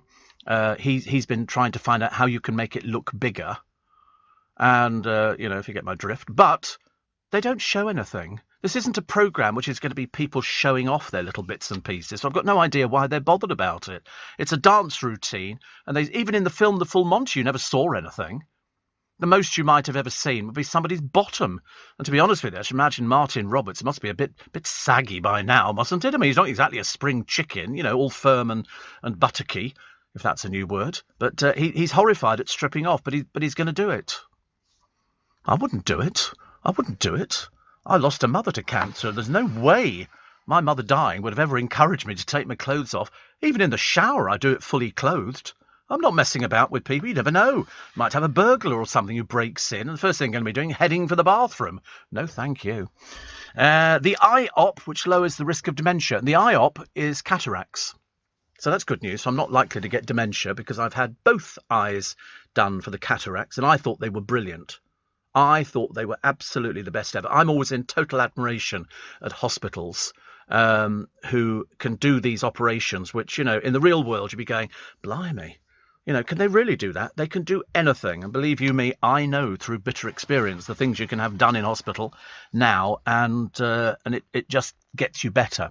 So to actually have a sort of an operation like the cataracts, and it can stop you getting dementia and things like that. I mean, I'm all for it because it's brilliant. You don't feel anything. You feel nothing at all. You don't even need. Where or when? When? Probably about 18 months, 2 years ago. I went in to have one done because my eyesight got a bit blurry, just a little bit blurry. And I went in and they said, you've got a little bit of. In fact, I went to get my eyes tested for glasses, and they said you've got a little bit of clouding over. And so I went to the hospital. They then checked me out, and they said, we'll book you in for a cataract operation. And I thought, that's nice. That's a nice thing to have done. I wasn't sure what it entailed, but somebody said, you don't need to worry about it. You don't feel anything because they put anaesthetic in, but it's only like a liquid. They don't inject or anything like that. And then when you go in, they put the anaesthetic in, little sachets of this liquid. Tip your head up. And everything. Then you go in there, and they hold your eyelid open. They put like a little clamp on it, so you don't even need to hold your eyes open. They put something over there, so you don't see anything, and you literally just a bright light, and the surgeon will then start doing. And what they're doing is they're shattering the lens on your eye and removing it, and then they put in a new lens, or the lens underneath. And so he said, "I'm just putting in the new lens now, Stephen." And I thought, that's nice. That it was done. I mean, I was in there about an hour, and then you have a little recovery period, not very long, literally, and then you have to get somebody to pick you up and take you home, or get a taxi or something like that. And it was brilliant. I just had a piece of cotton wool over my eye, and boy, is it bright afterwards. Boy, is it bright. And then they said the other one might need doing shortly, and he said, "Shall I book you in for that one?" I said, "Yep." So I went in and got them both done. I thought they were brilliant. Absolutely brilliant. So if we can lower the risk of dementia by having that done, so that applies to a lot of elderly people. If your eyesight starts going, then you go and have your cataracts done. But I told you, I did bump into a woman in there, and I'll talk to anybody. I couldn't care less if I'm in surgery or whatever else. And she said, "I hear they take the eyeball out and then repair it." And I said, "No, I promise you, they really don't take the eyeball out." She said, "Are you sure?" I said, "Oh, absolutely sure." But how would they take it out? It's not like sort of something in a teddy bear where you just sort of take it out. But yeah, it's an old wives' tale, but people believe it. They've heard somebody say, "Oh, they take the eyeball out," and then they no, of course they don't. Definitely not. So she must have been very, very pleased. Very, very pleased indeed. We've got the Christmas presents from the past that should be brought back, and my Christmas wreath has arrived. So we'll talk about that a little bit later on as well. Plus, Viagra can cut the risk of dementia by 2/3. I think I'd rather have the eye operation, to be honest with you. I mean, I don't want to sort of come up with all the old gags. But, yeah, taking somebody's eye out, I don't like to do those sort of gags. Not on this programme. And Susanna Reid says, jail the evil pair forever, the couple who killed Arthur. Yes, I would think there couldn't be anybody in the country who wouldn't agree. This is LBC. Steve Allen on LBC. Text 84850. Morning, nice to have your company. Are you well? Are you well? Are you good? I was very pleased this morning. Well, I say I was very pleased because I've got 2 letters I've got to deal with. Not 3 letters, actually. One was a gas bill, which I paid. I can do that online, which is very good. The other one was my driving licence, which is renewable every 3 years because I'm diabetic. So they don't want somebody driving on the road who's likely to, to have one of their little seizures, which I'm not likely to have. So I've got to fill that in and send that back, which I do every 3 years. So I'm on a 3 years restrictive licence. And the other thing was my tax bill, which has come in for January, which I'm sure everybody listening will be going, "Oh, not another tax bill." Yeah, last tax bill I'm going to get, but that's quite nice. So I'm quite pleased about that. And then I sort of checked all my accounts, and I've got the money there for the tax bill. Doesn't have to be paid till the end of January. Got the money in there. The only thing I've got to find is I've got a shortfall on the mortgage, which is finishing in January as well. Got the money for that one. And then I've got a service charge on the property. And I've got the money for that one. So in fact, it's all kind of. I like things to be a bit organised. I don't like getting a bit confused by things. And in between that, trying to work out what to get people for Christmas, which is a bit of a pain, isn't it? I think just money in an envelope. People appreciate a bit of money, don't they? Which is much nicer, because then you can buy cash is because then you can buy what you want to buy. And that's always quite a nice thing, I think. Sheridan Smith has pulled out of a special Christmas Day programme at short notice. This was after the car accident. Sherry, pull yourself back together again. For goodness sake, we're going to miss you. We need you on there as quickly as possible. Russell Howard hates social media. Very good looking, Russell Howard. Very, very good looking. I keep seeing all these comedians on the television because they're now obsessed with doing programmes that are just full of comedians. They put them on there because they're supposed to be quick thinking. Could they do a 3-hour radio programme, though? Could they do a 3-hour radio programme? I bet they couldn't. The Lost Heirs. Have you seen these programmes on the television? A friend of mine was on it because they phoned up and his other half was heir to a flat that they'd got. And they would, so somebody dies, they don't have a will, and they have to trace the family. So they've got heir hunters. How much have they got out at the moment? How much is sort of sitting there waiting to be collected? £77 million. is waiting to be collected because they can't find people, or people have moved overseas, and you've got to trace every member of the family. And there's a few agencies who chase around, and they've got to get the family signed up as quick as possible. So it's a bit of a race against time. But a friend of mine, he ended up with a couple of £100,000 because they sold a flat, and there were two of them. So he did very well on that. What was the other one? The student sued the aunt over a house left in the mum's will. If it's got the word money on it, and wills, and death, and stuff like that, people are going to argue for the rest of their time. Michael Landon, who used to be in Little House on the Prairie, and was very good, he died years ago, and he left, I think, about $60 million. Most of it went to his wife, and the children he left $10 million each to, which, you know, in anybody's money, that's a nice... They took it to court. They wanted more. They thought they were entitled to more money out of his will, that 10 million was not enough. And I'm thinking, God, how greedy. How greedy. Shane in Sydney says, I'm common. I've got a fake tree. I know. That's what it says in the paper. How can they say that, though? Because some of the fake ones, I mean, you know, quite. I've got a real one this year, and it's 7 foot. And it's a good 7 foot. Very good 7 foot. And it's just the right shape. I like it so it's a bit bushy around the base, which I quite like, you know, and you can push it down a little bit, you know, to sort of make them flatten out a little bit. Have you done that? Oh, it's fabulous. It really is. And my friend Rich, who's driving home at the moment, says, I've got some bills you can pay. I tell you, it's the first time I've been this organised. It's the first time I checked the other day, because now I've got this bank app, Rich. I check it, and I can see money going in and money going out. And when I paid yesterday my VAT, I sort of took it out of the account. It took me about 5 minutes to sort of work out how to do it. And I did it, and then I watched the money vanish from the account. But we transferred it over. So that was quite... I'm being quite a good boy this year. I'm really being quite a good... You'd never believe it, would you, honestly, if you read all the papers? But I'm definitely being a good boy, I think. I love the idea that there's a businessman. He's got an obsession with model railways. He's got a model railway costing £250,000. It's big. It's really big. His girlfriend had no idea that he had something that impressive. Not a clue. And he's managed to keep it quiet from it. It's so huge. And I've often thought the best one was Rod Stewart's. Rod Stewart's train set is fantastic.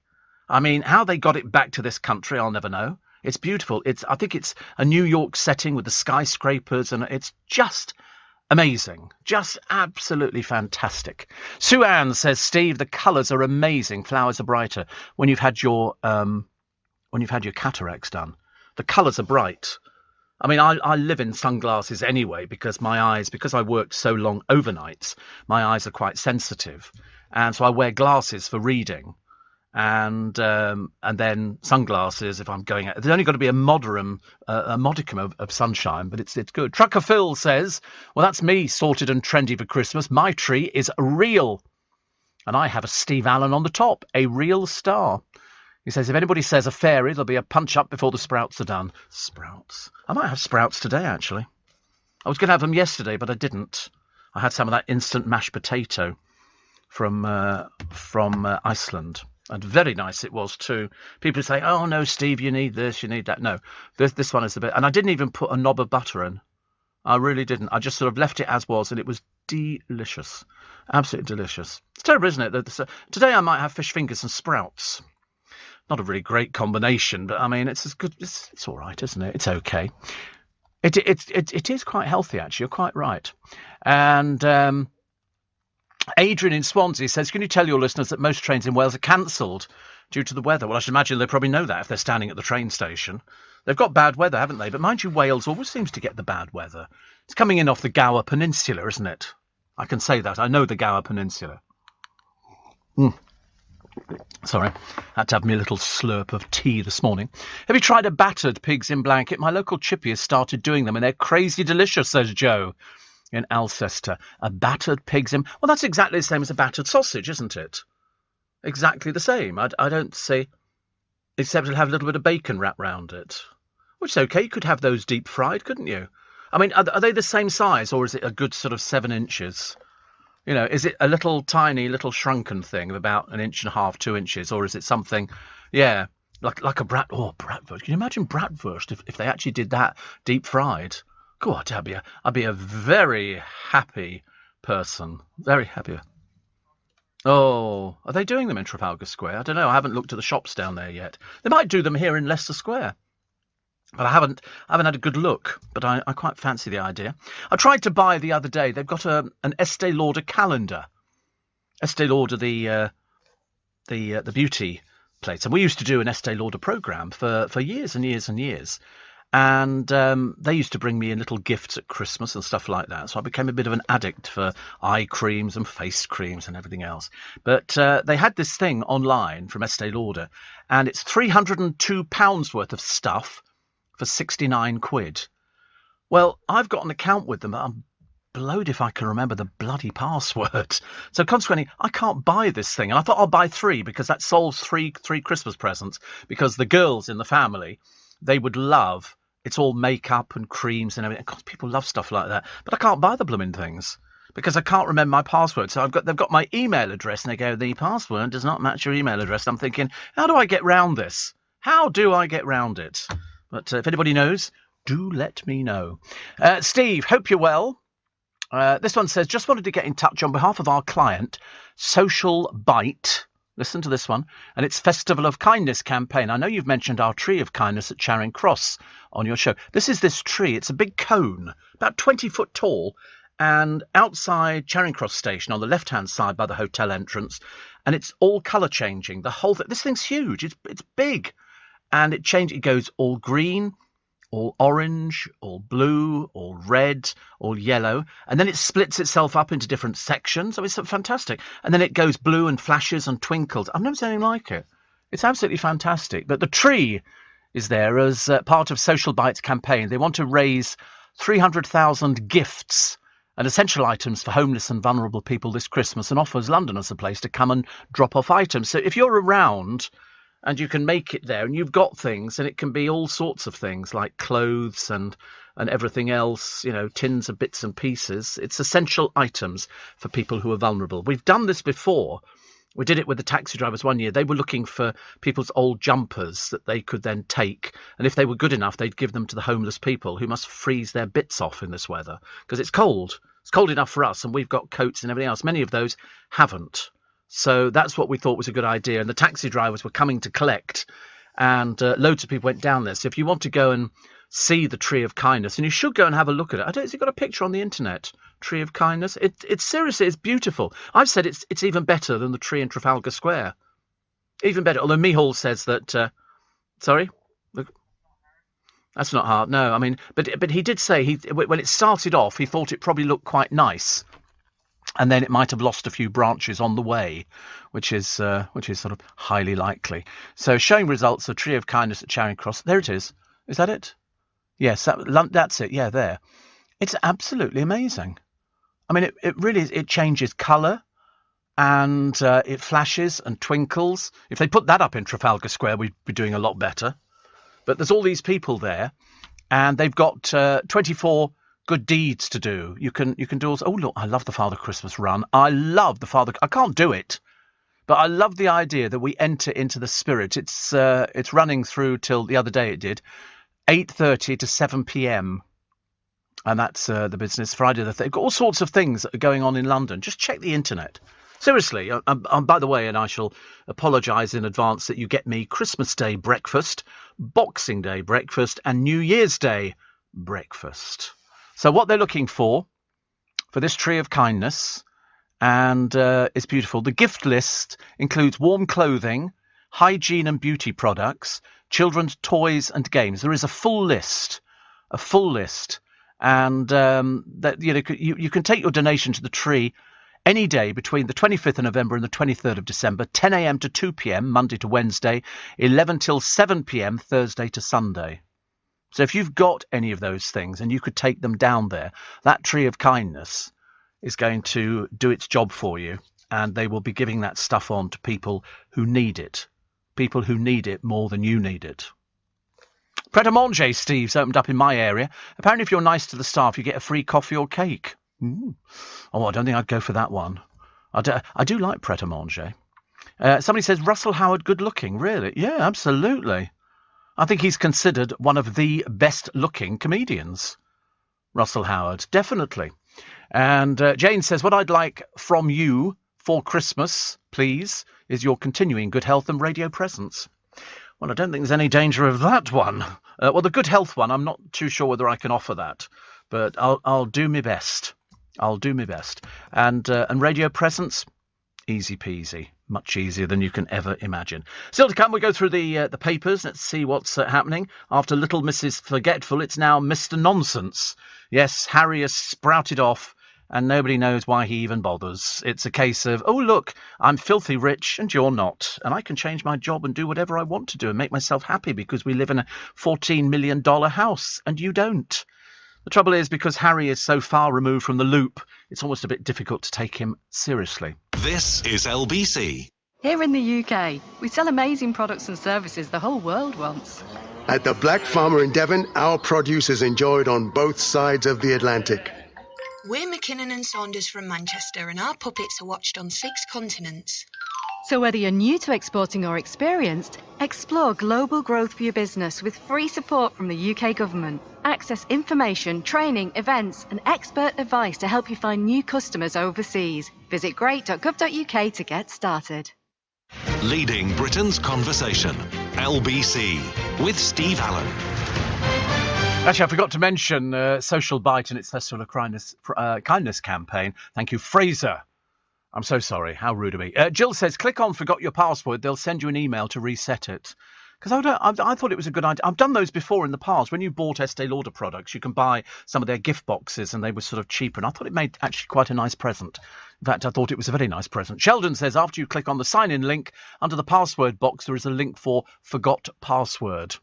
Yes. Roger says, Harry says all these things, but seems to be living the expensive life of Riley. But it's Meghan that rules the roost. Yeah. Oh, I would have no doubt of that whatsoever. I mean, Harry sort of comes up with little things and he thinks they're intelligent. Of course, because the life he came from, you know, if he stood up and made a joke about so-and-so, people would just be doubled up in laughter.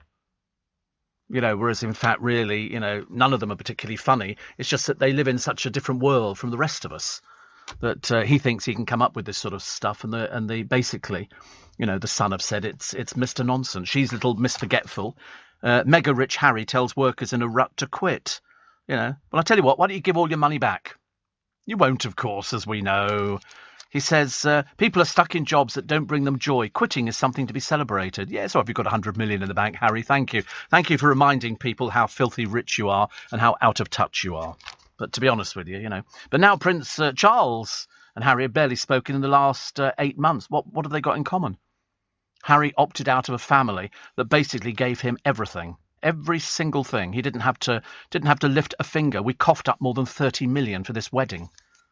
So now they've barely spoken. Relations at an all-time low. I mean, to be honest with you, I don't care. I always thought the whole family were dysfunctional. I always thought that. You know, Anne and her, you know, marriage beforehand. Now she's with somebody else. And, I mean, William is still stuck with Kate, but I think she's a bonus. I think she seems to have fitted in extremely well.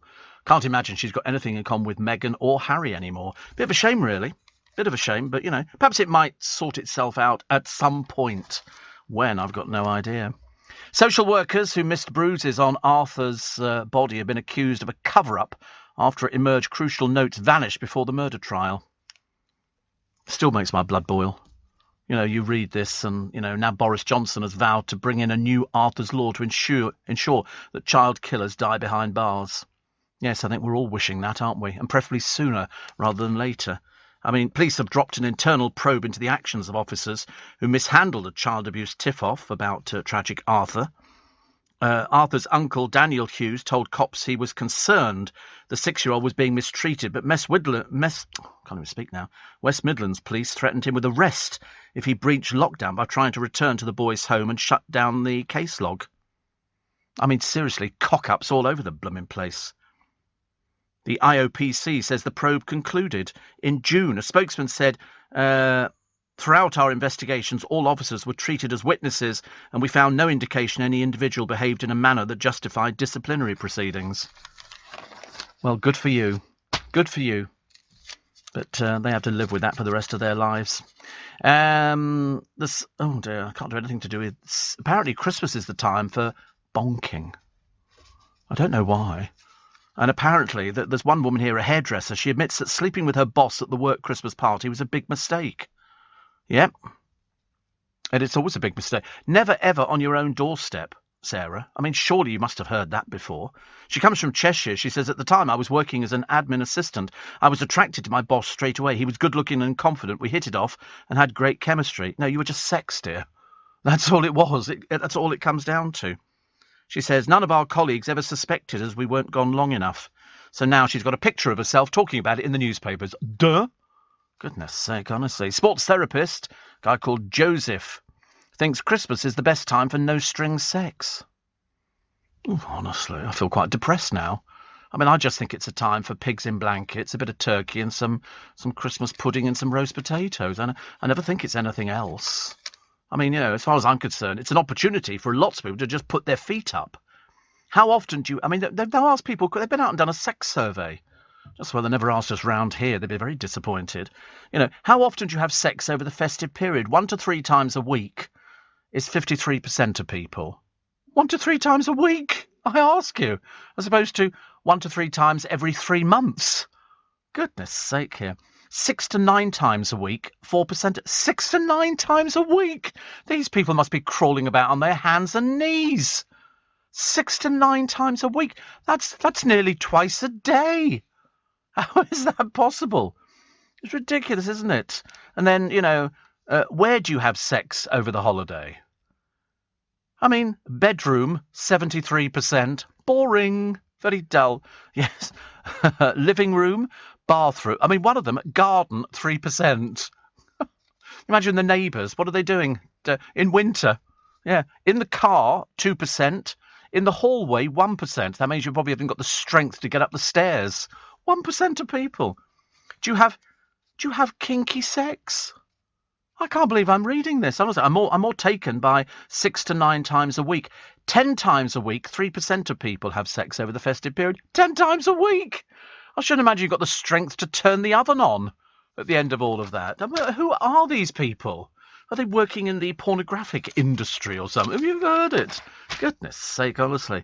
I do like the couple, actually, because it's an old story. I've seen this one before. They dig it up every year. They planted a 6-foot Christmas tree in 1978. Now they have to use a cherry picker to decorate it because it's 50 foot tall. Avril is 75. She said the village has no street lights, so it's a real spectacle. I'm surprised the council haven't closed you down. They do normally with people who have these things which attract people, and so 2,000 locals went to the switch on. It's a tree with lights on it. 2,000 people stood there and went, ooh. It's nice, isn't it, really? But I've seen it before because, as I say, they dig it up every year. It's the same old story. A set of fairy lights have been turned on for a 53rd Christmas without a bulb being replaced. Vina Shattuck bought them from Woolworths in 1969 for £3, and they've yet to fail. Because in the early days, I mean, they were constantly giving up, weren't they? You'd have to go through, you'd have to stretch. I remember stretching them out on the floor, and you go through all the lights and have to screw them in properly and push them down, just make sure they were all lighting up. And if they didn't, you had to sort of try and find the replacement bulbs. Never the easiest thing. Thinking of a trip to Costco to stock up for Christmas, says Ellis. Hope you left some Prosecco behind. I left a few bottles behind. I'm sure you'll manage, actually. They've got loads of other booze in there. Because people, I mean, do you know, if you buy things now, then you don't have to do that rush and try and grab the last bottle off the shelf and stuff like that. Makes it so much easier, actually.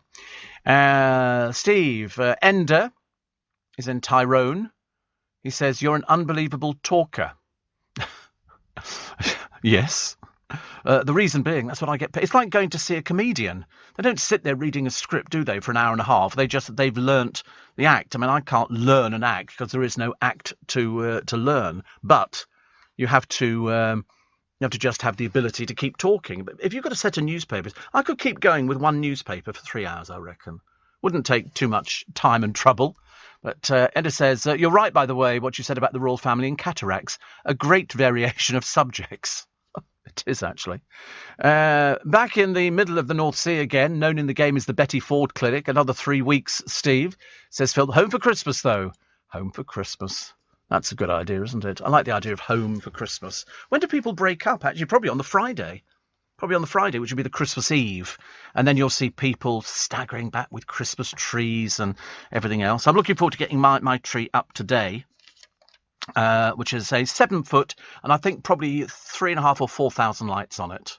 It does. And then I've ordered this lametta, the stuff you drape over the branches, and it sparkles. It's just little thin strips of like lametta. It's very nice. I've got it in. It was $4.49 or $4.99 a pack of 3 colours: gold, silver, and what was the other one? Gold, silver, and blue, I think.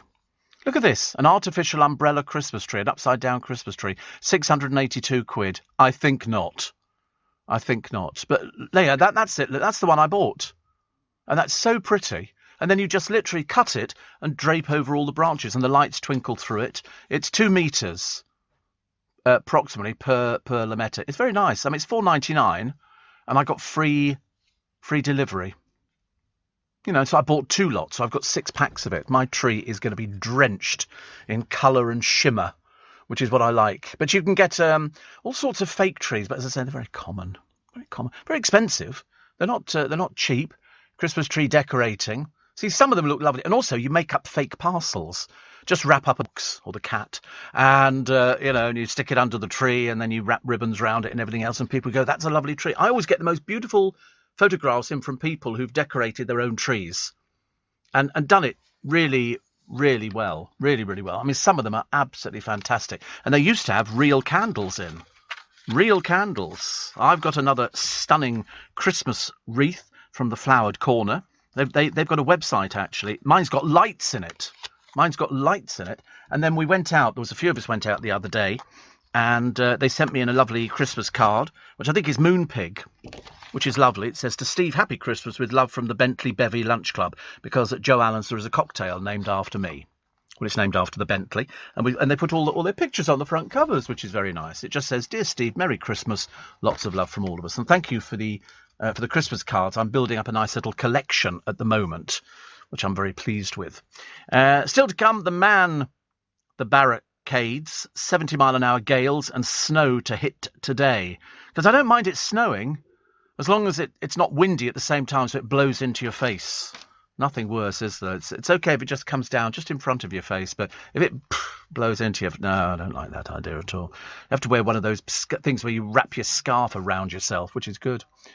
Yes, like a balaclava, yes. And in which case you can't go in the bank because they think you're about to rob them. So before you know where you are, somebody shouting, "Get down on the floor, spread your arms, spread your legs," and brace yourself. Roger says 6 to 9 times a week. Sounds like the clientele on a Club 1830 holiday to Ibiza in the 80s. Certainly doesn't sound like anybody I know, Roger. 6 to 9 times in a week. I mean, honestly. This is LBC.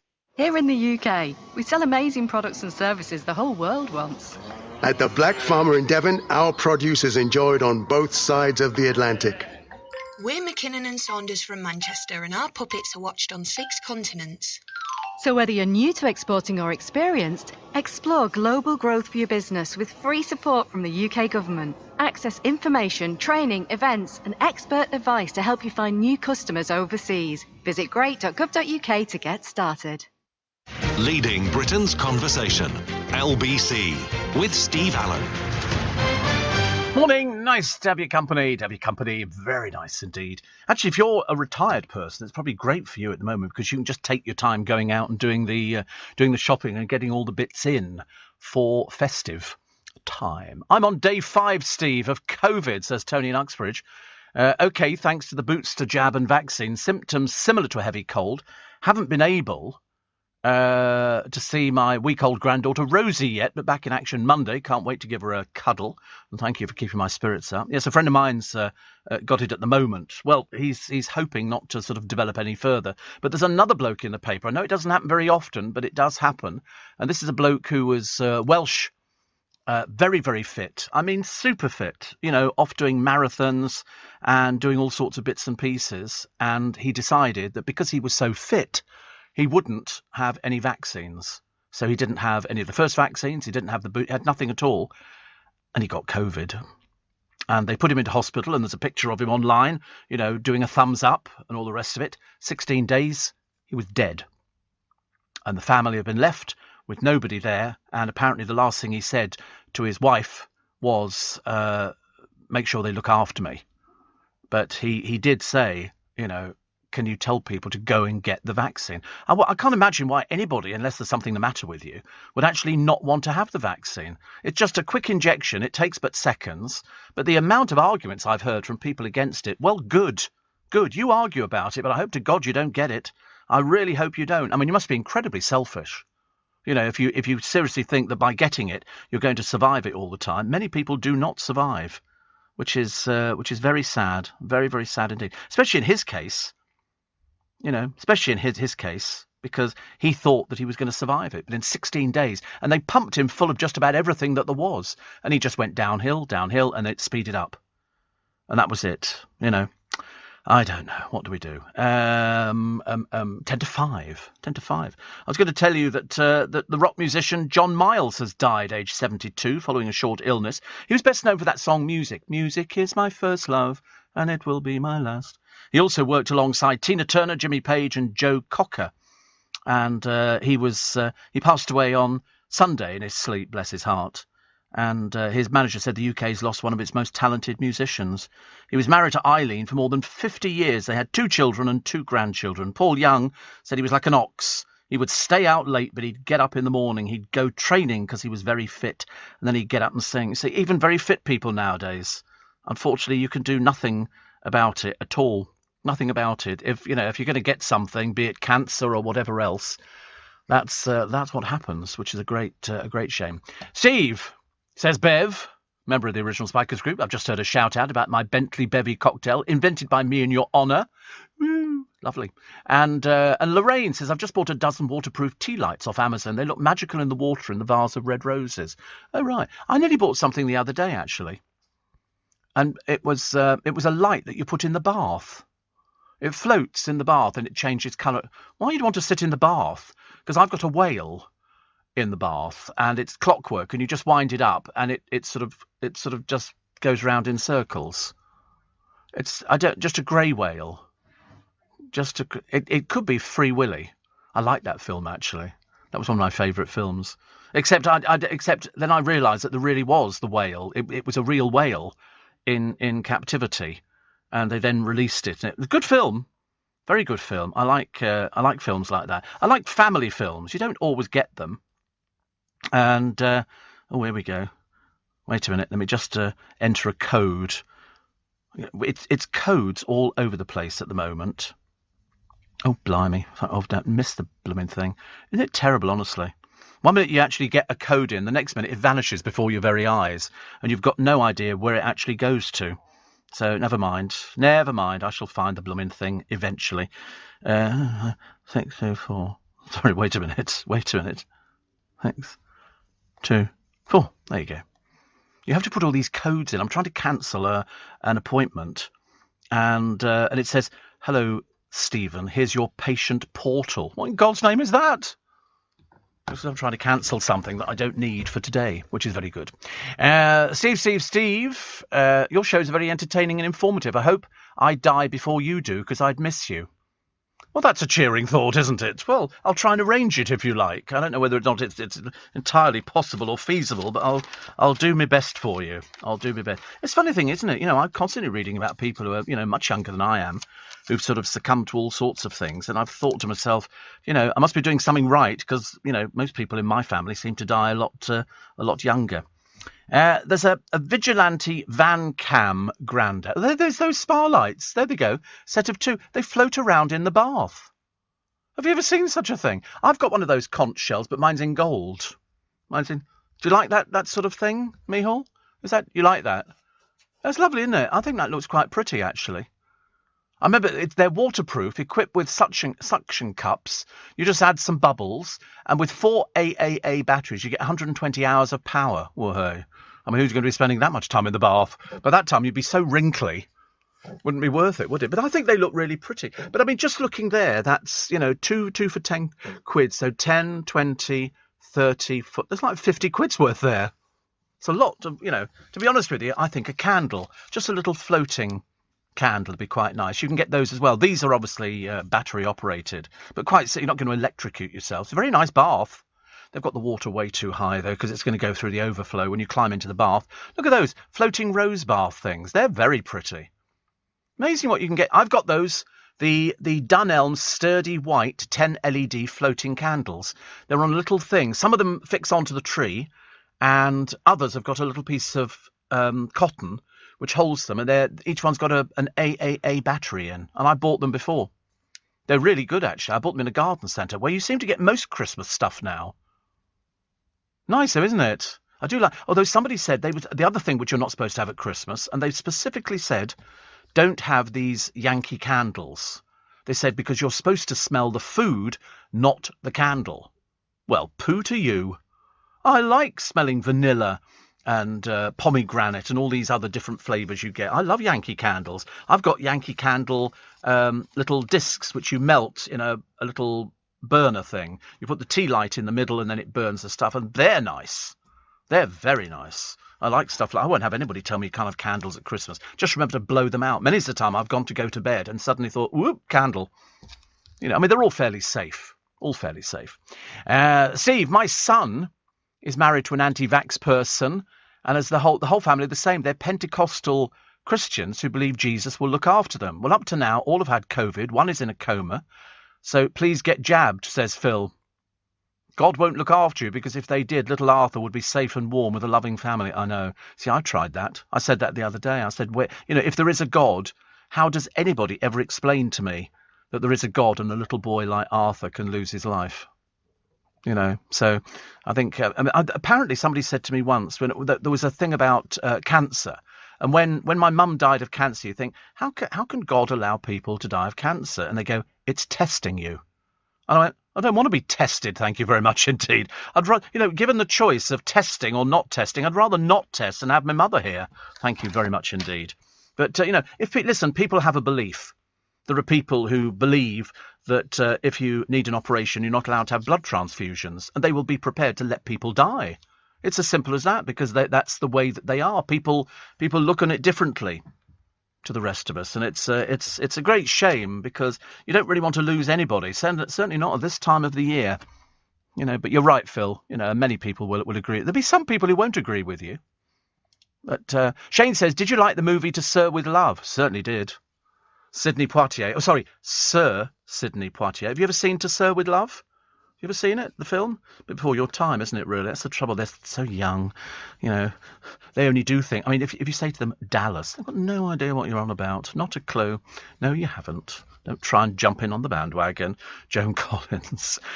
I don't think Joan Collins was in Dallas. I think you find she was in Dynasty. See? Best not to jump in on these things, I don't think, because Dallas was all about oil wells and everything else, and I don't think Dame Joan Collins went anywhere near an oil well. She might have owned a couple in her time. No, she was in Dynasty. In Dynasty, which was lovely, actually. I mean, they had big houses. Everybody was filthy rich. People spent all their time dressed up. All the men were immaculately dressed, and all the women were just so gowned. It was just, beautiful. I mean, there are people who live like that. You walked round here. You walked Joan in. Yes, I know. You don't have to keep mentioning it. Nothing worse than a show-off, is there, really? Yes, your claim to fame is he had to bring Joan Collins up into the studio for an interview. And God knows we've had to live with it for the past goodness knows how many blooming weeks. And of course, I've got a photograph of me and Joan Collins, and I had to ask for it, of course. And, yes, you did. Don't start on me now, honestly. As I say, if he's mentioned Joan Collins once, he's mentioned it about 400-500 times at least. That's his claim to it. No mention of, I had a picture taken with Steve Allen once. None of that. Exactly. Steve Allen who? That's what they say, isn't it? Steve, get them to come here when we tour the ranch, then they'll know about Dallas. I don't want to bring them, Ian. My friend Ian lives over there, but we're not going to take you, because you thought you'd be disappointed that Dame Joan Collins wasn't there, holding up a derrick. So, Steve, did you like the movie To Sir with Love? The song was sung by Lulu, who also featured in the movie. Very, very good indeed. And it was about a black teacher who goes into an inner city in London, and they've never seen black teachers before. And it's a brilliant, brilliant, brilliant film. It really is. You know, all the kids are a bit disruptive, but in the end, he wins them over. And it's a lovely film. And Lulu is just one of the girls in the class, because little Lulu was very famous from an early age. This is LBC. Here in the UK, we sell amazing products and services the whole world wants. At the Black Farmer in Devon, our produce is enjoyed on both sides of the Atlantic. We're McKinnon and Saunders from Manchester, and our puppets are watched on 6 continents. So whether you're new to exporting or experienced, explore global growth for your business with free support from the UK government. Access information, training, events and expert advice to help you find new customers overseas. Visit great.gov.uk to get started. This is LBC from Global, leading Britain's conversation with Steve Allen. Morning, everybody. Nice to have your company. It's Steve Allen's Early Breakfast. It's LBC, and with you till 7 o'clock, Monday through Friday. And we hope you're well. We take all your texts and emails, 84850 steve@lbc.co.uk. And some of the best show business stories around, plus some of the stories that make you go, "Ugh." That drives me absolutely mad. Pop star Ed Sheeran almost killed Elton John filming their new Christmas tune, but is it going to be number one? I'm hoping Lad Baby's number one. Is it Lad Baby or Lab Baby or one of the two? It's the people who built the city on sausage rolls. I thought they were really good. I thought that we need something a bit fun, much as though I applaud the Elton John single, because it's an opportunity to look at all the Christmas DVDs and stuff like that, and I do like them. But Ed Sheeran says, I'm dressed up as a sort of sexy Santa Claus. I don't know about sexy Santa Claus, but Santa Claus, nevertheless, is very, very good. But Ed was shaken, but still had a great time. He said the music video is wild. I bet it is. You know what Elton's like? He likes to chuck it all in, and so good for them. At least they've made the effort. Jack Whitehall is terrified, poor soul, that his old stand-up material will cost him a megabucks Hollywood career. He's worth around 30 million quid after roles including Dwayne "The Rock" Johnson in Jungle Cruise. He said it's terrifying to be doing these big family movies. But he said, I used to make crass jokes, but I'd never do that now. Listen, everybody's different. Over the years, you know, there'll be jokes that you'd be telling, 25 years ago that you wouldn't tell nowadays because they just sound a bit dated. So that's why it doesn't really make any difference. I mean, Jack's sort of cute enough to have a go at doing Hollywood movies. It's worked for other people. They've sort of taken a lot of comedians and they've sort of turned them into household stars. Who was that one who used to, I can't remember his name, he used to sweat all the time. In fact, he could be on stage for about 10 minutes and he would be wringing wet. And we don't see of him nowadays. So presumably he must be living in America. You know, one of those sort of things that, you know, people just go over there. You make a few films and then you make so much money out of it. You feel you can put your feet up for ages and ages. Hollyoaks star Georgie Porter has announced she's engaged to her boyfriend. I don't think it means as much nowadays, does it? Being engaged, people go, oh, I'm going to get engaged. I've been living together for ages, you know. And then they go, we're getting engaged. So she showed off her engagement ring, and her boyfriend's called Ollie Petrovsky. She plays Teresa McQueen in The Soap. I don't think I've ever seen her actually, but she met the businessman last year, and then people replied to her. Steph Waring wrote, "So happy for you." Chelsea Healy chipped in with congratulations, because that's probably a conversation, I should imagine. And Jennifer Metcalf wrote, "No words." What does that mean? No words. I mean, surely you've got some words, dear. I mean, everybody must have the gift. Lee Evans. That's right, Lee Evans, says Tony. Thank you. He retired. Did he really? Did he really? I used to watch him coming on stage years and years ago, and I don't know what it was. He used to sweat. He could soak a suit. He would literally stand there and the sweat would be running off his face. And I remember thinking, God, I used to be like that years and years ago. I used to be terribly... hang on a minute. I'll just move that to there. I used to be terribly nervous about going on stage. I don't know why. I used to get into complete panic over things. And we did all the one-man shows or the two-man shows. And we did them with different people, including James O'Brien. And all of a sudden, I kind of lost that side of it. I lost the bit of being scared of going on stage. Somebody said to me, you're supposed to be a bit frightened when you go on stage. You're supposed to have nerves. And I said, well, I really haven't had nerves. And the reason being that is if you go on stage and you're booking, you know, the Steve Allen, you know, the Angina Monologues or whatever it happens to have been, people have bought a ticket because they want to see you. So, in fact, you're on home territory. And that's always the nice thing because, we played everywhere from, 300-seaters to 600-seaters to 2,000-seaters. And each and every time there was such a general sort of affection that was going around that it became infectious. So I never actually thought it was nerve-wracking. I get excited about it, mainly because I've got no idea what I'm going to talk about. It's a bit like doing this programme. And somebody says to me, on your live shows, what do you talk about? I go, I've got no idea. Not a clue. But I don't have any idea when I come in to do this programme. I do what they call freewheeling. Somebody turns the microphone on. It's me, Hall's job this morning, and he'll sort of turn the microphone on, please God. And you get sort of the little jingles, and it'll go Steve Allen on LBC, and then you just start talking. I don't think there was anything else that you could do about it. But as Nick Ferrari said, he said nobody does what Steve Allen does. Mainly because people go, oh, I couldn't risk that. 3 hours of talking by yourself, and you go, yeah. But doing it on stage is nice because you can see people's little faces. I like looking at people's listening little faces. Kevin the Restaurateur says, Steve, to Sir With Love, great movie, fantastic song. Those schoolgirl days. Oh, I loved it. He said, I'm just listening to it on the way to the farm. It's a lovely song, isn't it? Have you ever heard To Sir With Love? Oh, it's a really good song. It's very nice. You have to educate them on this programme. I'm working with people, as I say. I mean, they're barely out of sort of, knickers. I nearly said them. I don't know what I was talking about there. I wanted to say nappies. It came out as knickers. I'm so sorry. But it's they have anything that goes back to those days, Shane and Tony, believe you me, not a clue.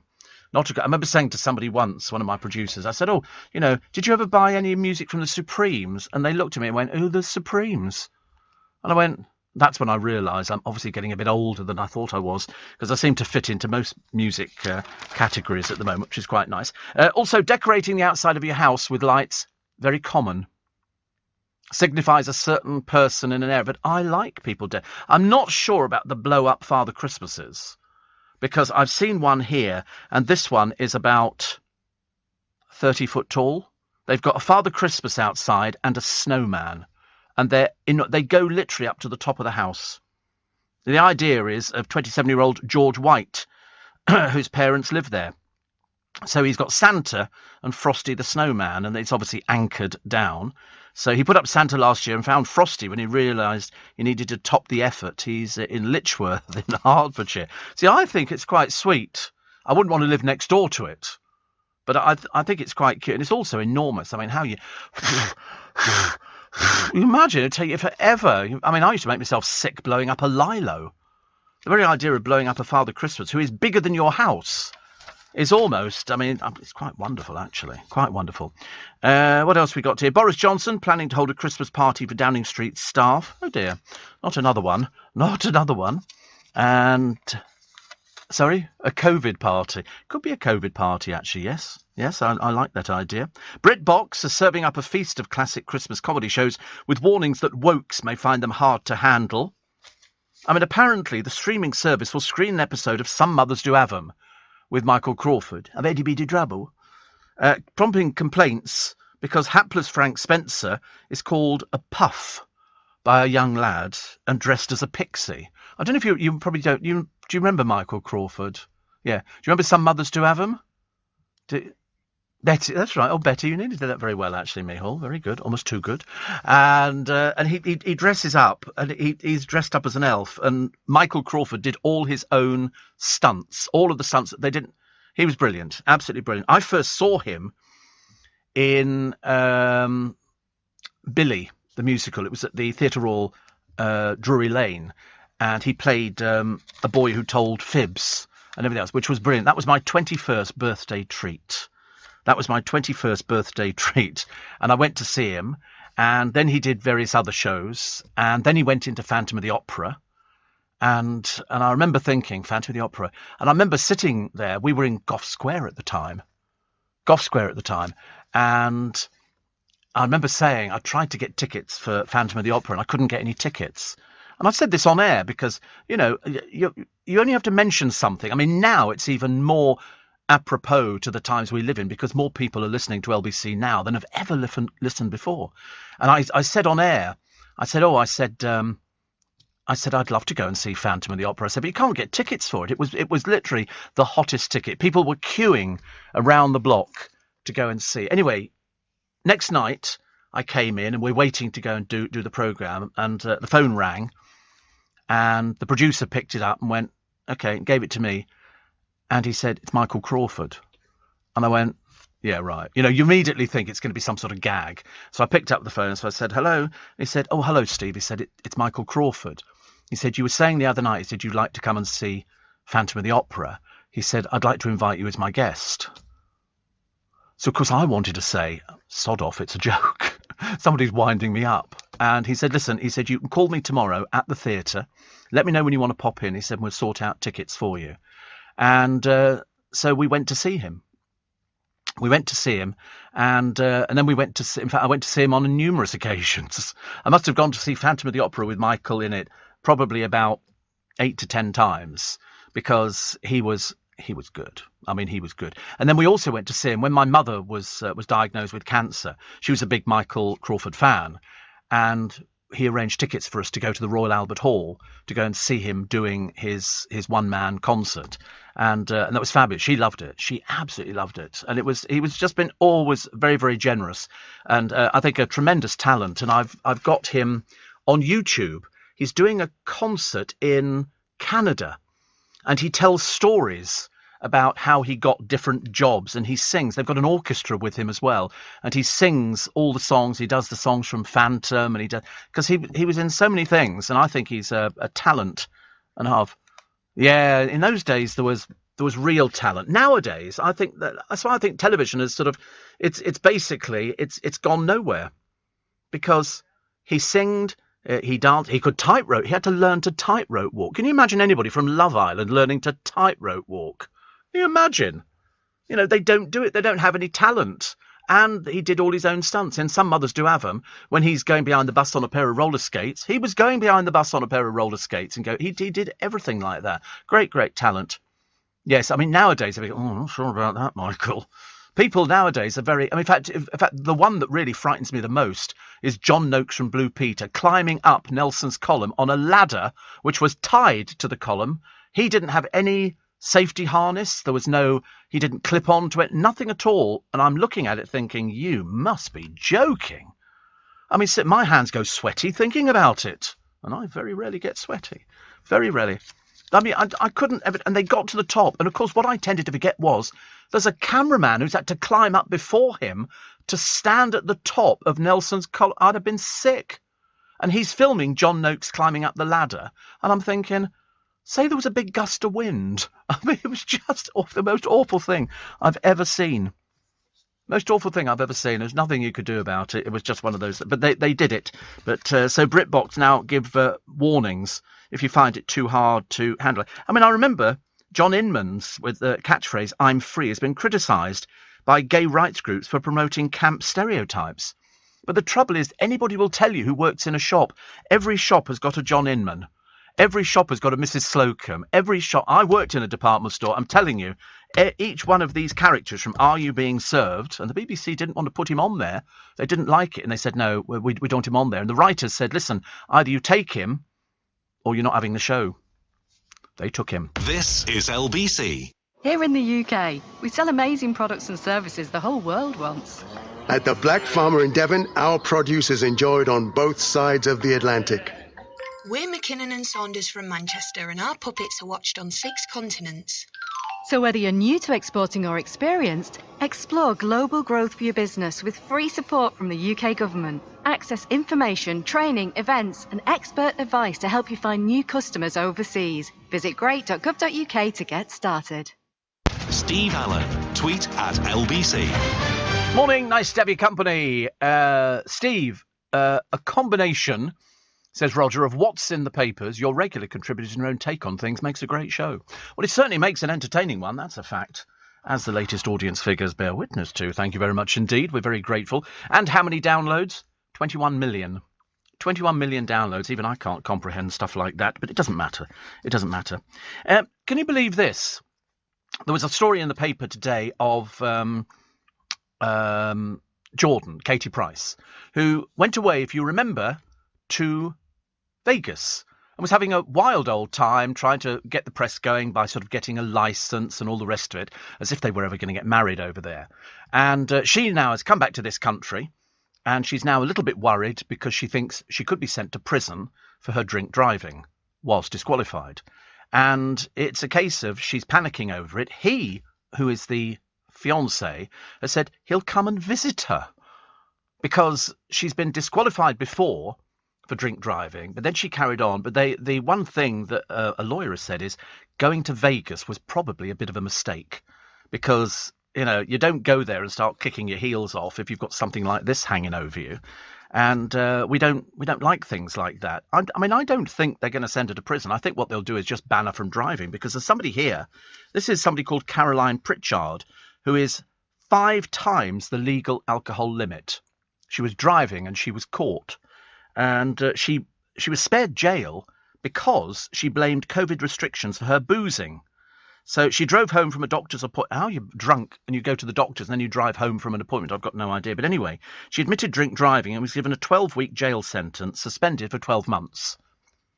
She was banned for 3 years driving, and that's the thing. But the trouble is, in Katie Price's case, she was banned from driving already, and she drove. And she'd had booze, and she was twice the legal limit. And you think to yourself, how many more times you have to forgive somebody for drink driving? I mean, just take the keys away.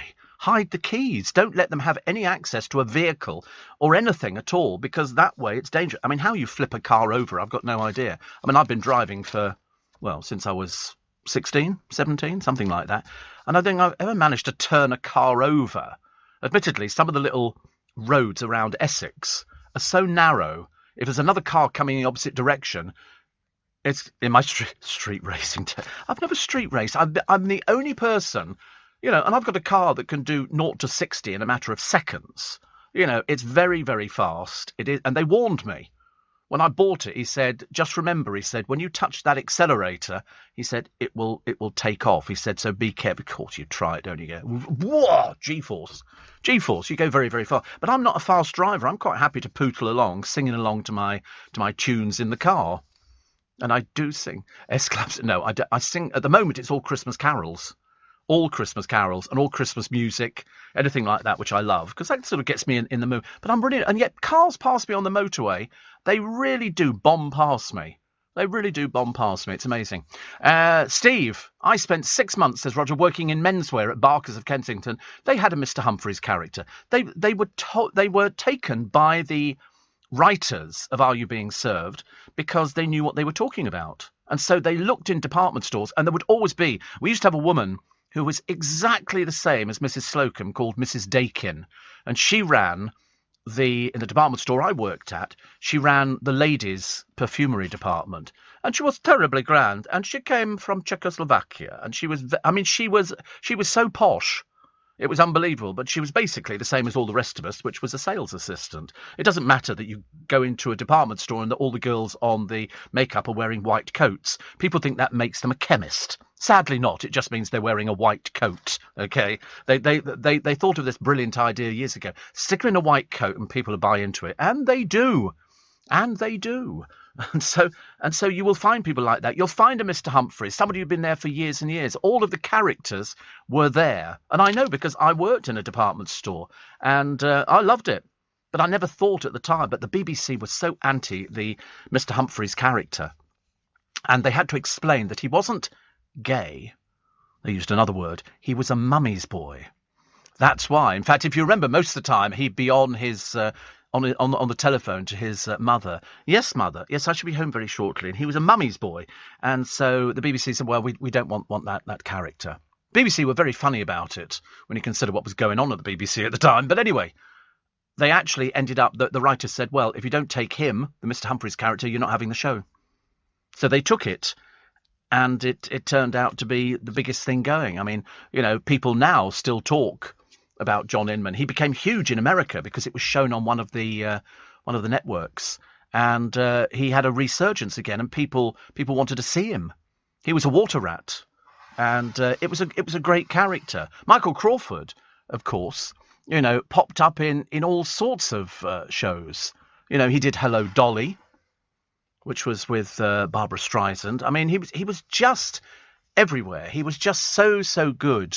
He's 79 now. I mean, I can't believe it either. 79. But he's a stuntman, a comedian, a voice actor. That's why the people who do the voiceovers. But he served as the leader of the Sick Children's Trust.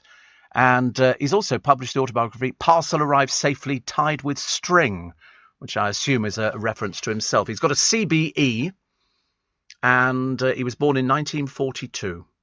And he's I can't believe he's 79. I cannot believe he's 79.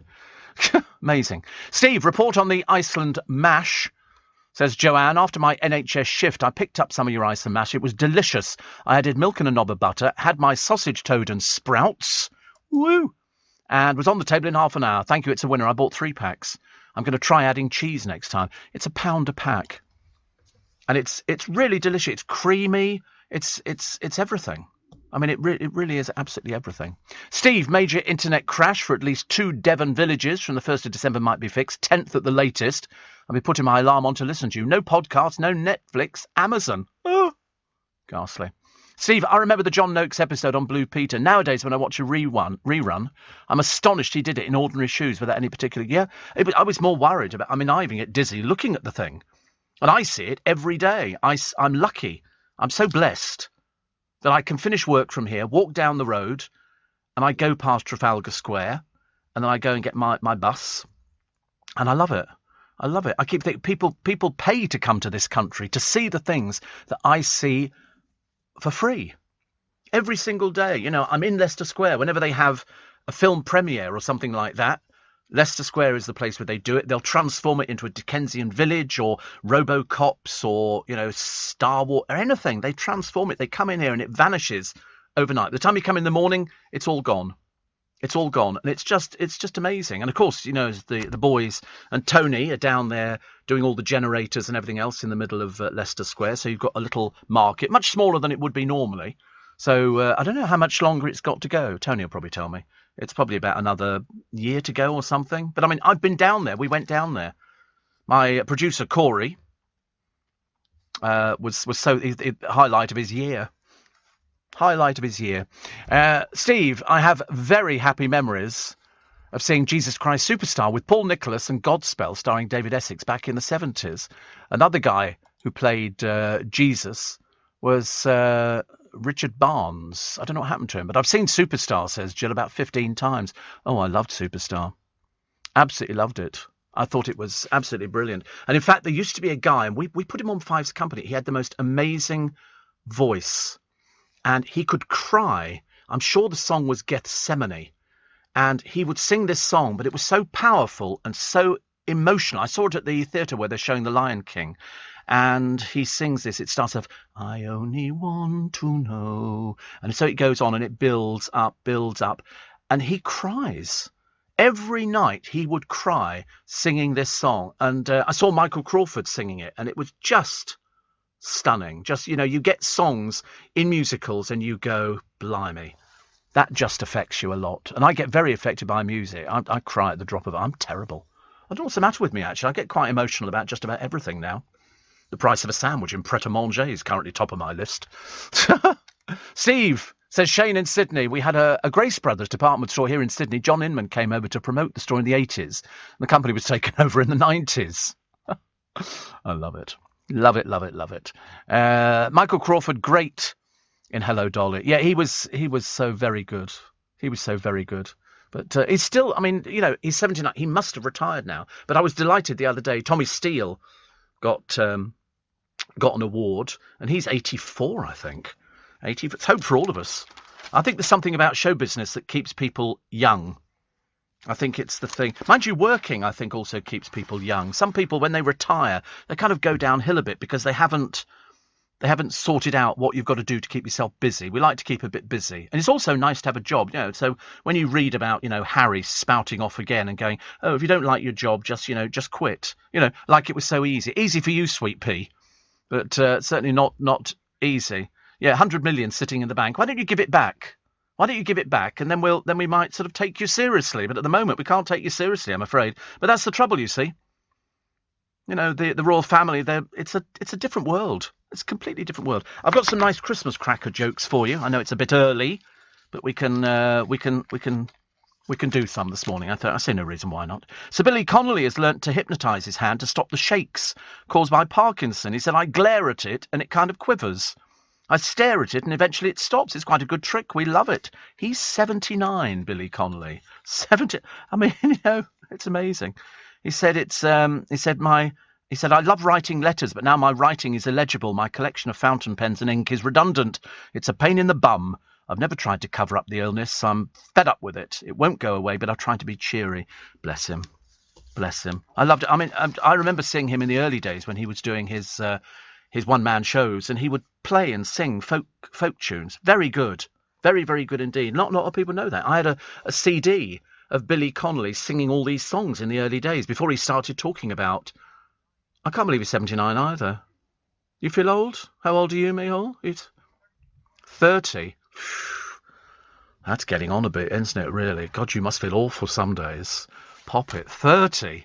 30. Actually, the funny thing is, when I was sort of 18, 19, we used to think 30 was like, God, that's so old. Now, you get to 30, and people say, what's it like? And you go, don't talk. I'm fine. Okay? It's okay. And then you get to 40, and then, strangely enough, between 40 and 50, it whizzes through. 50 to 60 whizzes through, and the next one's sort of midway between whizzing through and slowing down a little bit. So, I'm going to be 68 next birthday. Mentally, I'm about 15. Mentally, I'm 15. I'm convinced I'm 15. If it wasn't for the usual things like having to walk and stuff like that, I can't wait to become motorised. But, one lives in hope. Leading Britain's conversation. LBC with Steve Allen. Morning. I like when we have robbers on the programme who demonstrate just how thick they really are. This is one here. He was caught when he recognised a relative and pulled down his mask to talk to her. Jamie Wade apologised to the shop worker but threatened to kill her if she told the police. So she did. They were both nicked. Jamie Wade and his accomplice, Andrew Morris, both of Carlisle in Cumbria, admitted robbery after targeting a shop in Carlisle. At the city's Crown Court, Wade, the dim one, Jamie Wade, who wanted to talk to somebody and then pulled down the mask to talk to her, so they got a lovely picture of him, was jailed for 5 years and Morris went for 3. I mean, thick or what? Unbelievable, isn't it? You can't believe some of these people. You really can't. Librans. What star sign are you? Oh, you're Libra. Oh, right. Well, you Minty? You're Leo. Well, this is only Librans. I'm sorry. Apparently, are most likely not to break speed limits, whilst Taurians are the worst for speeding. See, I'm Pisces. Aquarius was 43%, Sagittarius 38%, Gemini 37%, Aries 36%, Pisces 36%, Leo 35%, Cancer 34%, Virgo 32%, Scorpio 31%, and Capricorn 27%. Apparently, Librans are well known for being careful. Yeah, right, whatever. I don't believe this sort of stuff. Do you believe this? I mean, how can they, honestly? It turns out to be some company, obviously, sort of, do people's insurance and stuff like that. I love it. Fans want Axe treats back in tins. People want coffee cream back in the... I didn't know they'd taken coffee cream out, actually, but apparently they have in Quality Street. It was scrapped more than 20 years ago, and now people want it back. Flavours consigned to the confectionery history books include gooseberry cream, fig fancy, mint fondant, apricot delight, and Montélimar nougat. I want them all back. I want apricot. If ever I go into a chocolate shop, which I don't do very often, to buy people boxes of chocolates and things like that, and that you can make them up as you go along, so you just have 2 of those, I always go for soft centres. Never gone for anything hard. Always soft. And apricot is like banana's quite nice in chocolate. You just put not pieces of banana, obviously, but they sort of whisk it up so it becomes like a fondant. Very nice, Banana's very good for you. Not too many because they've got potassium. That's why you tend to find a lot of tennis players are very, very good because they eat bananas. I mean, I have a banana occasionally, but I don't like them when they go squidgy. I don't like if you peel back the skin and it looks a bit squidgy. No, not for me at all. Not for me. I like to see. So I'm sort of bordering green to yellow. But it's a it's a fine line, you know. I like to pick them up and I like to have a little squeeze. You know, I think that's necessary. No point picking something that's all soft and squidgy, is it? When you know damn well that once you put it in your mouth, you've got to be able to taste the blooming thing. Oh, dear. Kim says, I know the feeling, Steve. I'm in tears at the thought of the state of my house after it gets rewired. She's going to be rewired. Poor soul. I mean, God blimey, you've picked the wrong time of year, haven't you, to be rewired? Steve, I've just walked past St Paul's, says Mark. The tree outside is beautiful and big. They always have a nice tree there. That's nice, isn't it? I keep meaning, because if you join St Paul's Cathedral, you get first dibs on going along to the carol service, which I think is quite nice. Former Question and Sport panellist Matt Dawson says he's gutted to leave the show as viewers, including Jeremy Clarkson, blast the new lineup. I can't remember who the new lineup is, actually. Paddy McGuinness is hosting, Olympian Sam Quek, Strictly Come Dancing star Ugo Monnier, and told them they're missed on the show. So, I mean, why do they change things? If it works quite well... Oh, it is a nice tree, isn't it? That's very good. That's what I call an impressive tree. That's lovely. I don't know why we can't have that in Trafalgar Square. I don't want to moan about it all the time. It makes me sound a bit sort of dreary, doesn't it? Stop moaning about it, Steve. For God's sake, it's only a tree. Right, talking of trees, anything fake... Now, this comes from the Sun today. Anything fake, this is from an etiquette expert. Anything fake is naff. Okay? Don't try and fail to start a new trend. Amanda Holden has confused her tree. She's got feathers coming out of the top of it, apparently. Poor old Amanda. Put unsightly decor at the back. Using natural decor shows you're creative. Avoid Yankee candles. An advent calendar is traditional where you light a bit each day. Candles on the dining table are fine for the evening, but for lunch you should be smelling the food, not the candle. An imperfect tree is a sign of class. Not every Christmas tree is perfect, and if yours is wonky, that's a bit of a faux pas. Dear honest, I can see loads of you going, we'll have to change the tree. Steve Allen said it's rubbish. Outdoor lights mean people are laughing at you. I don't think they are. I like seeing lights outdoors. Some people, it looks really, really lovely. Admittedly, I mean, some of them are a bit tacky. A winged fairy is simply not the done thing in discerning households. A fairy did not lead the wise men to Bethlehem. It was a star, and the star should be silver or gold. Already decorated your tree? You're common, apparently. It's too early. Too early. It's supposed to be Christmas Eve. That's when you're supposed to... I know. But that's what used to happen years ago. It would go up on Christmas Eve, the tree would arrive, and then you would start decorating it. We used to get cotton wool and put it along the branches to make it look like it'd been snowing, because we were common. And we didn't mind being common, actually. We quite liked it. It sort of, annoyed the neighbours. And you would light it on Christmas Eve, and then you go to bed... And then you'd wake up in the early hours of the morning and you'd go downstairs and the lights would be on the tree, the only light in the room, and it looked lovely. And there'd be presents under the tree and you'd have a quick look. And you'd always have a squeeze. Always have a squeeze. You'd pick a present up, you go, oh, it's a large present. Oh, it's not for me. And you put it down thinking, But don't overdo it. If your tree is so heavily decorated that you can't see the tree itself, that isn't good. Tamara Eccleston's tree is a prime example. Well, I mean, no idea of how to decorate a tree. Imagine she gets a company in. This is the poor woman who didn't know what toast was. I know it seems ridiculous. Even I thought it was a bit of a joke, but apparently not. Oh, look, Louise Redknapp, the singer. When was she singing? Don't tell me she started singing again. What's going on in the world? Anyway, she shares 2 kids with her ex-hubby, who's happily with somebody else, and he's got a baby and all the rest of it. She's appearing at some show, and I can't remember what the show is. It's obviously one of these musical event things, because Steps are headlining on one of the days. Will they be singing live? Don't know. We're still trying to work out whether we think JLS was singing live. Was it JLS? Was singing live the other day on the Strictly programme. People were saying they don't think they were singing live. They think they were miming. I don't know. Do you know more than... You'll like this. Not a lot. 3.6 million dogs and cats have their own website. And 1 million are on social media. 832,000 owners say it's now their main source of income thanks to sponsorship deals. Hairdresser Selina from London sets up sites for her pug, Kiko.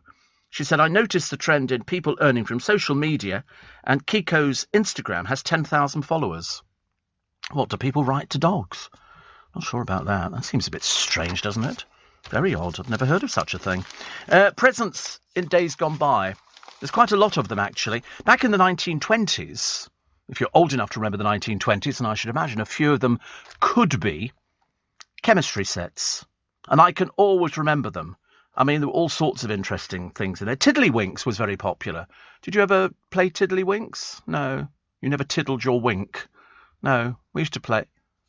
See, everybody had a chemistry set because you could do litmus paper and also there was blue sulfate, I remember that, and you got a little Bunsen burner and you got little test tubes. I thought that was great, actually. In the 1930s, it moved on. Microscope. People wanted a microscope. We're obviously far more intelligent. And then you could find things, all for the bargain price of 25 pence. If you've got one today, it'll fetch about 250 quid. But they were 25 pence when you bought them in the 1930s. Also popular was Monopoly, a handheld radio, and yo-yos. 1940s, Slinky. Do you remember Slinky, the thing you put at the top of the stairs and it walked down? 300 million have been sold across the world. 1950s, dinky cars. People loved dinky cars. And also popular Play-Doh, Frisbees and hula hoops. Not hula hoops, the things you eat, but the other one. 1960s, it was Lego. 1970s, Etch-a-Sketch. Remember Etch-a-Sketch? I got sent a gold Etch-a-Sketch. I don't think it's real gold. I think it's only sprayed on. But that's quite nice. You could create pictures, sort of, by sort of twisting these knobs. In the 1980s, it was the Rubik's Cube, invented in 1974. The thing that used to drive everybody mad because nobody could ever do it apart from some 12-year-old so-and-so from next door. 1990s, Furby, half owl, half hamster. These talking early toy robots were top of the Christmas wish list for 2 years. 40 million was sold in the first 3 years. I've got loads. 2 I've taken out of the boxes, but unfortunately they've developed colds. And so when you turn them on and you just sort of leave them sit, all of a sudden Omni's eyes are going, ah, like that. And then, and they started sneezing. And once one started sneezing, the other one picked up on the sneezing as well. So I had 2 Furbies, so I've confined them to the top of the cupboard and taken the batteries out, which is a lot easier. But I've got about 6 or 7 of them still in the original packaging. Because I just went crackers for them, buying Furbies. But I mean, ever since mine developed... So obviously I had flu, and I was sneezing, and so the Furby picked up on it, and then he's given it to the other Furby. So now we've got a whole family of ill people, which is ridiculous. Sue says, Quality Street have almost half the tin of hard toffee, which I put in the bin. I don't mind certain hard toffees. They used to do one in the Quality Street, which was quite long, and it was covered in chocolate. Do you remember? So you've got chocolate and toffee. The combination was irresistible. But I like the idea of putting some nice soft fillings in. I like so I do strawberry, I do the orange, and but I mean I'm not sure about fig. Not sure about fig actually. But there used to be a shop, and I think the shop was closed, but it was called Chocky Wocky Doodah. And they made, I believe, one of Jordan's wedding cakes, and they used to do naked Santas. It was a chocolate young man just dressed in a pair of Speedos with a little red hat on, so he was a chocolate Santa, and they used to do all sorts of things like that. And I used to buy them and give them to people for Christmas, because they were quite good. You could walk out there with a big bag of all these different chocolate things, which are a bit what I call risque. But it's still fun, you know, it was sort of something... I mean, your Paulie would have loved it. He'd have loved Chocky Wocky Doodah, quite definitely. Steve Allen on LBC. Text 84850. Morning, Steve Allen's Early Breakfast. Paul in Brentwood says, did you ever have a Meccano set? No, it was very popular, Meccano, strangely enough, and I'm trying to find out which year it was popular, because it goes back quite a long way, actually. There you go, 1940s. Meccano, 1940s, and it's still very popular. It's a construction system. Do you know it's created in 1898 by a guy called Frank Hornby? Name sound familiar? And it was reusable metal strips, plates, angle girders, wheels, gears, and plastic parts that connected using nuts and bolts. We never had it. In the year 2000, we got Bratz. These dolls were modern-day Barbies, but with some added sass and attitude. And they sold 125 million of them. And in 2010s, Elsa dolls from Disney's Frozen. Let it go, I'm at one with the wind and the sky. And so because it's a franchise, merchandise followed, and the Anna dolls were a big hit, but Elsa sold more. Also popular, Fingerlings and LeapPad Explorer tablet. Whatever in God's name that is. I love it when they come up with all these different things. You think to yourself, wonder what that is. Wonder what that does. What that does. So Sarah Ferguson, speaking of overcoming adversity, I'm the most persecuted woman in royal history. No, you're not, dear. No, you're really not. No, I promise you, you're really, really not. It's no good trying to make a name for yourself because it's very silly. It's very silly. Nobody's particularly interested, to sort of come up with things like that. I mean, think about the people that we executed in the royal family. So you're not persecuted at all. In fact, you've got a rather cushy little life. Gary says, why is she still called Louise Redknapp if they're divorced? I don't know. I think because you hang on to the name, don't you? I don't see any. Perhaps for the children, I don't know. And Steve, what did Cinderella say when her photos didn't arrive? One day my prince will come. You're barred. Did you watch Greg Wallace inside the Christmas factory last week? The making of the Quality Street boxes, and they showed the long toffee one and the strawberry soft centre being made. I saw them making all of those things before, actually, which were quite nice. My daughter drove me around Thornbury yesterday evening to admire the beautiful Christmas displays in the gardens, Steve, and it was magical. So some nice ones in the on-air, including says, I saw some of the filming of the famous Some Mothers rolling skating sketch. The roller skating rink bit was filmed at Pickett's Lock Sports Centre. However, the spiral ramp and the bus catching sequence was at Lower Edmonton Green. That was the bit I watched for hours and indeed witnessed Michael doing his own stunts. I can't believe it's well over 50 years ago. I know, it's unbelievable, isn't it? Sel says, Nick Abbott keeps going on about having pizza for Christmas. Is he on a wind-up? No, he has a job with Pizza Express. That's what it is. It's he's taken a part-time job delivering pizzas. He isn't actually. When he says he's having pizzas, they're giving them to him. He's got a little moped. He's got a little moped, and occasionally he'll pinch a bit, as he's going round there, and they go, I'm sorry, I think we find our pizza isn't complete. And they go, is it not? And he always expresses surprise. But no, he's delivering pizzas. I mean, it's an extra income for him. He wanted to work for Amazon, but to be honest with you, he can't read addresses. He's hopeless. So pizzas were a lot easier. And, of course, he likes the food. And then he gets a swig out of their Coca-Cola if they have a large Coke that goes with it. And the garlic bread, just take one. They wouldn't know if you just take one out. So much easier. Cycle lanes make London the most congested city in the world. I'm not surprised. They're everywhere. Although there is a whole section on YouTube of people having accidents on cycles all around the world. I mean, literally run into by cars. And oh, dear me, it's absolutely dreadful. Absolutely dreadful. Silence, the Durham professor. I told you about this one earlier on, actually. He's under investigation. He's been barred from duties after branding a walkout by woke students pathetic. Professor Tim Luckhurst, principal of Durham South College, made a remark when youngsters staged a walkout during a speech by Rod Liddle. Following an outcry, Professor Luckhurst emailed students to apologise, but the university has launched an investigation into his conduct. It's understood he's not allowed to speak to anybody about the controversy and did not make a scheduled campus speech last night. He's been barred from attending a university business trip to America. How stupid! Honestly, what are we turning into? Because he's forced to say sorry because he called students pathetic over a woke walkout, and he's put under investigation. I mean, God in heaven. I don't know. I'm quite grateful I'm the age I am. Do you know 100,000 ghost children haven't returned to school after lockdown and could be at risk of abuse? And every time you see that, you see a picture of this little boy murdered, Arthur, and you think to yourself, something's got to be done. But I mean, you can't stop these things. I know it sounds ridiculous, but you can't tell if a adult is going to turn into a child abuser or a child murderer, or other children are going to turn into murderers. You don't know, because we've seen all these other stories about children lured by other children to their deaths, and nobody knows about it. It just happens. Steve, are you a trained singer? No, but I was in the choir when I was younger. Thank you for noticing. I'm quite good at singing, actually. Let it go, let it go, one with the wind and sky. No, I liked singing in the choir, actually, and I'm very good at singing in the car. Very good at singing in the car. If I've got something on, and it's carols at the moment, all of my slots in my studio. No, I don't sing to steps at all, I really couldn't. Mind you, I don't think steps sing to steps either.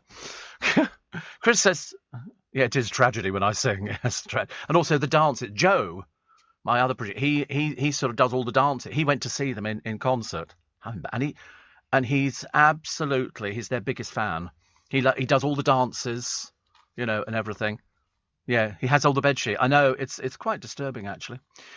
Steve, I don't know why I'm telling you this, but I'm about to have bananas on toast on salty focaccia bread with honey for breakfast.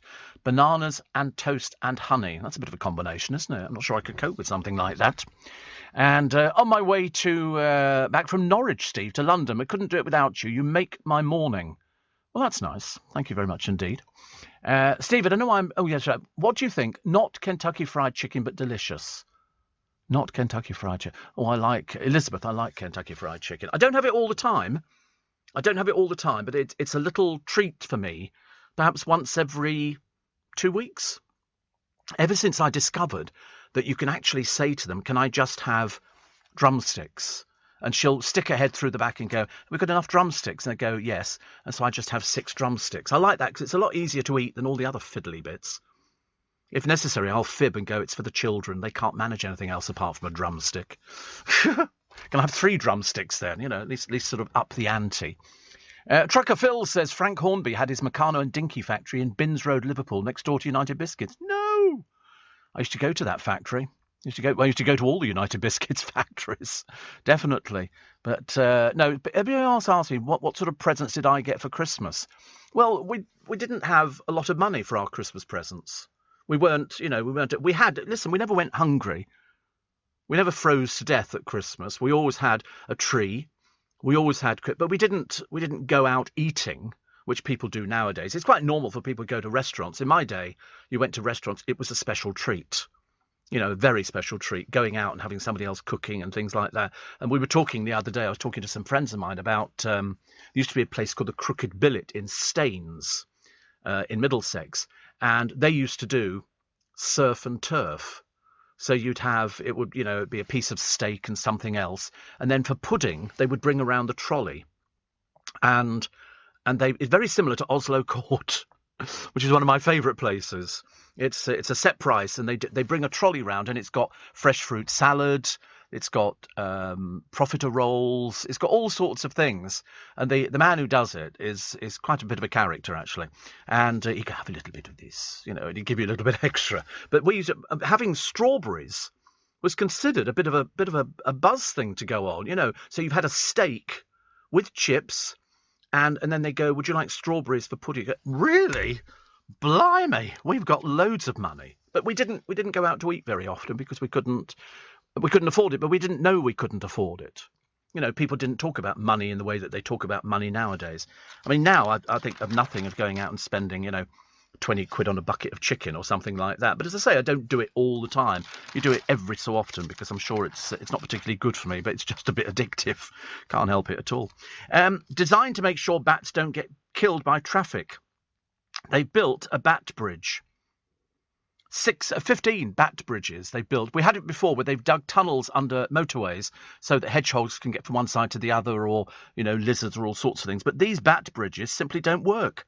The wire structure is supposed to trick the bats which navigate using echolocation into thinking there's a tree canopy in their way, making them fly higher. But it doesn't work. So they've wasted £12 million. There are 7 gantries outside Norwich, and people must drive underneath them wondering what the dickens they are. Well, that's what they are. They are gantries to help bats fly higher. Only just put away his Superman outfit, but he's doing it again. Yes, the British actor Tom Holland is putting on his top hat, tying up his white tie, and brushing off his tails because he's going to play Fred Astaire. And I love Fred Astaire. Very shy man. If you go to YouTube, type in Fred Astaire interview Michael Parkinson. He's a very humble man. Seriously, and yet, as a dancer, he was absolutely brilliant. Absolutely brilliant. Listen, we'll take a short break for the news at 6 o'clock. Time to make yourself a quick cup of tea, and then settle back down again. Piece of toast, cup of tea, and dream about what you're going to be buying today. This is LBC from Global, leading Britain's conversation with Steve Allen. Morning, nice to be company. So it's around the corner, apparently. This storm coming in with 80-mile-an-hour winds and snow and all the other rubbish that comes along with it. And they say danger to life warnings. I don't think in London we're going to get it as bad as this, but certainly in some parts of the country. Heavy snow and 80-mile-an-hour gales. That's going to bring everything to a grinding halt, isn't it? Not very good at all. Also, more than 13,000 NHS operations cancelled in the last 2 months, which is also not very good. I mean, I think there is absolutely a backlog of millions, I think. And also, have you got a cold or COVID? We'll give you the advice on how to tell the difference. And the other story, which I quite liked, actually, is the story of Sheridan Smith. We wish her the very best because she's pulled out of a Strictly Come Dancing Christmas special. This is after the car crash. So, come on, get yourself back in. We need you. We need you for Christmas, for our special day. Steve, my dad gave me an empty box for Christmas. He told me it was an Action Man deserter. Such an old joke, isn't it? You're definitely banned. My favourite toys, says John in Peacehaven, with a dozen or so Pelham puppets my mum and dad bought in the late 50s and 60s. I love them. I sold them in auction a few years ago, getting over £600 for them. One of the puppets was the rare bank manager puppet. I don't remember the bank manager puppet, but I used to have Pelham puppets and a puppet theatre, which my father made, because my father was very good with his hands. My mother made the curtains for the stage, and I could put on puppet shows. And then we went to Marlborough, and we watched them being made through the window. We looked through the window of Pelham puppets. But a few years ago, I bought, in fact, a friend of mine bought them at auction. I bought them from him, about 200. And they were what Pelham puppets were they? I can't remember which ones they were. Might have been Thunderbirds. I can't remember, actually. I can't remember. Anyway, we had loads of them. And I gave them to my brother, and he sold them at car boot sales. But I said, don't put them all out at the same time. Sort of eke them out slowly but surely, because they weren't worth as much. And if you see them coming up at auction now, the Pelham puppets don't fetch a lot because so many were made, which was a shame. But I don't remember the bank manager puppet. I really don't. I remember that I had a witch, a policeman, little boy, little girl, the dog. And I just made up little sort of shows incorporated into them, and I thought they were quite cute, actually. Steve, can you check if I need a PCR test on UK arrival as well as 2 days before leaving USA? Oh, gold. I don't know where we would find that out, actually. The boys can have a look on the computer. Mihal will have a look for you. So that's what we want to do. We want to find out, and I'm sure they'll have it. So can you check if you need a PCR test on UK arrival as well as 2 days before leaving the USA? He's looking even as we speak. Whether or not he understands it is another matter. I'm sure we shall try to find out. I don't know. I was listening, actually, the other day about people talking about PCR tests and, which ones you need, and you need them for all different things. So travel from the United... So this is basically it's a PCR test. So regardless of vaccination, you must show a negative COVID test date no more than 1 day before travel. No, this is from America to here. Yeah, we want to go backwards. So a PCR test on UK arrival, as well as 2 days before leaving. So have a quick look. It's so complicated, isn't it? I think it is. So do you need the PCR? You need to submit evidence, I think. Wait a minute. All international arrivals to the UK will be required to take a pre-departure COVID-19. That comes in on the 7th of December. So today. Comes in today, actually. So from 4 a.m. today, travellers will need to submit evidence of a negative lateral flow or PCR test to enter, which must have been taken a maximum of 48 hours before the departure time. People currently only need to self-isolate until they test negative within 2 days of arrival. So that's what it's saying at the moment. Does that help? We hope that helps. He doesn't understand. Seriously, hopefully, might as well have asked the cat. He's got no idea next door, trying to explain to him. He's only discovered the delights of chocolate biscuits about 2 minutes ago, so that's kept him going. They're very addictive, aren't they? Do you know if you suck the chocolate off that's a bourbon biscuit? Did you know that? Yeah. Interesting, isn't it? My Christmas wreath has arrived from Jane and Wendy from the Flowered Corner. They have a website, actually. thefloweredcorner.co.uk, and they're in Notting Hill. They've got lovely writing. I like people with nice... I've got terrible writing. I tend to print everything. I'm really, really bad, but the wreath is absolutely beautiful. Absolutely beautiful. And they do all sorts of things. I think it's lovely. The trouble is, if you work in a flower shop or a florist, sorry, should be calling it a florist, you have to keep it cold so the flowers last longer. So there you go. Bonnie said, yes, it does help. There you go. So that's we sorted that bit out. Isn't it funny it comes in today? 4 a.m. this morning it came in. I'm so glad I haven't got to go anywhere. But if you're going on holiday or something like that, you need to know all these different bits and pieces. Excuse me. Oh, God, I'm so cold this morning in the studio. Keeps you alive, though. Keeps you alive. What sort of trees have they got this year? There's one here. It's made out of pampas grass. You can hang baubles on it, but the trouble is it's a major fire hazard. Pampas grass, we used to buy it years ago, and you'd put it in a vase in the corner, and it looked quite nice. So it's very popular, but it fell out of fashion. And in fact, it used to be, you won't believe this, you seriously will not believe this, that if you found pampas grass in the front garden of a house, back in the 1970s, it was a code signalling the residents were up for wife swapping. Seriously. I mean, I suppose you could swap one for a fridge freezer or a new cooker or something like that. I mean, seems quite good value, doesn't it? Incredibly invasive. I think there were 24 species. It's now popping up in trendy flower shops at between £3 and £16 a stem. Some councils even have to issue warnings against people because people pinch it.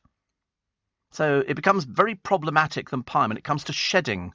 Because I used to have it, and eventually it just went all a bit sort of manky, and it just started shredding and looking a bit nappy. But we used to have it in vases, sitting in the corner.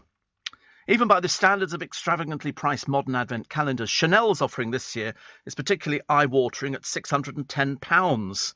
But those expecting luxury goods every day might be disappointed to learn the treats now include stickers, a magnet, and a plastic snow globe.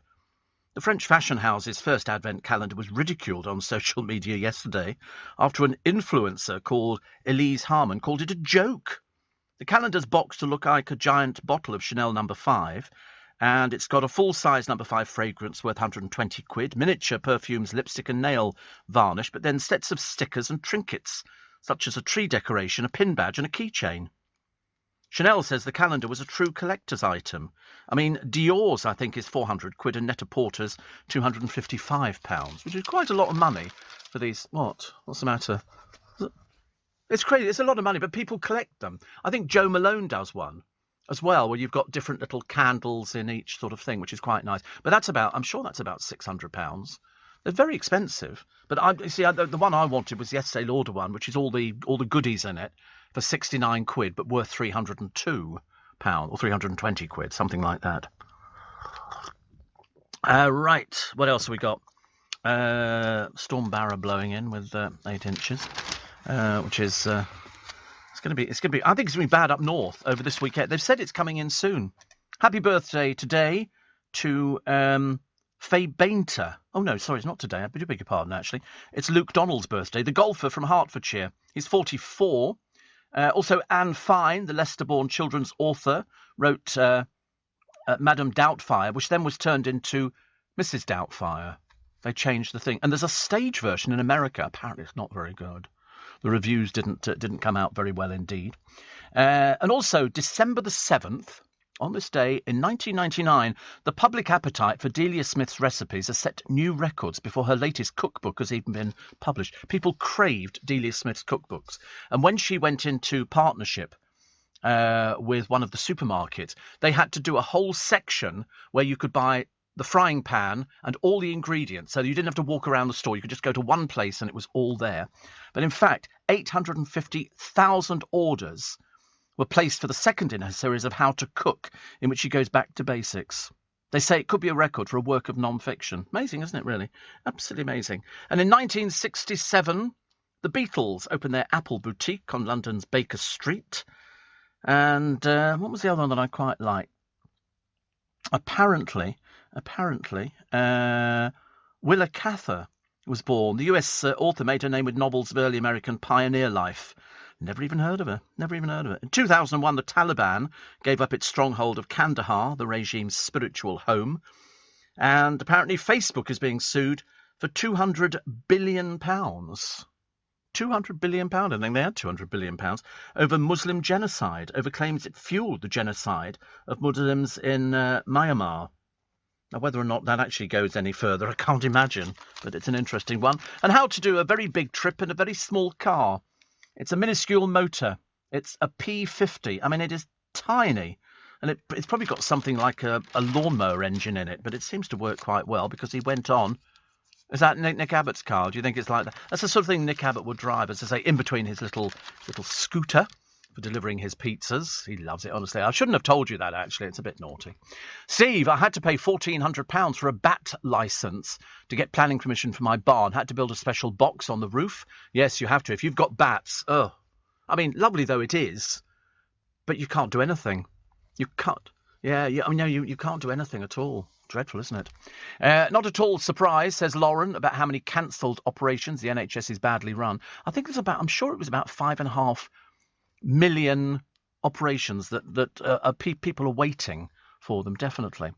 Viv in Walpole is the one who had to pay 1,400 quid for the bat licence. Yeah, I think, didn't the Beckhams have something as well, and they had to put up... They don't realise that if you've got certain animals visiting, you have to provide for them. They wanted to dig a lake, and they had to make sure that they were going to be doing this and doing that. It turns out to be quite complicated. Steve.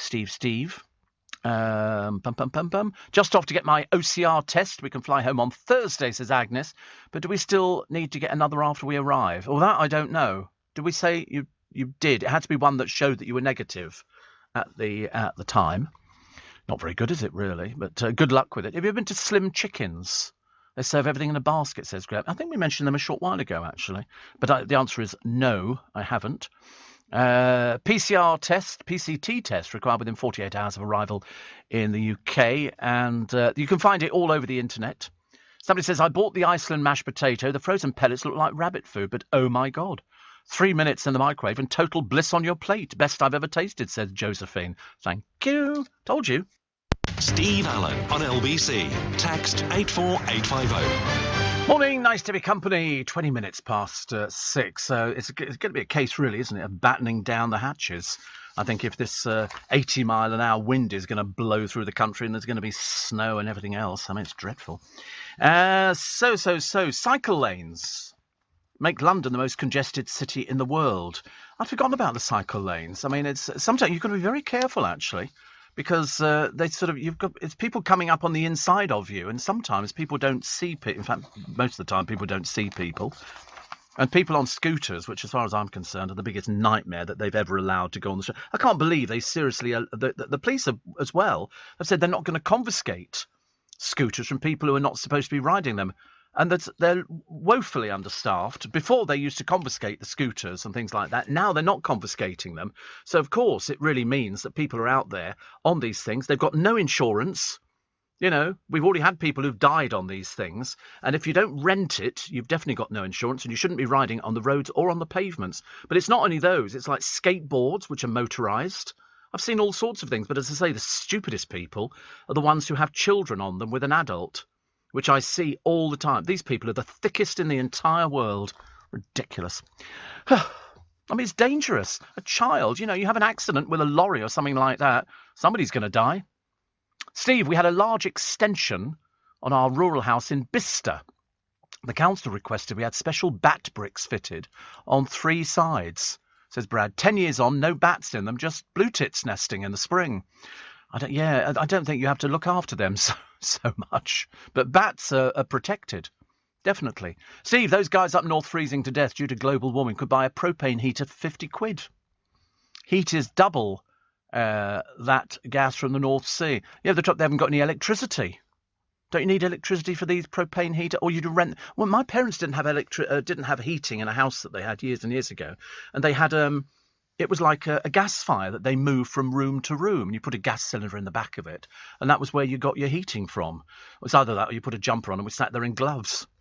Does look a bit ridiculous, I admit. Steve, I had the Cindy air hostess doll in the 60s from Santa. Don't know what happened to her. Maybe if I looked after her, she'd be worth a bob or two, says Kim. Must try that Iceland mash. You won't be disappointed. Seriously, for £1. It was £1 the other day. I bought it. £1. Might go and buy another one today, actually. Steve, I do woodworm treatments for a living. There's a fantastic charity called Bat Song, Bat Sorg, who don't charge to help with bats. I see people getting charged loads and don't realise that you can get help for free, says Nick in Kent. There you go. And Steve, I was very disappointed to get a yellow sooty for Christmas after watching the programmes in black and white, says Joan. I know, it comes as a bit of a shock to people. He bought him on, was it Blackpool Pier, the original? We've got one at the Magic Circle, which is very nice. Steve, years ago, do you remember you could go to any chemist and get your negatives with the pictures? There you go. I do remember that. You'd go in there and you'd pick it and you'd have the negatives on one side. And then you could send off. There used to be a company called Bonus Print. And you'd send off your little film to them for £3.99 and back would come your pictures. Nowadays, people take them on their phones. You don't need to... In fact, I get pictures on the phone all the time. People send me pictures and I send people pictures and, you know... We get pictures that are quite nice and then pictures we have to tell the police about. John Sligo. Now, I don't know if he's in Sligo. Do you think he's in Sligo? Don't they call it County Sligo? Is it? Sligo. Is it nice? Is it nice? Okay. I have to check. Mihal knows these things. You see, I have to. Even though I'm born on St. Patrick's Day, I know nothing about the place whatsoever. I love the Eden Confidential in the Daily Mail today. It must be a new one because I'm not aware of Eden Confidential. But... he talks about a guy called Sir Colin Hampden-White, a whiskey expert, who basically he exposes as a fake. He's not a sir at all. It turns out it's phony. He admits his title does not feature in Debrett's peerage, which contains a record of all titled families. He says, as far as I'm aware, the family were given an honour under Edward III's reign. Yes, I think so. A Debrett spokesman said Colin Hampden-White doesn't have a hereditary title that would grant him the foretitle Sir. He's just a photographer. It's a shame, isn't it, really? I don't know, people sort of like to live in these fantasy worlds, which is quite interesting. Prince Harry, he's in all the papers today, actually. There's a surprise. Stuck in a job you don't enjoy, quit. Put your happiness first and make sure that you've signed a deal to get £100 million from Netflix for basically annihilating your mother. But there you go. You obviously don't care about that at all because everybody's enjoying watching it. Oh, that's County Sligo, is it? Oh, it's there's loads of room to build. Loads of room to... it's pretty, isn't it? It's got a rugged surf coast. When they say a rugged surf coast, I mean, I'm being quite ignorant here. Does that mean people surf there? Oh, right. So it's famous for its big surf. Big surf. Ooh, big surf. I've never surfed, actually. I don't think I could do things like... I look ridiculous in a wetsuit. But it's quite nice, isn't it? Grim history. I've got the long blonde... I know, I've got the long blonde hair. That kind of fits in. I like this. The grim history of Sligo shipwreck. Was ships wrecked there or something? There you go, across the right fraction, down. It's like doing that programme on the television, isn't it? So there was obviously a shipwreck there 250 years ago. 250 years ago. It was known as the Butterboat. Wow. Researchers have traced it there. So the reality is 20 people died after the ship got into difficulty in 1770. From the Spanish Armada. Wow. However, the National Monuments Service revealed that the Butterboat dates back to the 18th century, Yorkshire, actually called the Greyhound. I love it. And so they've got Sligo tombs, everything. Good Lord. There you go. I must go to Ireland, mustn't I, one day? I mean, I should really do myself a favour and sort of go there. Do you know it's 80 years to the day since Pearl Harbor? Thank you. And Steve, it took me 3 hours to drive from Trafalgar Square to Wapping yesterday. Empty cycle lane most of the way. 3 hours? Is that not too much? 3 hours? I don't know. Are you actually cycling? I'll tell you what I see. A lot of people in London, and probably around the country as well, with those bicycles that have got an electric motor on them. So it's their battery. You charge up the battery and that makes it a bit easier. Because sometimes you see people not cycling, but it's a bicycle and it whizzes past you at high speed. And I'm thinking, well, we're not going downhill. Boris has got a war on drugs. In fact, mainly those in the Houses of Parliament, where apparently they were thinking of bringing in sniffer dogs the other day because there are so many problems over there. So I can't wait to see where that one goes to. That's an interesting one. But X-ray scanners for inmates and prison staff. So Boris joined the police drug swoop in Liverpool. It's everywhere. All prisoners to be assessed for drug addiction. But the people who take the drugs into prison now have had them put into paper, into all sorts of things. Books, they've sort of put them in and printed stuff on there, and then you melt the paper, apparently. Drug offenders on community sentences could breach orders, and you could be jailed. Supporting police to carry out more drugs tests on suspects. But it's bigger than they can ever cope with. There's so much profit and so much money in drugs. They found, what did they say the other day? £78 million worth of drugs were found on this lorry, all in carrier bags, waiting to be distributed. 78 million pounds worth of drugs. I mean, and that's just one. That's just one. It's just absolutely amazing how they think they're going to change it. They're not, because people, they might find a boat which has got drugs on it, and they go, oh, we finally got this sort of boat, and we've got all these drugs. There'll be another boat that comes in somewhere else in the country, and they'll have got the drugs in. So, that they can actually afford not to have to worry about it too much. Christmas booze. In fact, Aldi have got also... It's amazing, isn't it, how we sort of become so indoctrinated into booze, not just going out. My producer yesterday, Jake, was telling me he went out and he spent £170. I said, on what? Obviously thinking maybe there's a fairly serious habit going on here. He said that was on booze and a taxi home. Afterwards, 170 quid in one evening. And I thought, I suppose it's quite possible, isn't it, if you're going out to a pub and you're going out with a load of friends and you're buying rounds and stuff like that, it'd be quite easy to rack up 170 quid. I don't know how much the taxi was. I didn't ask. I didn't like to, actually. I thought it was a bit embarrassing. But when he said 170, he said, I'll have to watch that again. I said, yes, you will.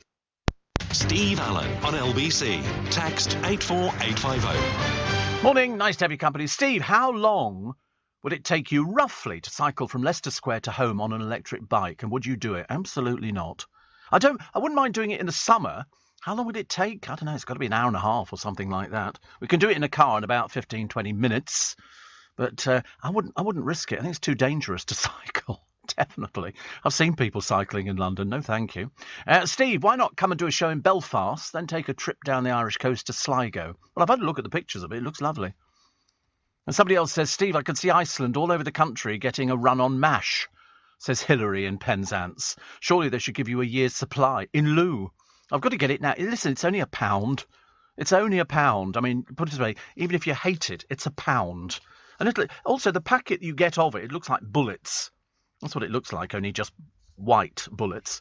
And, I mean, I should imagine a packet for a single person could last you three sort of meals if you're putting some fish fingers with some mashed potato or doing it as bubble and squeak. £1. Couldn't complain about that price. I don't know how they make it for that price. Steve, great show, thank you. I thought I'd mention as a young child we would catch bats. Oh, the best way to catch them was to take a bucket of sand and throw it up into the air. Bats get confused and they land. We'd go over and pick them up. I've seen pipistrelles being picked up by people, and I've also seen that cave. Where is it? It's in Colombia or somewhere like that, where every evening, as the sun drops down, millions of bats fly out there to go feeding, and they you find it on YouTube. It's unbelievable. But the piles of bat poo inside there, literally, it moves because it's got all these insects that sort of thrive on it and everything else. But all these bats, absolutely amazing. And Steve, we don't have much room in our lounge for a tree, so we have a bracket on the ceiling and hang it upside down in the corner. Oh, I hate it. Hate it, upside down trees. Can't think of anything worse, actually. Steve, years ago when it was cold, says Paul, we used to sit around a candle. If it was really cold, we used to light it. Right, you're barred. That's another one. Any more news on Sun Hill, the spin-off from the Bill? No. And one here that says, Steve, this is from Mickey, who says, I think the storm has just started. Here we are on Bodmin Moor. As I text on our way back home to Staines, we just stopped to give Tiff, our chihuahua, a quick walk before we continue our journey home. She just blew 3 feet sideways. Sorry, shouldn't really laugh. The trouble is with chihuahuas, they're so small. You've only got to go, and they fall over like that. But I mean, looking at the pictures in Cumbria and Blackpool, where the sea pounds against the it's unbelievable. And so here we are, further weather chaos. Lots of homes still without power after 12 days. Rain will turn to up to 2 inches of snow in parts of northern England and Scotland, triggering fears of road and rail disruption.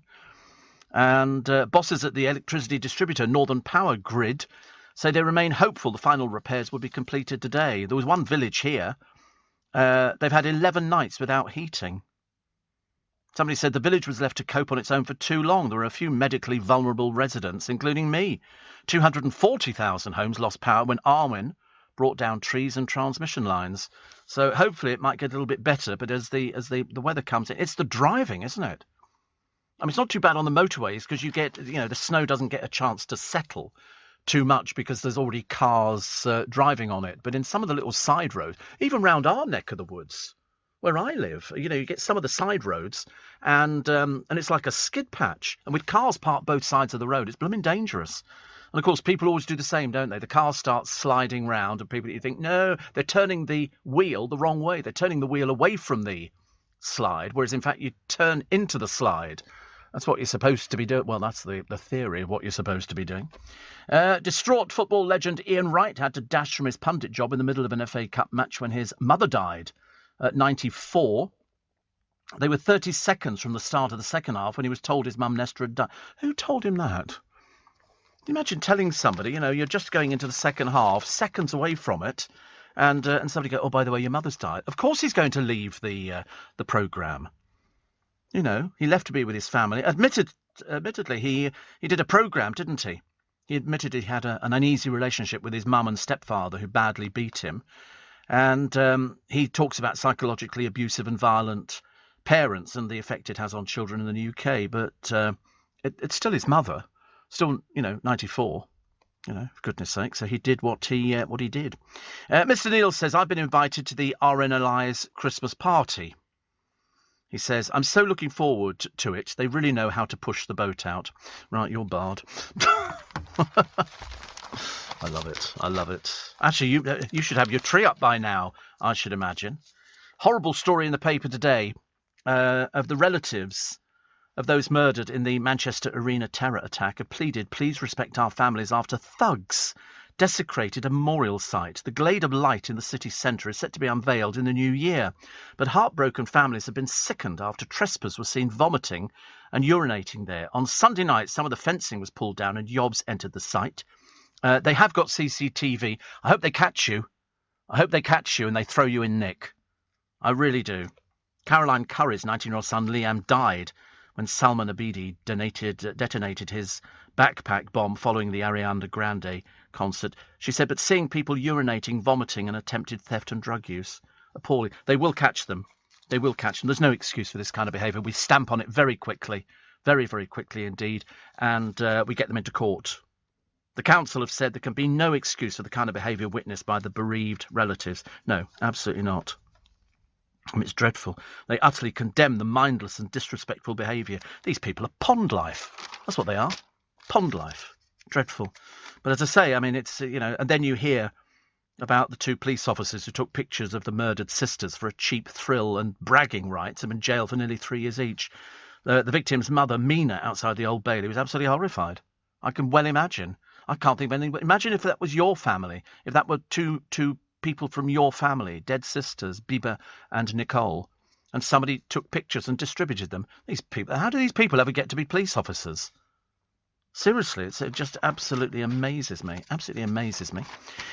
Student Sue's aunt, over £600,000 house left in mum's will.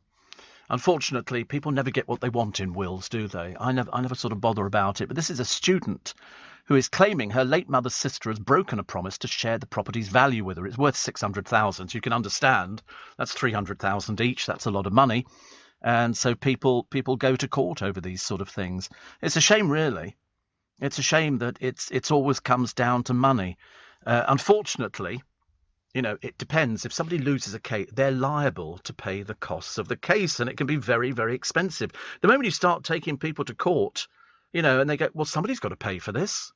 And if you lose, you pay. Lawyers don't come cheap. Wasn't there a case a short while ago? Somebody sued a neighbour, and I think she lost over, I can't remember what it was. It might have been over rights to, area of, it's always, if it's neighbourly, it goes a little bit pear-shaped. And I'm quite sure that in this particular case, she's going to have to sell her house to pay the court costs, because the court costs were so expensive. It was like £150,000. And she said, well, I don't have £150,000. Well, you brought the case to court.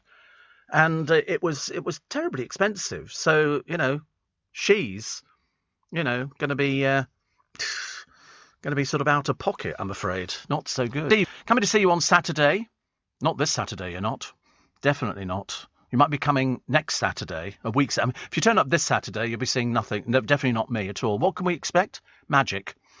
I would think. That's what. If you come into the Magic Circle, there's a very good chance you're going to be seeing magic. Steve, I live in a tiny cottage, no room for a tree. 25 years ago, I fixed to a wall a bare old ivy branch we cut from the barn, and it gets decorated every Christmas. You see, but that's great. That's great. Steve, did I hear right? Leicester Square to Twickenham, just 15 to 20 minutes by car. Do you have a police escort? No? 20. Why would it take any longer than 20 minutes? I come in here at 2 o'clock in the morning. The 316 is deserted. Absolutely empty. You just sail all the way through it. Mind you, during the pandemic when it first started, we didn't stop for anything. We used to drive into Piccadilly Circus, deserted, everything empty. This evening, Piccadilly Circus, 12 coaches parked down the Haymarket. Obviously some parties going on at Tiger, all the people out, all that kind of stuff. Not for me at all, of course. I hate things like that. But yeah, 15 to 20 minutes is about average, actually. That's about average. My favourite club, me. Club, honestly. Do I look like the sort of person who goes to clubs? I never did nightclubs. I used to go years ago. I've been to the Valbonne and been to... But I mean, it's just too noisy. Way too noisy. I used to go to all sorts of clubs, actually. But nowadays, nobody goes to... You don't go to clubs at my age. Definitely. Well, I don't think you do. I know some people go, oh, it must be lovely to go to clubs. And all I think is, oh, I can't think of anything worse. You get drunk in a building, and it's pounding music and, people are going, you're all right, yeah, and you've got to shout to be heard. So you end up losing your voice. And then you have to get home. And Uber cars, they say, are going to start adding VAT. But there's another company now, isn't there, apart from Uber? Bolt. I couldn't remember what it was, actually. I think I've only ever been in an Uber once, and that was because somebody bought it. And the black cabs are still around as well. But you've got to be going the right side of the river. There's a certain side of the river they don't know. I remember, we actually tried to get a cab once back from Oxford Circus to Regent's Park. He didn't want to take us. In fact, he wouldn't take us. He said, no, mate, I'm going down there, and carried on. Steve Allen on LBC. Text 84850. I love the idea that as we head into the festive season, there are people who would be called Grinches. And in the case of one particular guy, he hated it. And now all of a sudden he is embracing lights. His name's Matt Nixon. And he's transformed his house. He's wrapped it like a giant Christmas present, which I think looks particularly festive.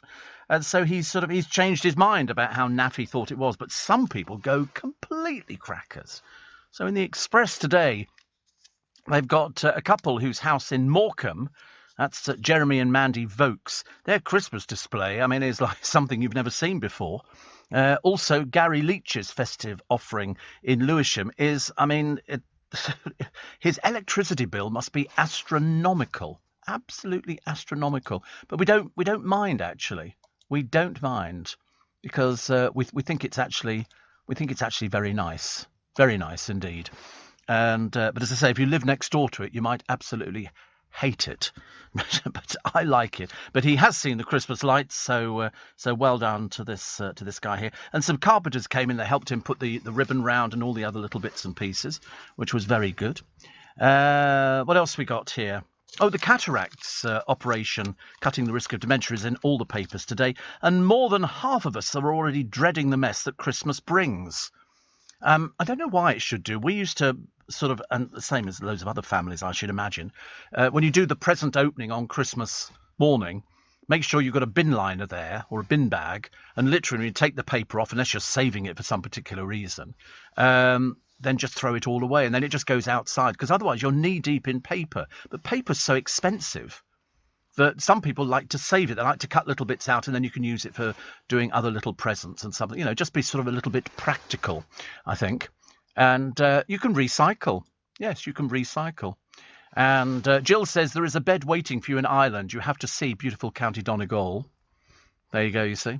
I get offers like this every day. And Kerry. I've got to see Kerry's, because I'm using the butter. I do use the butter. I like the butter. It's very nice. Best in the world, apparently. Steve, why don't the power companies transport all the affected people to hotels in the cities while they fix it? Oh, if only. If only. That'd be brilliant, wouldn't it? I think I quite like that. I like that idea, but I'm not too sure, actually, whether or not it would be actually working. Other stories in the paper. So it's Prince Harry who sort of semi-dominates. Boris pledging to wipe out the vile drugs gangs. No chance. I mean, lovely to be very optimistic, but I just don't think it's going to work.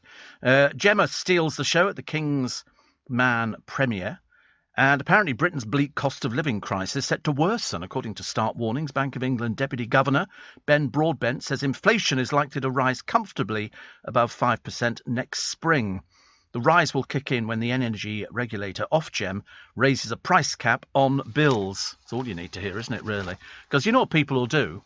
People will be going out, spending money on Christmas, because people just go, listen, it's Christmas. You know, you can't be worried about the money all the time, but some people worry about it.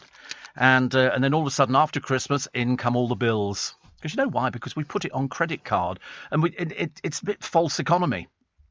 I mean, I like to save up, I think, for Christmas. So I've got the money there, and then you spend that much and you don't go any further. It's, you know, people might call you mean, but I like to keep a tag on it. I don't like to sort of mess around with it because it can get out of control very, very easily. Very, very easily. Paul says, I hate Christmas and what seems to be a 3-month build-up to the commercial con. See, people love it. If you've had a miserable year, and God knows, most people have had a miserable year, haven't they, this year? They've been sort of suffering with it, and people have lost their jobs, people have lost houses, people have lost all sorts of things. So when it comes around to Christmas and you look at, I was looking at a friend of mine, Rich, and his son looking at a Christmas tree, a hyperactive child looking at a Christmas tree, said it's like, whoa, they think it's fantastic. They're never going to sleep, are they, on Christmas Eve, because they're waiting for Father Christmas. It's wonderful for them. And it's a way of people getting out of themselves. So people have a drink, they try and put all their worries and things like that to one side and then think about it in the new year. Whereas I'm a little bit more practical. I try to sort of think about things now and get them sorted out now, which is much easier. Duchess of York described herself as the most persecuted woman in royal history, and she continues to stand by Prince Andrew because he's a good man. Yes, that's why he's not doing anything at the moment. Sarah was speaking to a French magazine, describing herself as a reed that won't break, saying it was in her DNA to overcome adversity. I don't know where she gets half this stuff from. I seriously wonder what planet she's coming from. Referring to the negative media coverage she herself suffered for years following the separation from Prince Andrew, she said, I was maybe the most persecuted woman, but I'm still here. You weren't the most persecuted woman. You really weren't. You know, I mean, let's face it. You know, there are other people who might feel they have earned that title more, from Henry VIII's wives to Mary, Queen of Scots, more recently the Duchess of Cornwall. You know, to be honest with you, Sarah, it's, you know, zip it. Makes it a lot easier, doesn't it? She says, I loved him and I still love him. I will stand by his side because I believe in him. He's a good man. It's funny, actually. You're a bit lone on that one. I don't think anybody else thinks. That's why he's not working or doing anything for the royal family, which is a shame. Sunil says, do you know when the storm will hit? Well, they've said maybe sometime today. I don't know if it's going to be a storm as in what we determine a storm to be. I think it's just going to be high winds and probably some snow which will blow in. I get my tree this morning, so that's very exciting. As long as we get the tree in, I don't really care. Steve, didn't celebrity have to sell their house after losing a court case? I think they might have had to, but I don't know whether or not they did. But a lot of people, if they go to court and they lose, sometimes these lawyers rack up the most amazing money on bills. I mean, it really is. It's too expensive. You have to think very carefully. And some people go, oh, I'm definitely taking it to court. I'm going to win. And then they lose. And they have to pay both sides, have to pay their own court costs and the other person as well, which is not very good.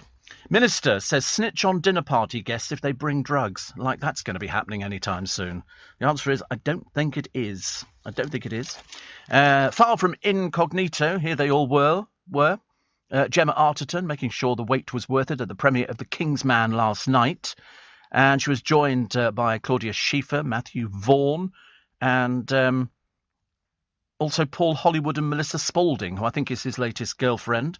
But Claudia Schiffer looking very glam. Must be very difficult if you do these glam things, and we get most of them in Leicester Square, and it's quite amazing because you do get, I mean, these fantastic companies that come in and completely transform it, and they love it. Steve, Johnny in Watford says he took Bobby, 6, to his first pantomime, Dick Whittington, and his cat at the Palace Theatre, Watford. He loved it.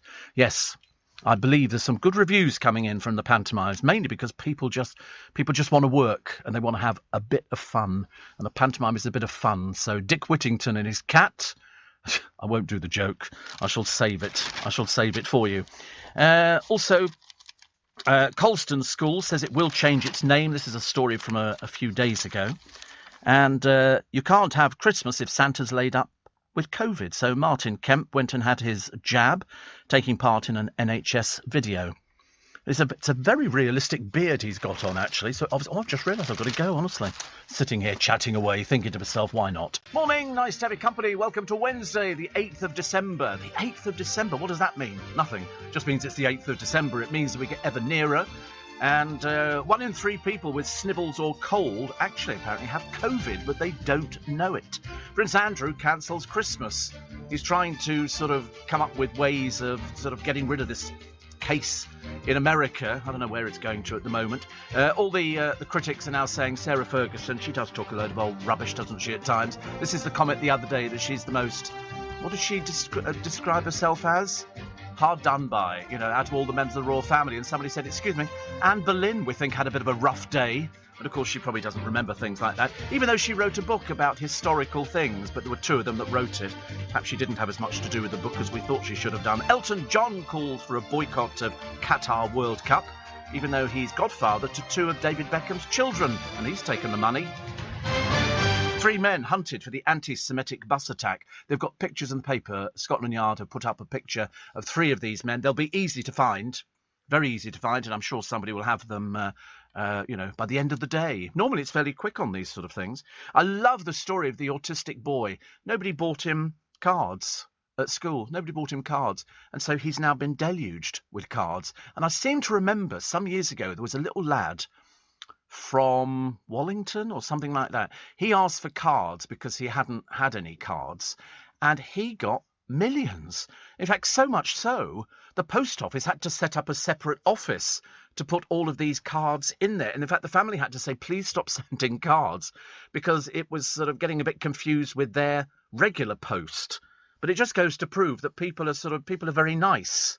People are very nice about doing things like that. So this autistic boy deluged with cards after having a snub. So that pleased me.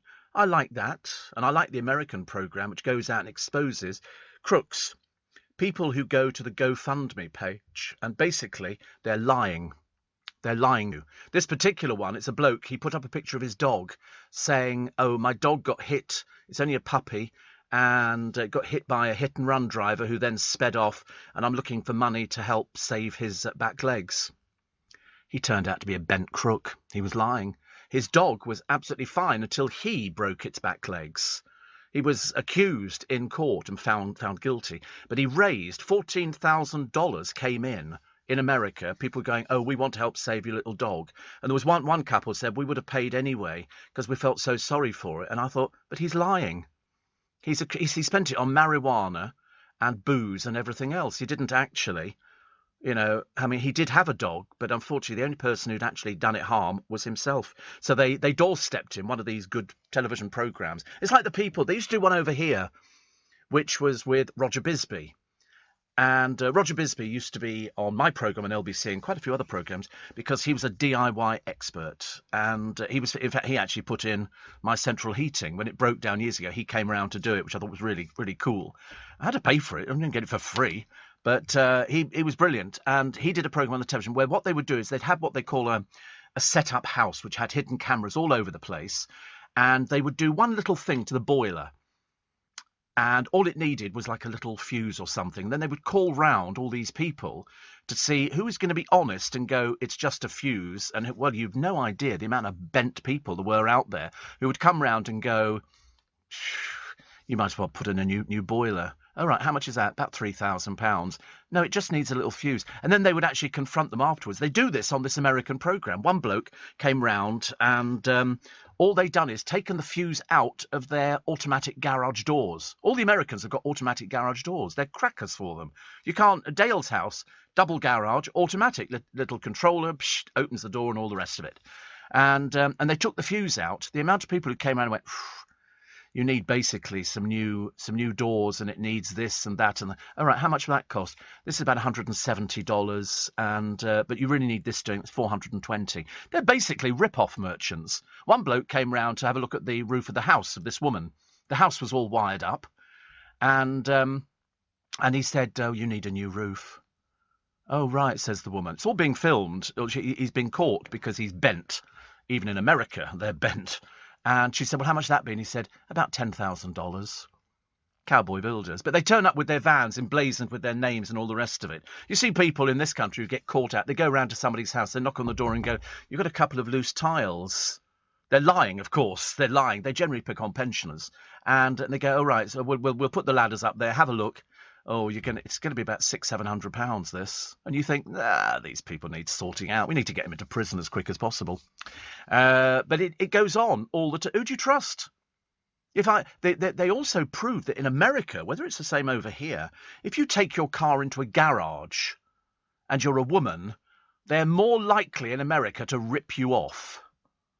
What they had were they had a woman, and she actually turns out she is a motor mechanic. I know, a rarity. It's like seeing a woman lorry driver, and yet we don't worry about women driving buses. So why on earth we'd worry about women driving lorries and stuff like that, or tanks? I can't imagine. But anyway, they wired up the car to see how much they were going to rip people off, and they went into the garage, and she said, "Oh, so the windscreen wipers are not working." Now all it was a little tiny fuse which they'd taken out. And they checked everything else. In fact, the one thing they did check was, what do they call it? An air filter. There was a brand new air filter in the car. Anyway, they left the car in there. They then go and sit there, and the bloke comes back. He goes, "I fixed the windscreen wipers. We needed to do internal wiring and all the rest." He was a con artist. He was a crook, another bent one.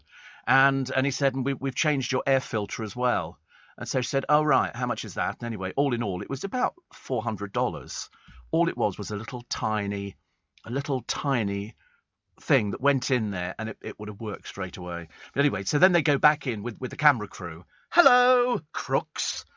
And she said, "Why did you take out the air filter? It was brand new. In fact, we put it in this morning." And the reason they knew that they'd lied about it is because they had hidden cameras inside the engine. They saw him taking it out, and they covered it with grease and oil and went, "Oh, it's filthy dirty," but it was brand new.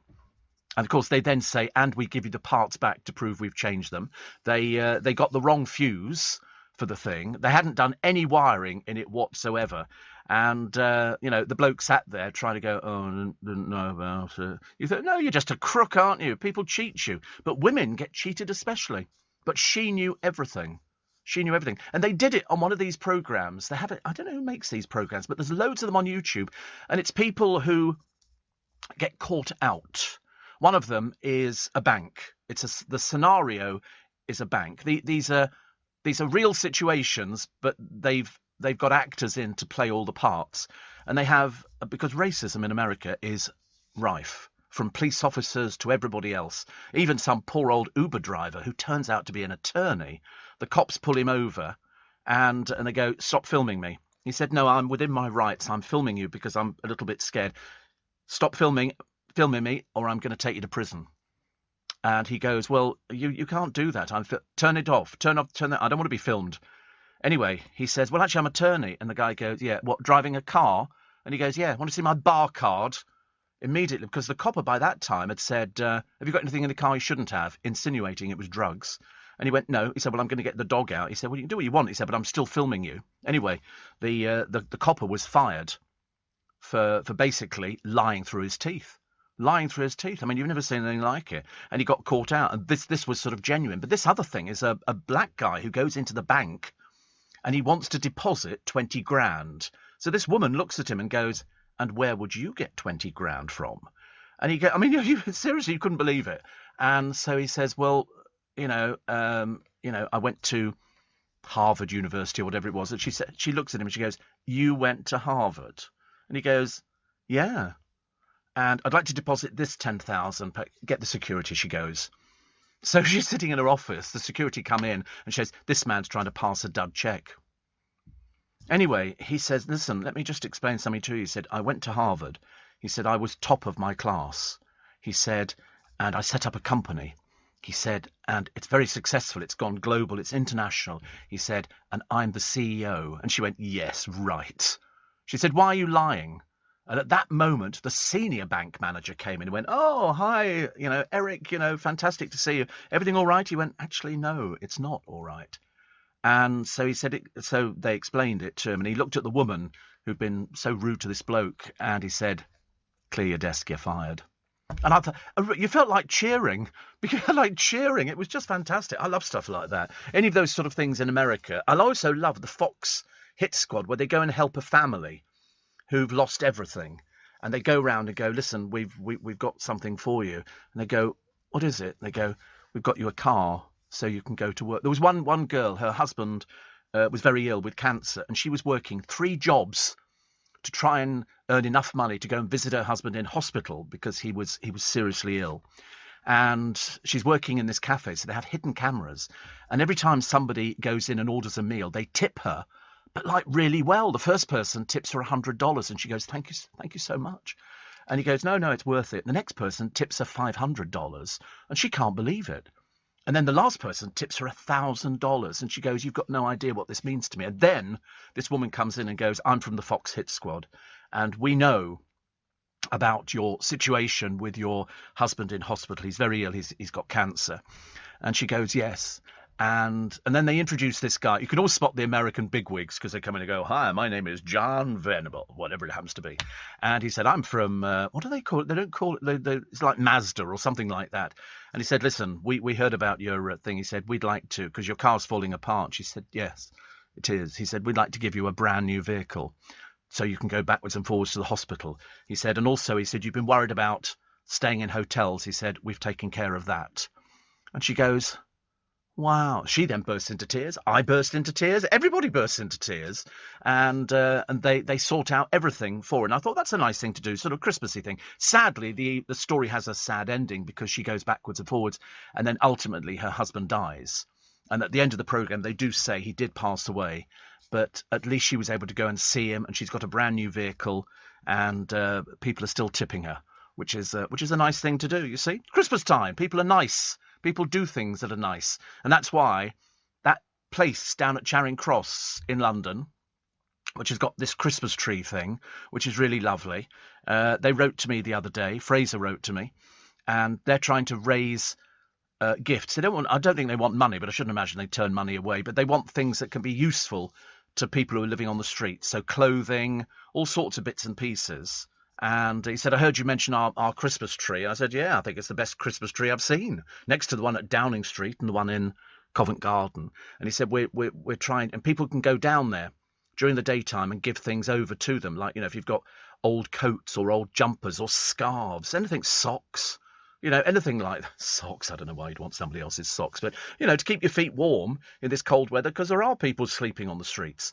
And that could be your good deed for the day, as in when we do Make Some Noise.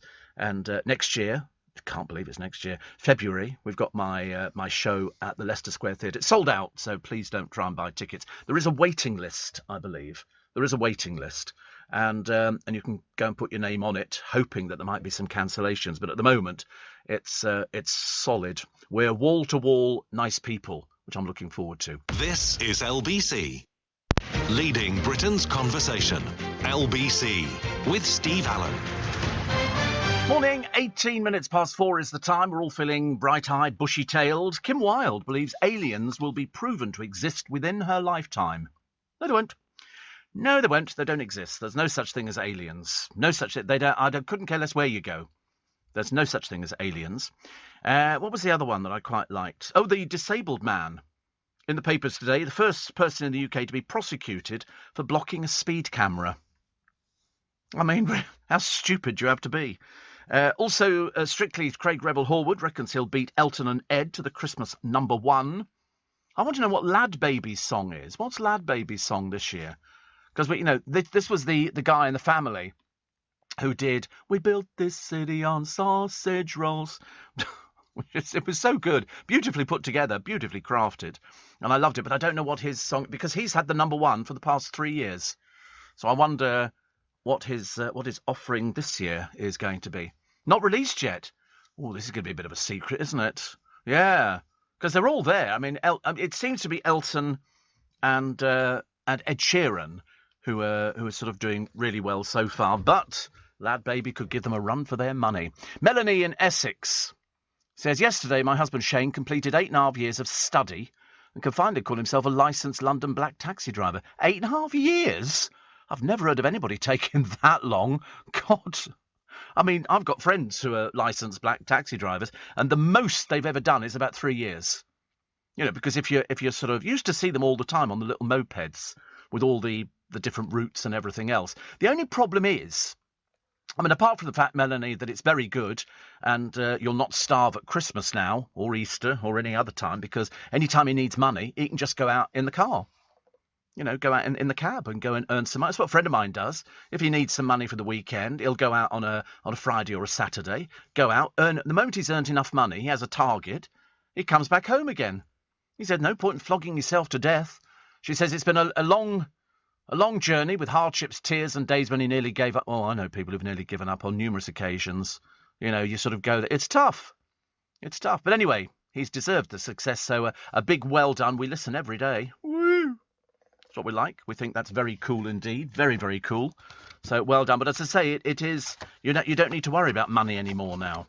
8.5 years, which I think, to be honest with you, is quite a long time to do the knowledge. I mean, most people I know, 2.5, 3 years, but they nearly went round the bend doing it. But of course, the trouble is now, the only reason people did the knowledge years ago was because there were no sat-navs.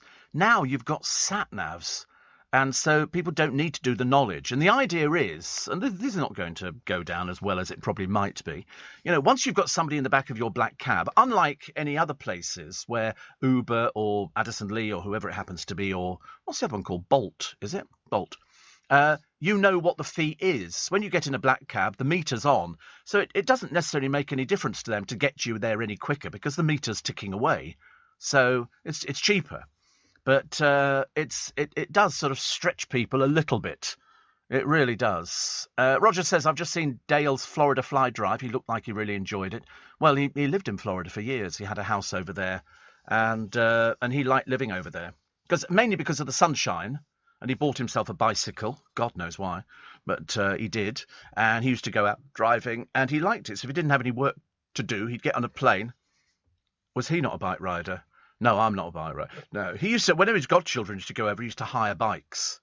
And the kids could then go out because there's loads of cycle roads and things like that. So it's fairly safe. But it was he used to go out there, but he'd basically cycle down to the seaside-y bit. And he would then have breakfast and then cycle back again. Which was, considering how many cigarettes he smoked in the course of a day, it was sort of like, you know, take with one hand, give with the other. But no, he liked it over there. He liked the weather, whereas I hated it. I absolutely hated it. You couldn't get me excited there. Thank you to my Wreath girls, Jane and Wendy. Thank you very much indeed. Played with wreaths this year. I mean, this is like my year. I love it. Like it. Jenny in Edgware says, Steve, I've just found out last night that my granddaughter has tested positive for COVID, but it's the new Omicron one. She caught it at school. People need to be vaccinated and mask up. It's so important. At the time she was tested, she had no symptoms. I was thinking about that the other day. I was on the bus and there's loads of school children. Nobody wearing masks. And, you know, and these are school children, 14, 15, 16. And you think, are you stupid? I won't let anybody sit next to me on a bus who hasn't got a mask on. I'll argue the toss if necessary. You know, you put a mask on, you can sit next to me, but no mask, no seat. But loads of school children, they obviously think they're immune. They obviously think that they're not going to get it. But, you know, they can. You know, everybody's at risk. Steve, listening from work in Kazakhstan, says Campbell. Kazakhstan, honestly. Doesn't that sound exotic? Not really, no. I don't know. I've never been to Kazakhstan. 41 years ago today since the death of John Lennon. 25 degrees and sunny here in Coffs Harbour, Australia. May get a storm this afternoon. Come over here. We've got loads of them. We can share a storm with you. I want to look at the pictures in the papers today. They've got pictures of You know, people being battered and waves, especially by the seaside. It looks lovely when it's all, you know, calm and nice. But then all of a sudden the winds get up, and they've got some pictures from Havant where there's a pub, and it's obviously on the seafront, and their front door is underwater. You know, ridiculous. Wayne, my trolley dolly, he says, have you walked through the Christmas market outside the studio? I wandered through yesterday. They've got some lovely decorations. I felt like buying them all and putting them up on the Trafalgar Square tree to cheer it up. I know, it's a very sad tree, isn't it? Very, very sad tree. Somebody says when it's set off from Norway, it looked fine. Perhaps some people sort of attacked it when it was on the boat coming over or something like that, or it just died. Which was a bit of a shame, really. But anyway, nice to know that you had a wander through Covent Garden, and you should do all of them. You can do Covent Garden, Leicester Square, and Trafalgar Square. Which is the best one? Oh, they're all now. I've always liked Covent Garden because they always go that little bit extra. You know, they've got lots of deckies there, and also I like a sausage. I do like a sausage. I do like it. Seriously, there's nothing. And also, I quite like Glühwein as well. It's one of those warming things. First time I had it, I was in Austria, and I'd been going to Austria for about 9 or 10... Glühwein. What it is, it's mulled wine. So you can buy it. You better buy it at Winter Wonderland. It's red wine, always red wine, and they put little bags in there, herbs and spices and everything else. You can buy it, actually, this mulled wine, and it's a traditional drink drunk around Christmas. It's alcoholic. Boy, is it alcoholic. But it's so warming and it's so lovely. And as you know, I mean, it's got cinnamon sticks, cloves, star, aniseed, orange, sugar, and at times vanilla pods. I mean, it's really nice. You've never had it. I can't believe you've never had it. That's mulled wine. Glühwein, yeah.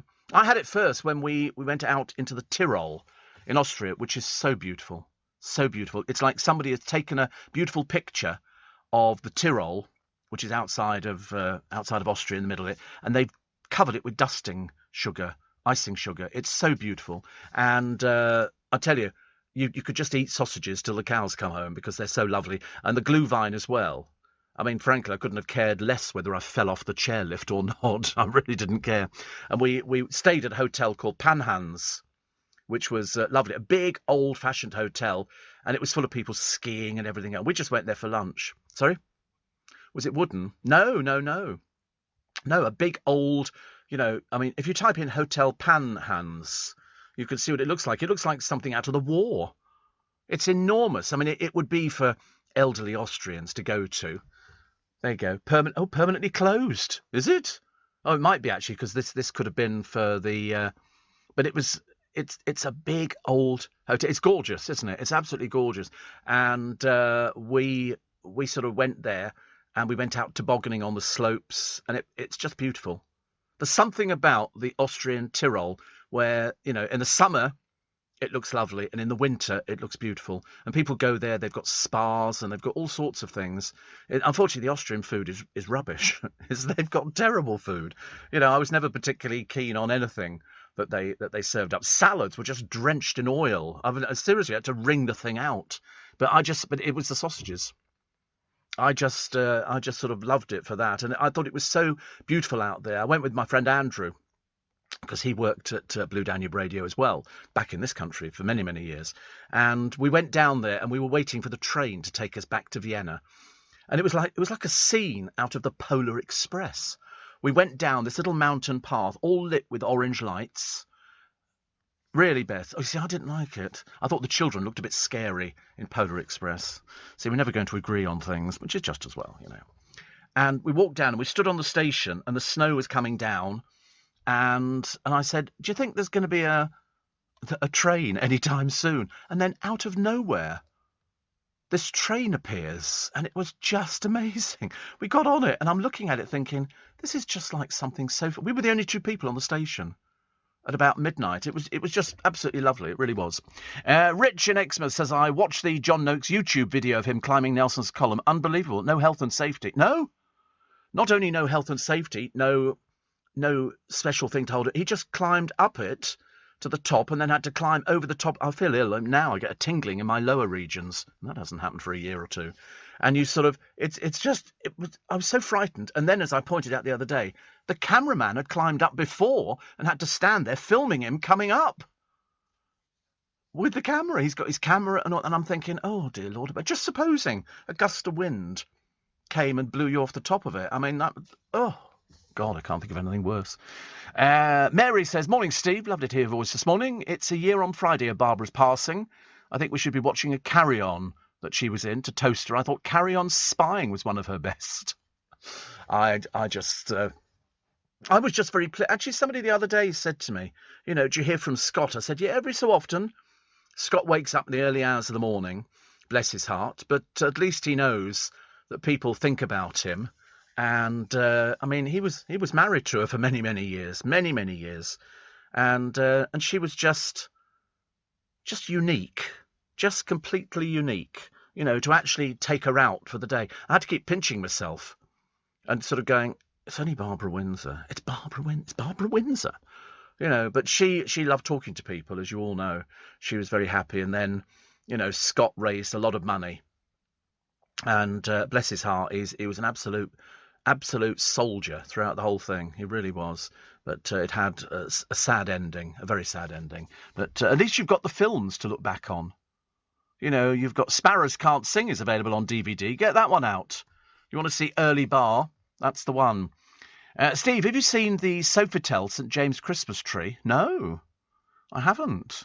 But it sounds quite nice. Rachel in Gloucester says, visiting a friend in hospital today, very poorly, and I just don't want him to suffer anymore. So much support from other friends. People can be very kind in awful circumstances. Just preparing myself for the end. So upset but trying to carry on. Oh, listen, we all carry on. That's what they were saying, weren't they, the other day? They were saying about this grandmother of little Arthur who died, and she said, I'm a Catholic. She said, and I like to think that the good Lord took him to stop his suffering, and it had everybody in tears. Susanna Reid was in tears. You know, very difficult interview, but very revealing. And Susanna kept saying to the granny, she kept saying, I don't know how you've coped with it. I really don't. You know, to see a little boy suffering so much, who knew that he was suffering and who knew that there was a chance that he was going to be killed. And that's what makes you loathe these people who perpetrated the crime even more. I'm not allowed to use words on the radio that would describe what I wanted to happen to them. Here we go. We've got the Sofitel Christmas tree. Very nice. And let's see, look, a star at the top of it. You know why? No fairies, only stars, because a star guided the three wise men and that mad shepherd out in the fields looking after his frogs by night. This is LBC. Sometimes running a business can feel like cycling uphill with square wheels. But Xero online accounting software can help predict the future cash flow of your business, so you can stay one step ahead. Soon it'll feel more like freewheeling downhill. Woohoo! On a tandem. All right, mate. With a masseur on the back. Oh, that's nice. Search Xero with an X, because healthy business is beautiful business. Steve Allen. Tweet at LBC.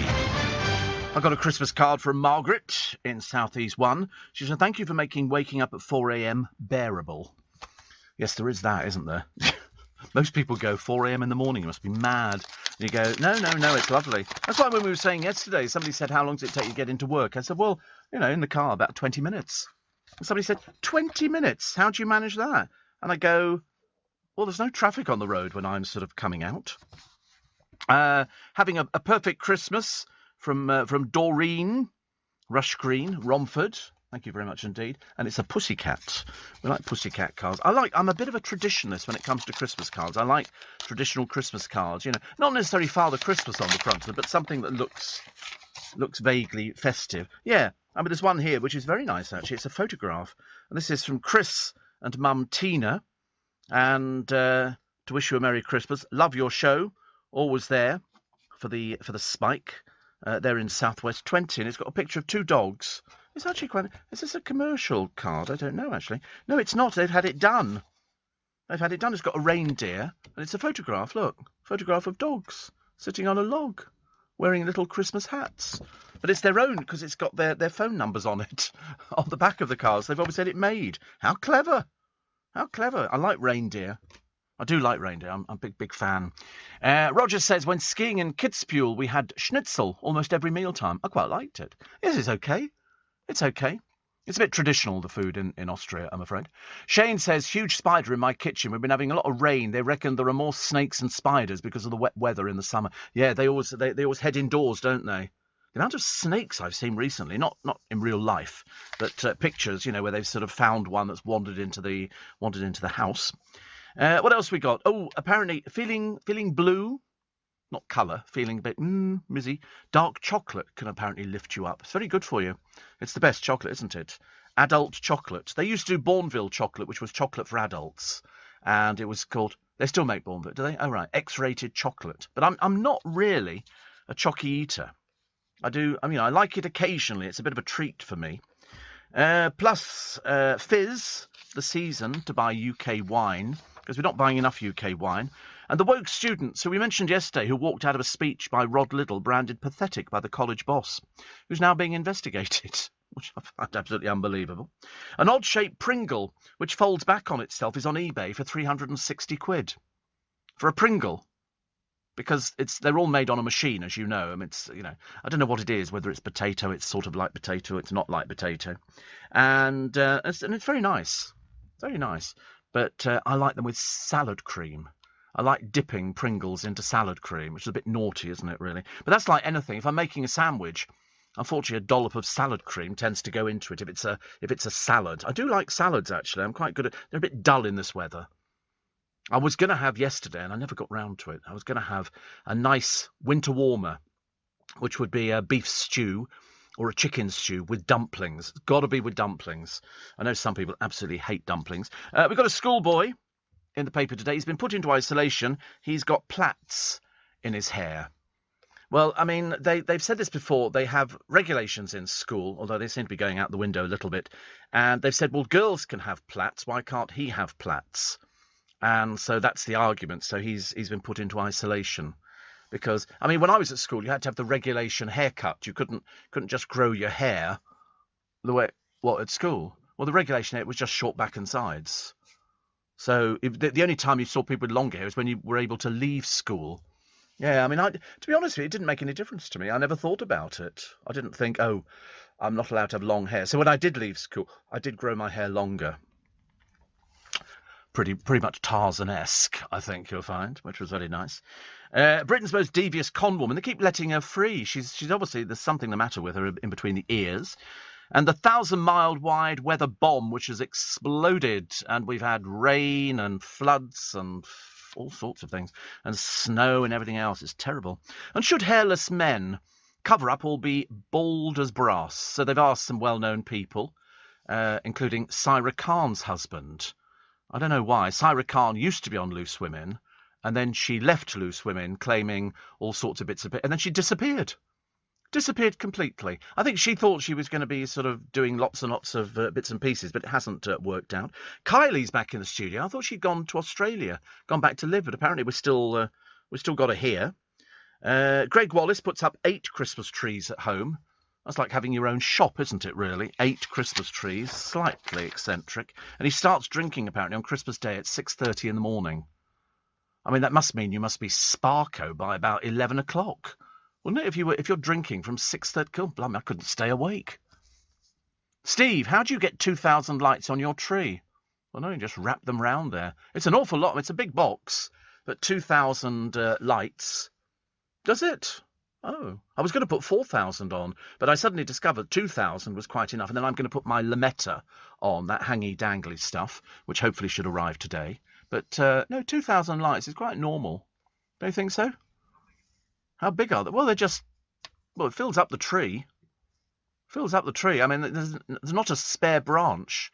I don't think there's anything the matter with 2,000 lights. I mean, I wanted to put, because I think you can get a box, Neil will tell me this. Don't they do a box of 10,000 lights, Neil? Or 5,000 lights or something like that? Because if you're doing them, spreading them around the garden or something like that, doesn't go very far. But if you put them on a tree... The tree's 7 foot, by the way. The tree's 7 foot, and it fits on there quite... I know. I don't care, actually. Costs a lot of money. Stuart says, I've been woken by the banging of doors on delivery drivers in my street this early. I wish they delivered later. Well, they've got so many things. You've got to watch, though, as well, that people don't nick your parcels.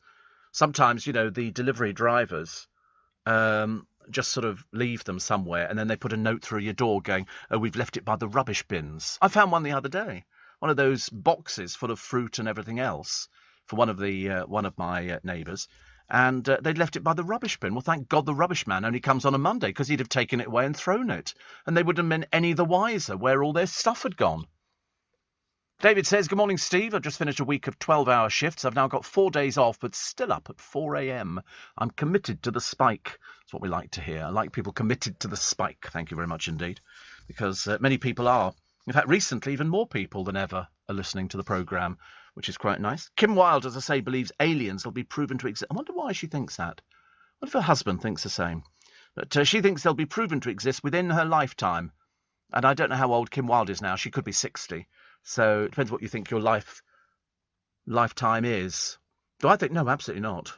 Absolutely not. I don't believe any of that old twaddle. Ghosts and ghoulies and elves and pixies and goblins and all that kind of stuff. No, aliens. What a load of old rubbish. There's no such thing as aliens. They don't fly into this country on spacecrafts. They really don't. They don't make crop circles. It's just lies. People are bewildered, I'm afraid. Lentil soup is what you need in this weather, says Lawrence. Oh, God, no. How boring. No, if I was going to have any soup, it would be tomato. It's got to be cream of tomato. It's got to be Heinz. And it's delicious. It's absolutely delicious. Tomato and basil. No, just tomato. I don't do all these posh things. Oh, tomato and basil. No, thank you. There's a tin of tomato soup out there on the desk. It's mine. It's mine. I brought 2 in, and I thought somebody would have I thought Henry would have eaten it by now. You know what Henry's like. If he sees any food sitting on the desk, whoosh, vanishes.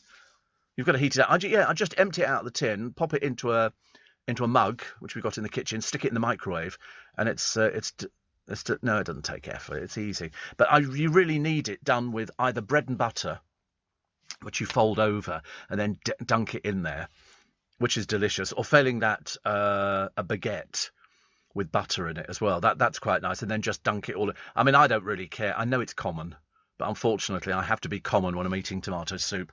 But I haven't eaten tomato soup in a bowl for years. Always pour it into a big mug at home now, or a paper cup or something like that, because it's delicious. Such a warmer.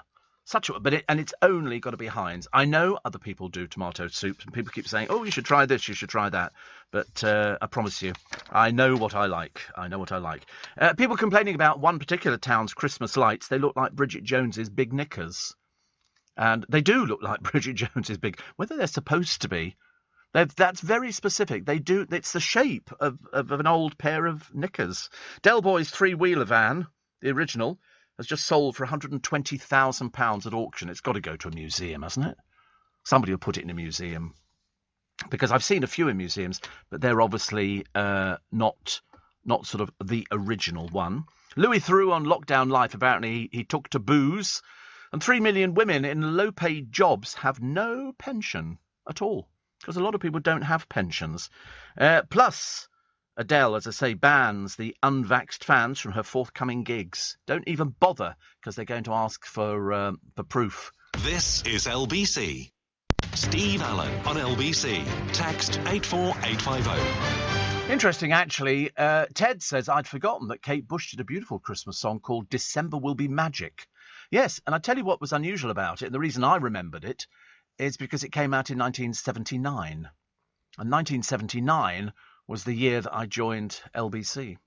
1979, December 79. The lyrics went, December will be magic again, take a husky to the ice, while Bing Crosby sings White Christmas, he makes you feel nice. December will be magic again, old St. Nicholas up the chimney, just a popping up my memory.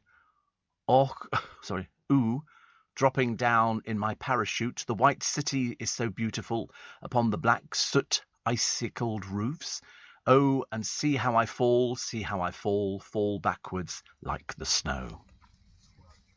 Typical, yeah. I mean, to be honest with you, that was Kate Bush. Out on the wildy, windy moors. She remember. I was working for a little music station actually when Kate Bush's Wuthering Heights came out. They'd already tried to release it once before on EMI, and the bloke came round and said, "Oh, you should listen to this one." And he said, "I tell you what," he said, "if you put it on the UBN playlist, which was United Biscuits Network, he said, I'll bring Kate Bush in." And he brought Kate Bush in. I didn't get to interview her. A guy called John Hayes did. And John went to work for, I think, a radio station in Reading. And I remember seeing he had a car with his name emblazoned on the side. In those days, you could get... Well, of course, if somebody hated you, there's no chance. But he died a short while ago. I think it was... I think he had cancer. But he got to interview Kate Bush. I remember thinking, woo. That was lovely. Rachel says, had an amble through Carnaby Street on our way to the Palladium. Very nice and festive. Pantoland was great fun. The combination of Julian Clary and Donny Osmond sharing a stage works unexpectedly well. Well, both experienced in playing to an audience. Little Julie says, just got my booster and a week early too. Whoopee! Thank God. The only reason I say whoopee is because if you do get the boosters, it means that should you collect COVID, which you don't really want, but there is a very good chance that you might do, because it seems to be gathering a little bit of momentum, it means that you stand a much better chance of surviving it. You know, if you haven't had your boosters and you haven't had the injections, you know, you're at risk, and I'd rather you weren't at risk, thank you. John in Colchester says, curried parsnip or spicy cauliflower? No, tomato. It's got to be tomato. I mean, if you really want to be decadent, tomato with a swirl of double cream in it is very nice. Or failing that, grated cheese on the top of tomatoes. If you have it in a bowl, that's particularly delicious. What did I buy yesterday? Oh, beef bourguignon. I bought that and some little sprouts, so I think I might have that for today. In fact, I drove around all over the place yesterday. I don't know why, but I just did. Steve Gardner says, Steve, what's worse than seeing a big spider in your bedroom? Not seeing it 2 minutes later. Oh, I know. Where's it gone? And all of a sudden, and then you pull the covers back, the duvet back, and there it is, looking at you. You can't go to bed because you've got to find it. And sometimes you look at it, it's looking at me. And you know where they go to? If ever you find one in the bath, you flush it down, don't you? The plug hole. No. It comes up the overflow. And it sits there looking through that little grill at you in the bath. And then at the right moment, it attacks. Like that. Woo! Hate spiders. Especially I'm all right with little spiders, but not very good with big spiders. Or daddy long legs and everything else. But of course, we're coming into that kind of weather, aren't we? Where you see them on their little webs sitting outside there and, eating. Joe says, I'm taking my mum Julie and Aunt Anne to see Jersey Boys this evening. I've also booked a table at TGI Fridays. I'm very excited. Have you seen the show? No, but of course I know the story because it was part of my growing up. Walk like a man, walk like a man. In fact, they're very good, actually. You can see them on YouTube, Jersey Boys. I should imagine the cast has changed quite a few times, but really good. She said, walk like a man. Actually, which turned out to be a very big hit for a drag queen called Divine, who died some years ago. You mentioned, says Mickey, a Pringle, Steve, dipped in salad cream. Please try a well-done bacon sandwich in farmhouse bread and salted butter with a dollop of Heinz salad cream on the side to dip into it. Oh, I could go for that. Bacon and salad cream? Yeah, why not? Oh, producer's funny again. You can always tell he sort of screws his face up, And I keep saying to him, listen, the wind's going to change and you're going to be stuck looking like that. Then you won't pull ever again. That'll ruin your festive Christmas. He thinks he's going to New York next year. Not after I'd have a word with customs. Yeah, no, you're not going, mate. I'll have a word with customs. You won't get any further than Heathrow. You'll be stuck in there. I love the lottery-winning couple. I was a bit rude, actually, which is unlike me. I thought they were a bit mean. They won $12.5 million and they gave a hamper to a war veteran. And I thought, what's he going to do with a hamper? He's going to open the tin. He's 104 or something. I thought they could have actually sort of treated him to somebody going round cooking lunch for him. That'd be a nice treat, wouldn't it? If it's somebody elderly, you send somebody round who can go and cook them a lovely lunch and do them Christmas pudding and everything else and, take them a cigar or something. Anything, really. Get them another television. All these sort of, if it's $12.5 million... difficult to do it because everybody would want it, wouldn't they? David in Manchester says, my two favourite sandwiches, crumbly Lancashire beetroot and salad cream. Lancashire cheese, beetroot and salad cream, or bananas and marmalade on brown seeded bread. Quite mad, aren't you, really? You're not related to Sarah Ferguson, are you, or anybody like that? Bananas and marmalade. What in God's name must that be like? I can't imagine. We used to have cornflakes and bananas years ago, and you'd slice up the banana onto the cornflakes and then sort of pour the milk over the top and sugar. Can't imagine having sugar on anything like that now. They've all got loads of sugar in anyway. But crumbly Lancashire cheese, beetroot and salad cream. It could be okay. Bit messy to eat. Bit messy to eat, but sort of doable. But I'm not sure about bananas and marmalade. Banana sandwich, yes. We used to have them when we were younger. Perdita says, good morning. If your paper recycling bin is full, get your biggest unwanted cardboard box, fill it with other squashed empty boxes, secure with tape, leave it on the doorstep, and the silly people who steal parcels can help themselves. So cruel, Perdita. So cruel, but so right. Have you seen the ones in America? What they've done is they've rigged up a parcel that explodes, and they put it on a doorstep, and they do get people who go round there, like people do here, and they thieve. We've had it happen at home a couple of times, but we've caught them on CCTV. And in America, they've got this parcel, and it's called Exploding Parcel, and somebody will just pick it up, they run back to their car, they put it on the front seat, and then there's a huge bang! Oh, sorry, I frightened myself then. And the whole parcel explodes with all this glitter and everything else. Well, you've never seen people run so fast away from it. But it's done as a TV programme. They make it as a TV programme for people who thieve. There has to be a deterrent. There has to be a deterrent because people thieve other people's presents. You watch, before Christmas is over, there will be a story in the newspapers about a family who have got all their tree presents there and somebody's broken in and nicked them. Every year, sure as God made little apples, that story will appear in the newspapers. It's a bit like the Notting Hill Carnival. You will always find a jolly policeman dancing with a very large black lady. It's the same woman who goes every year and she deliberately tries to dance with people, and they put the picture in the papers. But people nick people's Christmas trees and the presents round there. And then people have a get-together and they go, we'll pay for all your presents again. But the exploding parcels, you've got to watch. It's so exciting. It's so exciting. They do another one as well, which is with a bicycle. People nick the bicycle, they ride away, and then all of a sudden the wheels become detached. Which is also very funny. Very funny. Bit of a surprise for exactly. They're riding along. Oh, terrible. But the exploding parcel is very good. And they've got another one where they've got cameras hidden inside the box, and they take it home, and they can see exactly where it's gone to. So they know who these people are. They're thieves. They're thieves. You have to sort these people out. Scientists in China say they've discovered a way to boost our lifespan by up to 10%. I don't think I want to go an extra 10%. You want to go extra 10%? Do you? Do you? Well, why not? Why? Yeah. Well, I don't think you are fit and healthy, are you? I mean, so the extra 10% for you, I suppose, would be a bit of a bonus. But it depends how long you think you're going to live. If you think you're going to go to 90 or 100 or something like that, an extra 10%, yeah, I mean, you'd be very lucky to hit 40. I mean, I've actually gone past 40, 50 and 60, so the next one to go past is 70, which I think is quite good. I think it depends on what your state of mind is. In my case, it's all over the place. All over the place.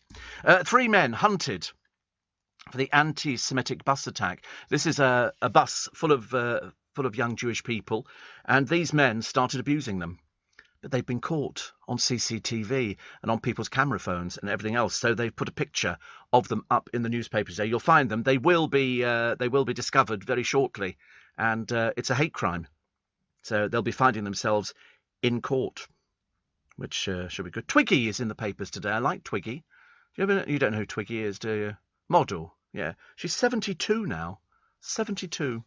Leslie Hornby, her name was, and she was a very successful model, very successful, photographed by this guy who sort of arranged her makeup and everything else, and she looked amazing. She's lovely. She was also a singer, a dancer, and an actress.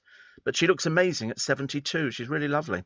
Frankie Bridge set to rake in millions after being flooded with offers while in the castle. I can't imagine why. She hasn't done anything in the castle that warrants anybody offering millions of pounds, but obviously her agents put out the story, because that's what they have to do in the castle, because they've now evicted another one.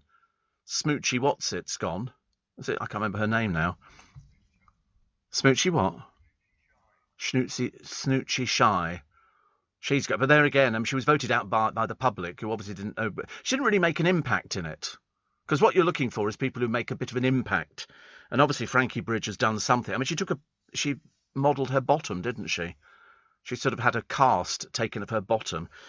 Pretty common, I thought. But anyway, so that was for her husband. But whether she makes millions when she comes out remains to be seen.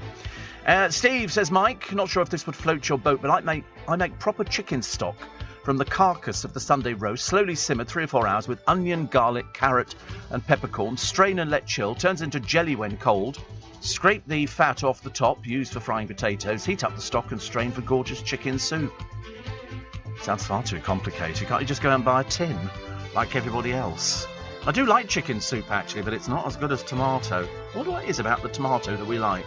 But no, the producer does it tomato and basil. I mean, I ask you, honestly. Talk about pretentious. This is LBC. Here in the UK, we sell amazing products and services the whole world wants. At the Black Farmer in Devon, our produce is enjoyed on both sides of the Atlantic. We're McKinnon and Saunders from Manchester, and our puppets are watched on 6 continents. So whether you're new to exporting or experienced, explore global growth for your business with free support from the UK government. Access information, training, events and expert advice to help you find new customers overseas. Visit great.gov.uk to get started. This is LBC from Global, leading Britain's conversation with Steve Allen.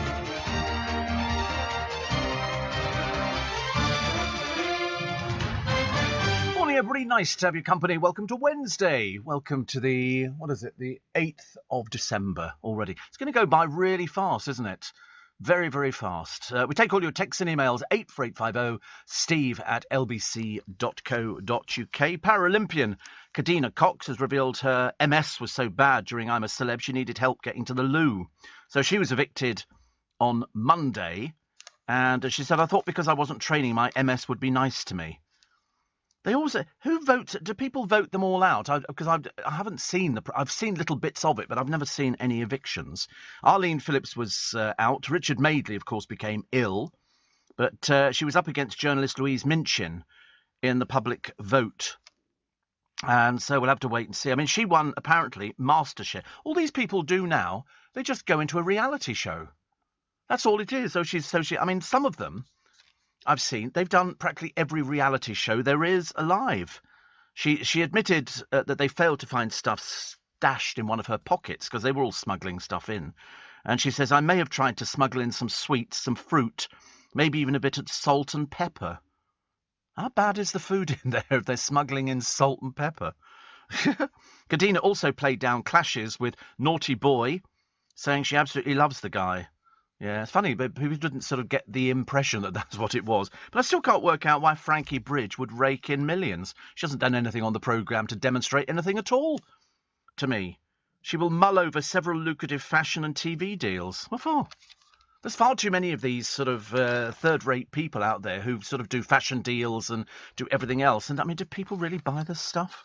The only person who can flog anything appears to be Holly Willoughby.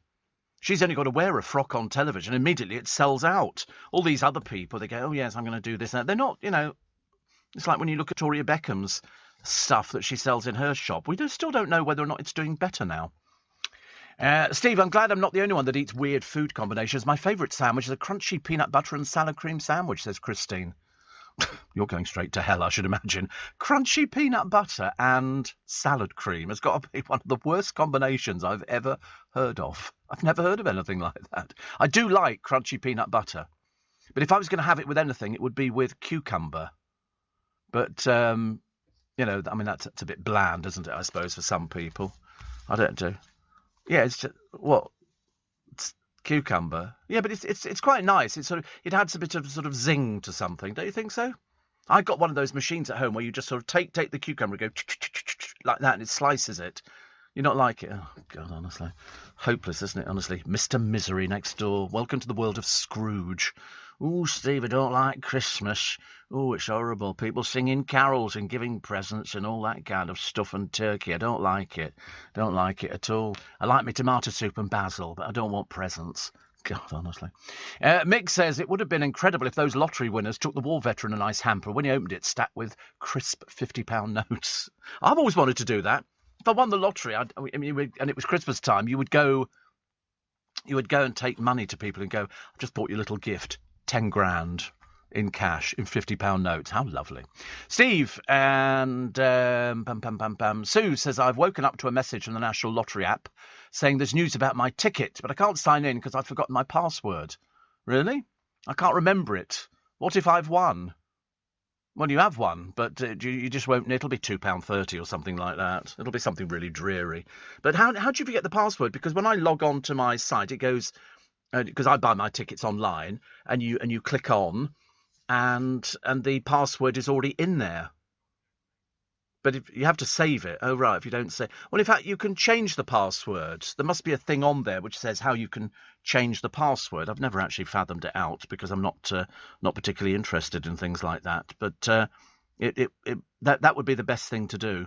Change password. Because there's always an area for where you've forgotten your password. And then they will send you another one to your thing, and then you can reset it, and then you can find out you won £2.30. Won't be anything else.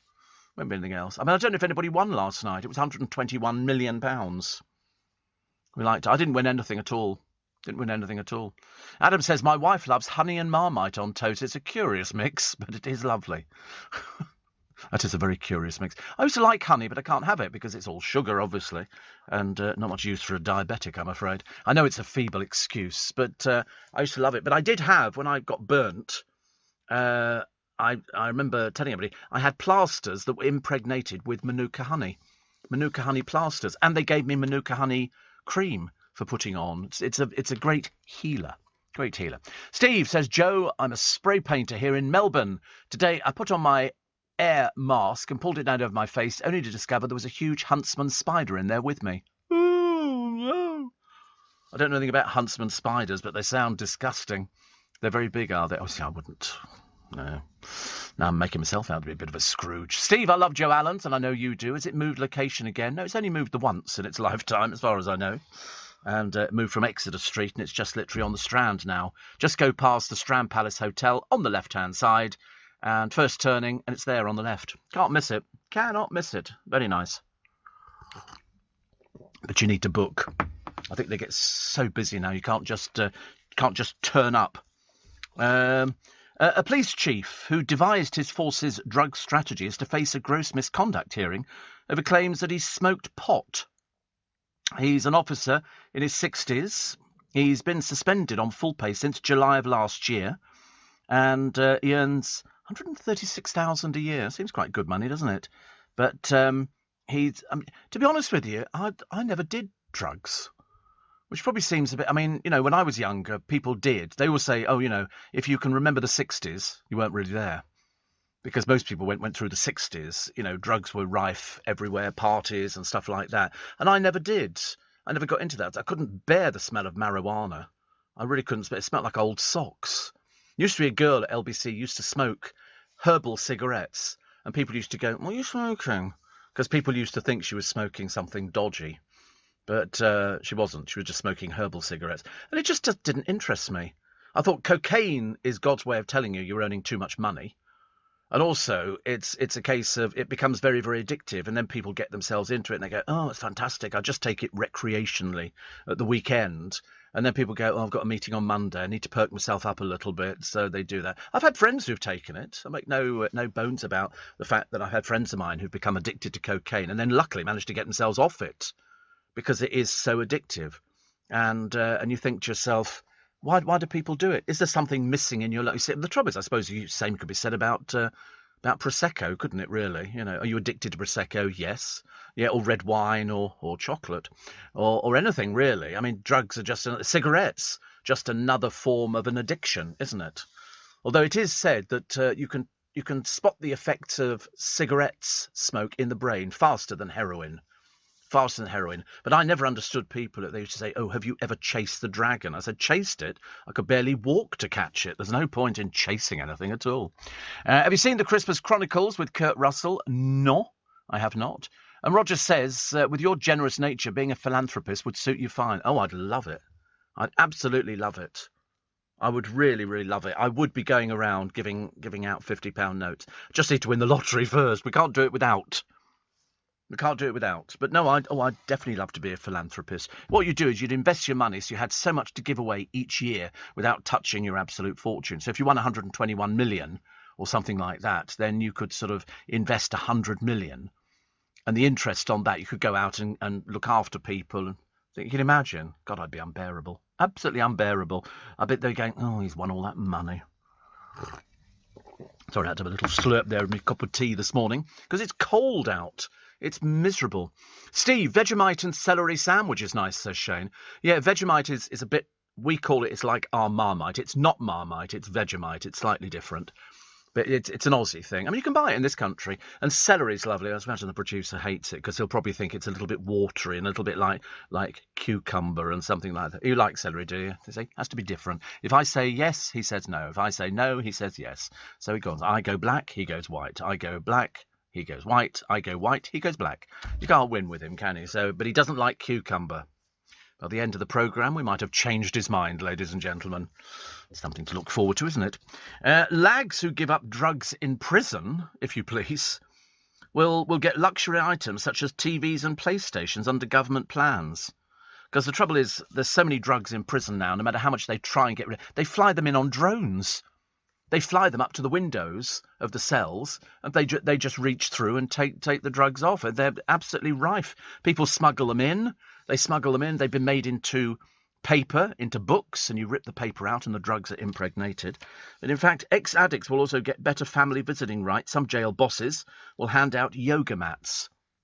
Somebody sent somebody a yoga mat out there. I don't know what a yoga mat is. It's just... do I look like I've ever done yoga? Of course I haven't done yoga. Don't be so ridiculous. What would I want to do yoga for? What's the point? Is that, like, good for the mind?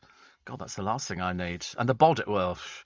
I think the body we've actually given up on, I'm afraid. I don't think any yoga's going to help me anyway. Have you done yoga then?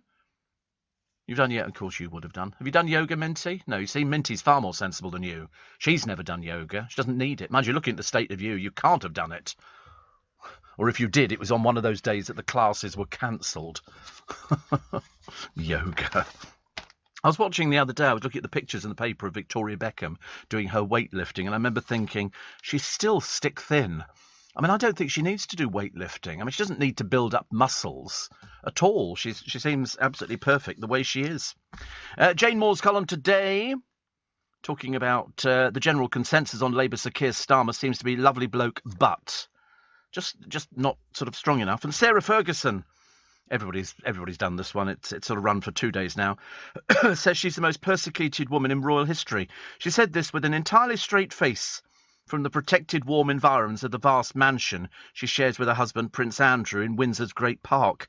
Anne Boleyn would be laughing her head off if she had one, because Anne Boleyn was executed. But Sarah Ferguson, sometimes she just comes up with absolute rubbish. You know, she's living at Andrew's expense. Well, actually, at the Queen's expense, because Andrew doesn't actually do anything for a living, does he? Doesn't do anything at all, but she still loves him, apparently. You know, rivetingly boring, I'm afraid. I'm with you on the salad cream, says Russ. Have you tried it with chips? Oh, yeah.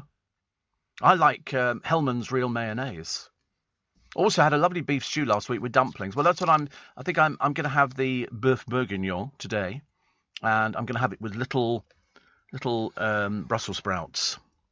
Which is quite nice. That's a good thing. I'm doing the travel. I'm just telling people about my Brussels sprouts. Just because you didn't get your own way on the what to put inside a sandwich. No, don't picking on me, pal. I tell you this morning. This is LBC. Here in the UK, we sell amazing products and services the whole world wants. At the Black Farmer in Devon, our produce is enjoyed on both sides of the Atlantic. We're McKinnon and Saunders from Manchester, and our puppets are watched on 6 continents. So whether you're new to exporting or experienced, explore global growth for your business with free support from the UK government. Access information, training, events and expert advice to help you find new customers overseas. Visit great.gov.uk to get started. Leading Britain's conversation. LBC with Steve Allen. Apparently, says Kev in Brisbane, the cricket has been halted here because of a thunderstorm and heaps of tropical rain. What's tropical rain? Is that where it comes down, literally sheets of it? It's really very fast. We used to get that in Hong Kong. You get sort of rain really not that often, actually. But it was, and we had it.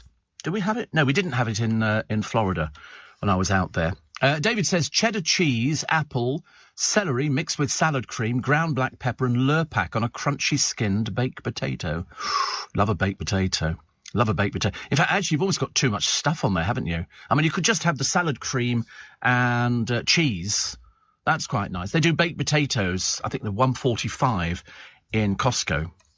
And they do chili con carne, baked potato. I think they do sweet corn and tuna. And they're actually quite nice as well. But I do love a baked potato with a knob of butter before you put the fillings in. That's really nice. It's got to be Lurpak as well, which I quite like, which is very nice. My friend Ian over in America, he says he did yoga when he lived in Phoenix. Hot yoga. Apparently that's what it is, where they heat the room to 100 degrees. It was hard work. The best bit was at the end, where they apparently threw out cool face towels scented with lavender. A little bit camp, isn't it? You know, hot yoga. I mean, as the producer pointed out, you don't need to heat the room to 100 degrees. It probably started like that, I should imagine. 100 degrees. They're talking about bald men. And Prince William was voted the sexiest bald man alive. Why? I've got no idea. He used to have hair, then it just gradually dropped out. 6.5 million men in the UK have male pattern baldness, and 50% of men get over it. If you're over 50, studies claim bald men were perceived to be an inch taller and 10% more masculine than men with hair. Egyptians used to rub ground donkey hooves onto their scalps to halt balding. And as women get older, they find clean-shaven heads more attractive. So they've asked some people, is it our bloke sexier? No, says Ola Jordan. Yes, says Syra Khan, who, as I say, she says here, her husband is obviously called Steve. He's a businessman, which kind of covers a multitude of things.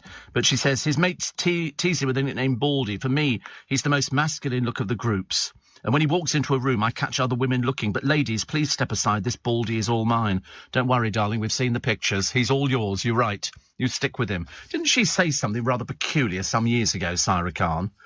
Didn't she? I'm quite sure. There was some odd thing that she said, which I shall have to dig up, actually. Jason Statham and his wife. Most men who are bald grow beards, don't they? They think it kind of detracts from the fact they're bald. OK? And the fact that it looks a bit naff. Except Prince William doesn't have a beard. I mean, Harry's losing his hair, as you can tell. I mean, you know, it's obviously it's ginger hair. It's not going to be as strong. The only people who've got strong hair are black-haired people. Their hair is much stronger. Mine, because I was blonde, it fell out at an early age. It's weaker hair. So, you know, it looks great when you're young, but then you see people a bit later. Dark hair is much thicker and much stronger. So there you go. But then they've also asked Rochelle and Marvin Humes. So, again, they've all done the same. Because he's bald, got no hair, they have to grow a beard. But it's not a proper beard. They don't grow a Father Christmas beard. They just have sort of, like they haven't shaved for 2 or 3 days. We've got people out there in the newsroom who do exactly the same. They do exactly the same because it's... So you look at Jason Statham and he's got this sort of what I call 3-day stubble. And poor old Syra loves her bald Steve. Well, she'd have to. He's got a white beard. I mean, the only thing he can do as a businessman is be Father Christmas, of which, of course, there was a great shortage. Rock Solid, Dwayne. I think he's called The Rock, isn't he? I don't know why he's called The Rock. Was there a programme? Oh, he's a wrestler. Oh, he's a wrestler, is he? Oh, he was. What is he now? He's an actor now. I love it. Don't you love it when they all change their sort of things?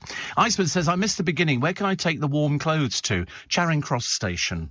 Charing Cross Station. Right at the front of it, left-hand side. If you're over the other side of the road, you can't miss their beautiful tree. And they're looking for warm clothes to give to people. OK, if you take them down there, they're very happy. Old jumpers, old coats, scarves, hats, whatever you've got. Tara says, morning, Steve. We've become a nation of foodies who arrange our dinners from 4 a.m. It's great. I love it. I went in the car yesterday because I wanted to buy some pants. And they don't sell them in my car. I had to drive the car to M&S. And I bought some at £75 on pants. That's three packs of pants. Yeah, 75. It seems a lot of money, doesn't it, really? But I couldn't make the thing work. I was doing one of the serve yourself tills, which I quite like. Some people hate them. And I couldn't hold the thing straight. And so it was all a bit lopsided and everything else, the barcode, so it didn't click in. So a girl had to show me how to do it. I'm useless, honestly. At my age, you thought by now I'd have worked out these sort of things. Harry Potter's Weasleys are the family most Brits would like to share their Christmas day with. Why would you want to share your Christmas day with a family you don't know? What would be the point of that? I don't know anything about the Weasleys. You imagine here, here we go, Ed Sheeran. He could hang around with anybody, but he's stuck with Jedward. John Grimes shared a picture revealing they'd spent the day playing footy with their unlikely pal, who surprisingly admitted he's a fan of the duo. Well, thank God they don't sing anymore. We should be eternally grateful for that one. He's got the moves, and they say we'll have to invite Elton John next time. The Christmas song is a Jepic classic. I don't know what Jed would do for a living now. I don't think they do anything. I mean, you can't... I don't really know. You don't see them turning up on reality shows, because you can't just book one of them. You've got to book the both of them. Which means that they're doing exactly the same stuff that they did before. Oh, they're television presenters, are they now? Hilarious. Where do they television present? What do they do? We shall find out. We want to know all about this. Definitely. And what have we got here? Set to be one of the biggest blockbusters ever, so film chiefs are taking no chances when casting a vast army to appear in Jodie Comer and director Ridley Scott's new Napoleon drama, Kit Bag. I don't know anything about Ridley Scott, but I just know he swears, because somebody asked him a question the other day why this film isn't as successful or whatever it was, and he swore at them. Kylie Minogue is already hard at work on new tunes a month after she released her updated version of the album Disco, so she's still... I thought she'd disappeared back to Australia. When is she going? I mean, is there some reason why we've had all this pre-publicity and yet she's still here? She's been apprehensive about touring, so she's planning to return to Melbourne and Australia in the coming weeks. Oh, right. Oh, so good. But I seem to remember that was from ages and ages ago. Jedward's Christmas house party. On what channel would that be? Does it not say? No idea. Jedward's Big Adventure. Jedward's Weird, well, certainly weird and wild, yes. But we don't know where they're shown, these things. No, perhaps in their minds or something, I don't know. Because I've never seen them on my television. I've never seen them turning up on anything, being interviewed or anything at all. So, I'm sure they must be going somewhere, but where, I've got no idea. There you go, Elizabeth says, Steve, I shall be going to my 6:45 hot yoga class at Fierce Grace, Old Street, this morning. It's great. You don't injure yourself or strain muscles because the room is so warmed up. It's lovely. You should try it. I'll recommend the producer goes there. He'd like something like that. He was complaining a minute ago. His arms have gone stiff and he can't move them. So perhaps if we can sort of get him, either wrapped up in cotton wool or sort of popped into a very hot... He could do some hot yoga. He's done yoga before, apparently. Had no effect at all. But he could go and try He hasn't tried the hot yoga. But he'd be all up for it, because he's got the leotard. He's all ready for it.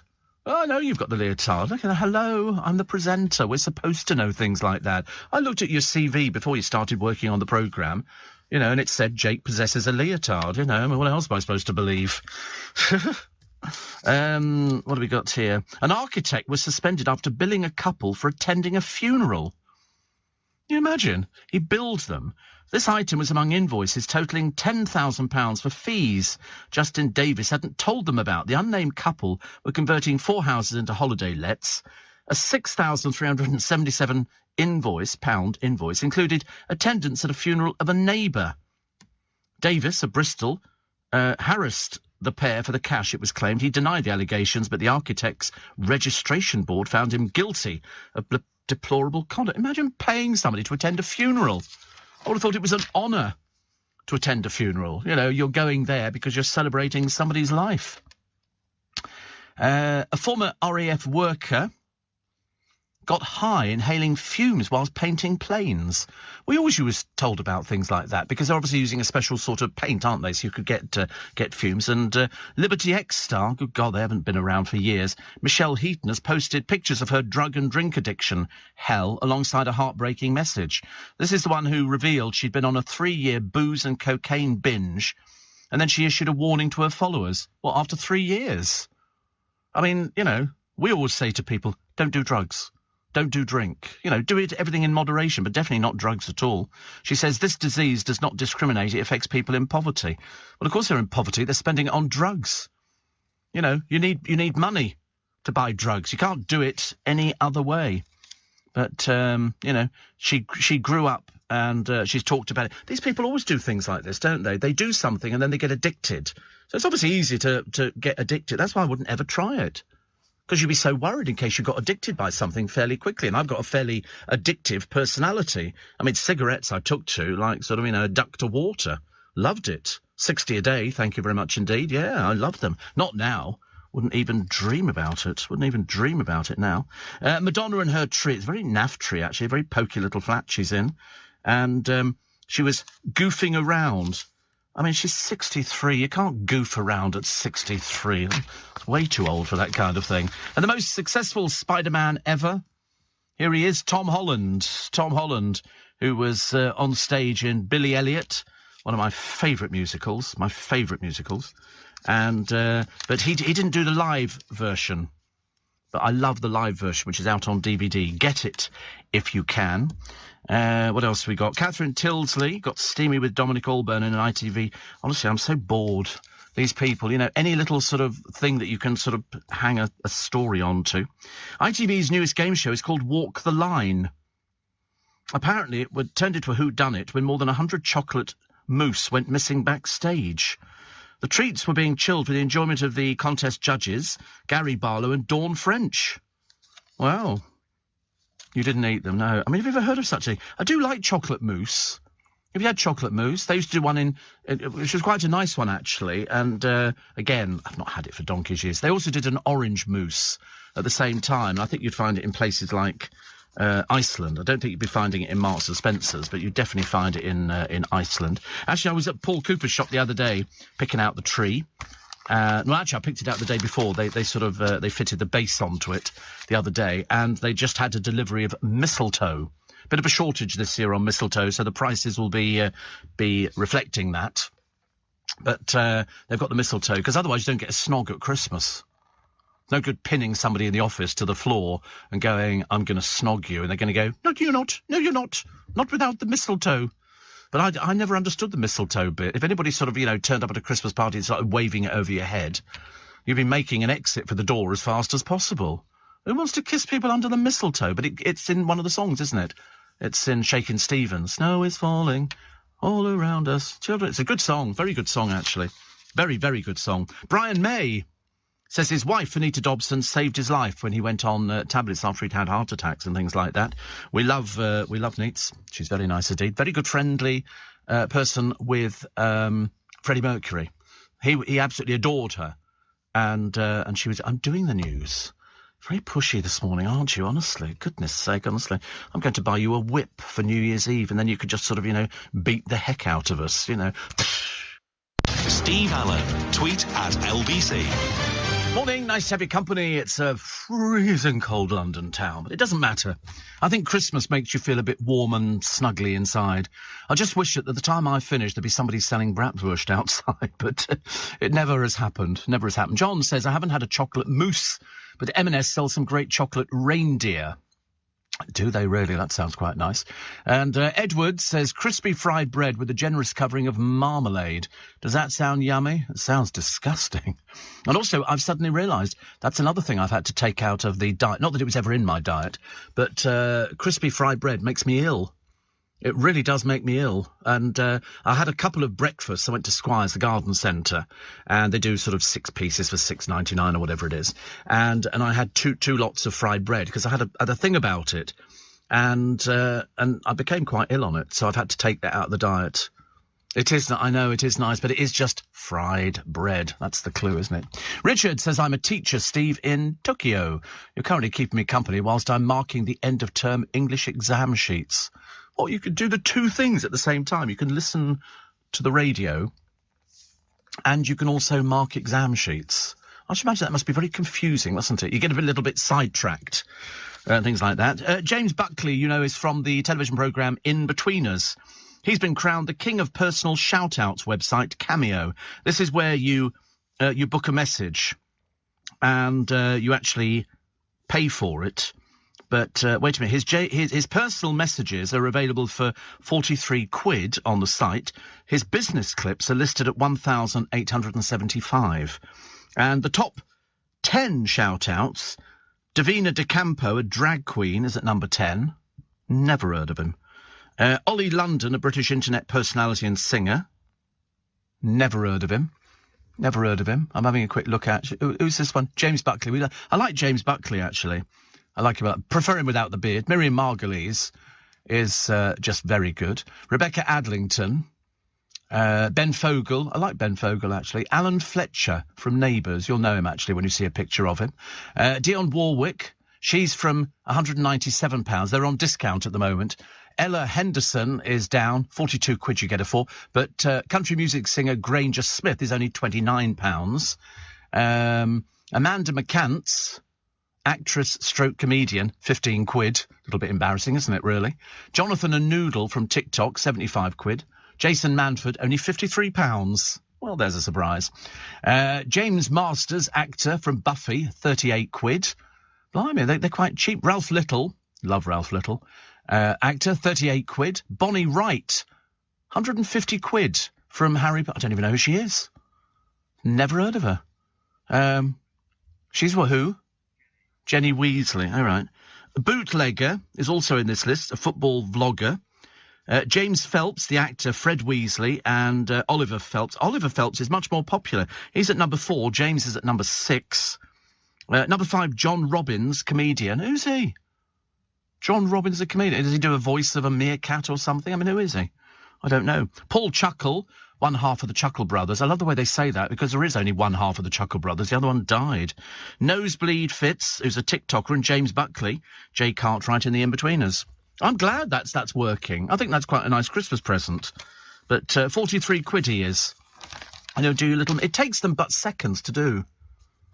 Lawrence says another cold weather treat, hot bread and butter pudding. Yeah, that's like... But especially with cream. You've got to have cream on hot bread and butter pudding. That is absolutely it. Definitely. A gang of drunk yobs terrorised Father Christmas as he was dishing out gifts. Organisers of the gathering in Kent are considering cancelling other nights out. What's the matter with these drunks? Well, I suppose that just covers them, doesn't it, really? Drunk yobs. For that reads simpletons. Little simpletons. I mean, one ripped a badge from a volunteer's chest during the kids' event and threatened to punch him. One thug is said to have jumped on the big guy's sleigh. I mean, who are these stupid people? Simpletons. No brain cell. Nothing. Probably find the entire family's like it. Millions of us are looking forward to spending Christmas at home, because home is the place we think of as the real family home. 12 million people say they'll be leaving their own place for the houses they grew up in or where their parents live. So that's quite nice. I think you should definitely spend Christmas at home. Makes perfect sense. Perfect sense. Here we go. Nothing more to say than a Tyrannosaurus Rex in a festive jumper. This animatronic beast was given a seasonal makeover at London's Natural History Museum. Meanwhile, farmer's son Andrew Wilkinson paid tribute to his late dad David with a dazzling display featuring agricultural vehicles, including a tractor at Hayton in East Yorkshire, and Eliza Homer running through she's only 4, running through a light trail at Winterglow in Malvern as other kids show they are Christmas stars, which is lovely, isn't it? I like it. I think the more lights we see, the happier I am. I like seeing Christmas stars. Steve, the term UFO was coined in the 50s, but on this day in 1733, the first UFO was recorded in Britain. James Cracker of Dorset saw a disc like burnished or new-washed silver shoot across the sky, although he insisted it was like no shooting star he'd ever seen.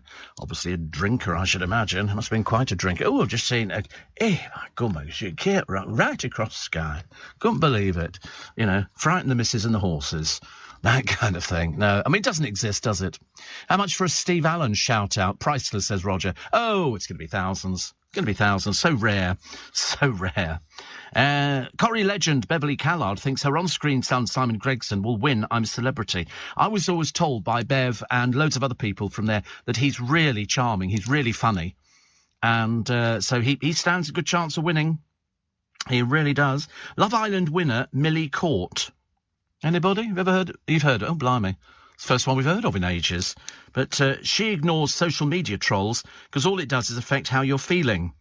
She won this year's show with Liam Reardon. Liam Reardon? We've heard of it.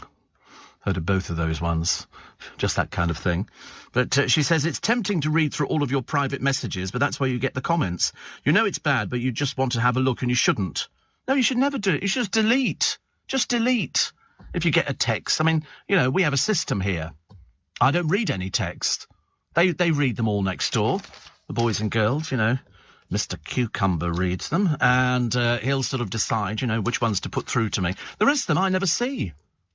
Which is, you know, it's the perfect situation. Very, very difficult if people read things, because some people, we were trying to work out the other day what a typical troll looks like.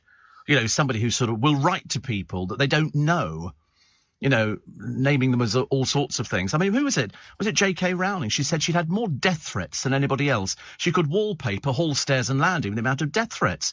And I said, go to the police, get these people arrested, because it's a hate crime. You can't issue a death threat to somebody. You have to get the police involved. Mind you, talking to the police involved, down at Havant in Hants, they've got water. My God, it's unbelievable, actually. It's literally, it looks like a lighthouse, and the Royal Oak pub, they've got it lapping round their front door. The water which has come over it's unbelievable. I mean, because you don't want water inside your place, do you? Very bad storm. See, I didn't even notice it. I didn't hear anything. I didn't see anything. You know, trees were knocked down. There's one here in Lanarkshire. Huge waves at Lyme Regis in Dorset. 42-foot waves and 8 inches of snow. I mean, really unbelievable, isn't it? I mean, God, dear. We get away quite lightly in London because we don't get. I only remember a couple of years. And that was some years ago that we actually got snow over the festive season, and that was about it. I don't remember seeing anything else after that. You know, as you drove out of the stations, any of the railway stations, you know, you could see snow covering the fields and the buildings, and it looks quite pretty. But in London itself, it's far too warm. Far too warm. A man with a heart disease has invented a healthier type of cheese. His name's John Goddard. He missed the dairy treat and created a new product with fat from vegetable oil. It's called Fit Cheese. It's aimed at 7.5 million people who take statins to reduce cholesterol, as well as middle-aged Brits who want to eat more healthily. God, they're obsessed with making us eat more healthily. You want some of that? I know, a bit late for you now, though, isn't it, Jay? Never mind, love. Try and be nice to you. Have you ever had a porn star martini? Yeah, I've never had one, apparently. But they're set to get a whole lot less fruity due to climate change. Bar bosses are replacing its key ingredient of passion fruit because it's flown more than 6,000 miles from South America. So Revolution Bars, which sell more than 1 million of the cocktails annually, has swapped the fruit for edible rice paper. Oh, God, how boring. How dull. Who wants edible rice paper? I love it. Chief Executive Rob Pitcher says we were using a lot of passion fruit, but in the vast majority of cases, the garnish was quickly discarded by customers as it was simply getting in the way of enjoying the drink. I wonder how much they charge for that. A typical porn star martini is made with vanilla, vodka, passion fruit liqueur, lime juice, sugar syrup and Prosecco, with half passion fruit dropped in. Doesn't sound very exciting. I had a strawberry daiquiri the other day. That was quite nice. £8. That was in this pub we went to for lunch, which was very nice.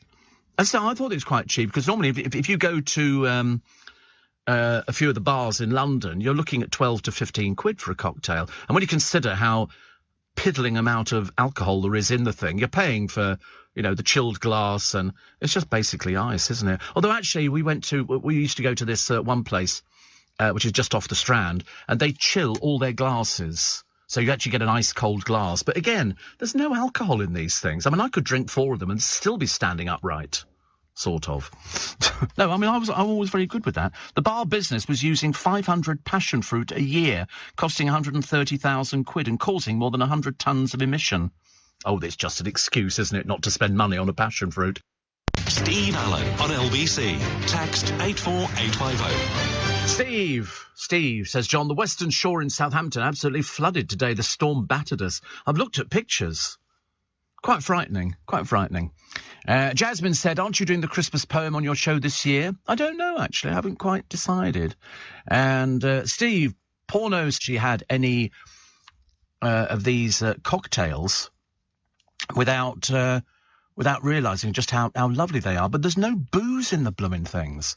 There is no booze at all, which is a great shame. But you're quite right. You're quite right, actually. I would probably like these things. Steve, I must admit, I listened to the first Ashes test this morning on another channel, but now I'm back with you. England seem to have blown it already, being all out for 146, and now it's raining, says Frank in Bristol. What a letdown. Well, you bring it on yourself. Bring it on yourself. I mean, you don't see me giving any results from the Ashes test. Definitely not. Guess what's just been sold of Marilyn Monroe's? Here's an odd one. This is a very strange one. You would have thought maybe, you know, the dress, the iconic dress. No. It's a lock of her hair, which has just come up for sale. The snippet of the blonde mop was supposed to fetch £2,500 when it went under the hammer, but a lucky bidder snapped it up for 150 quid. The strand was taken from the night she sang to John F. Kennedy, 1962, Happy Birthday to you, happy birthday to you, happy birthday, Mr. President, happy birthday to... It was really quite touching, actually. It was not a bad impression, actually. I'm quite good at my impressions. And the listing read, it's securely kept and protected in a slim 2x2 transparent plastic box, 150 quid. What do you do with things like that? Now, strangely enough, you might ask that, but in fact, the Victorians were very big into brooches with hair inside them. You know, a lock of a child's hair or somebody who died or something like that. You would find all sorts of people having them. So I suppose it's not that unusual. But, I mean, how do you prove it's Marilyn Monroe's hair? What, she allowed somebody to take a little clip of it? Apparently, I'm led to believe that Elvis Presley's barber was constantly selling bits of his hair when he went in there. So, you would, actually. You would. Steve, who's this joker of a cheese inventor? Vegetable oil is just a thing to avoid if you have high cholesterol. Well, it's made with the fat from vegetable oil. John says, I decided to make a cheese that was good for you, virtually cholesterol-free, and with all the taste.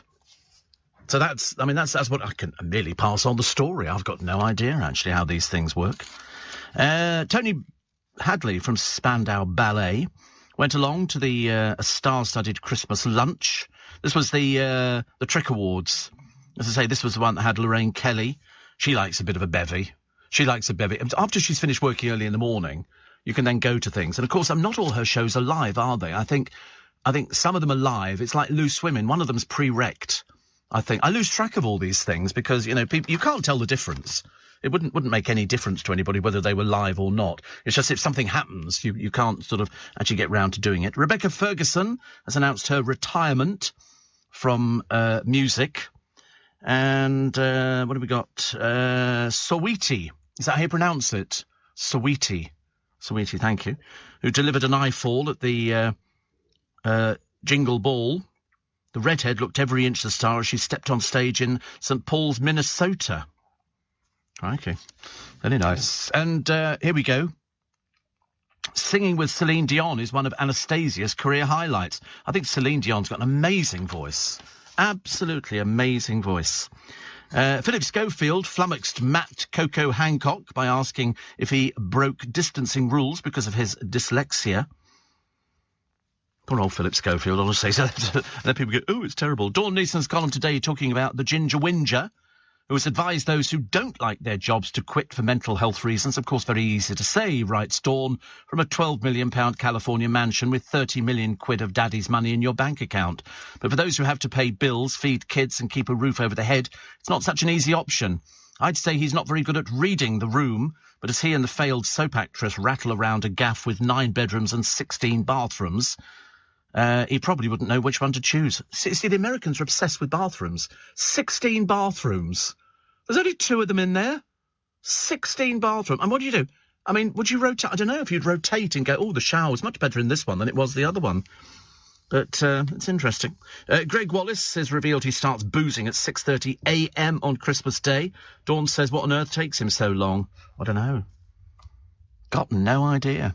But also she talks about the hideous piece of filth who murdered little Arthur, has reportedly been poisoned with salt by her cellmates in revenge for her torturing 6-year-old stepson with it. And Dawn goes, oh dear, which is probably what everybody else... I mean, if you hadn't seen that thing yesterday, which had little Arthur's grandmother on there, break your heart. You know, she went to the police, she went to the social workers, and they both dismissed her.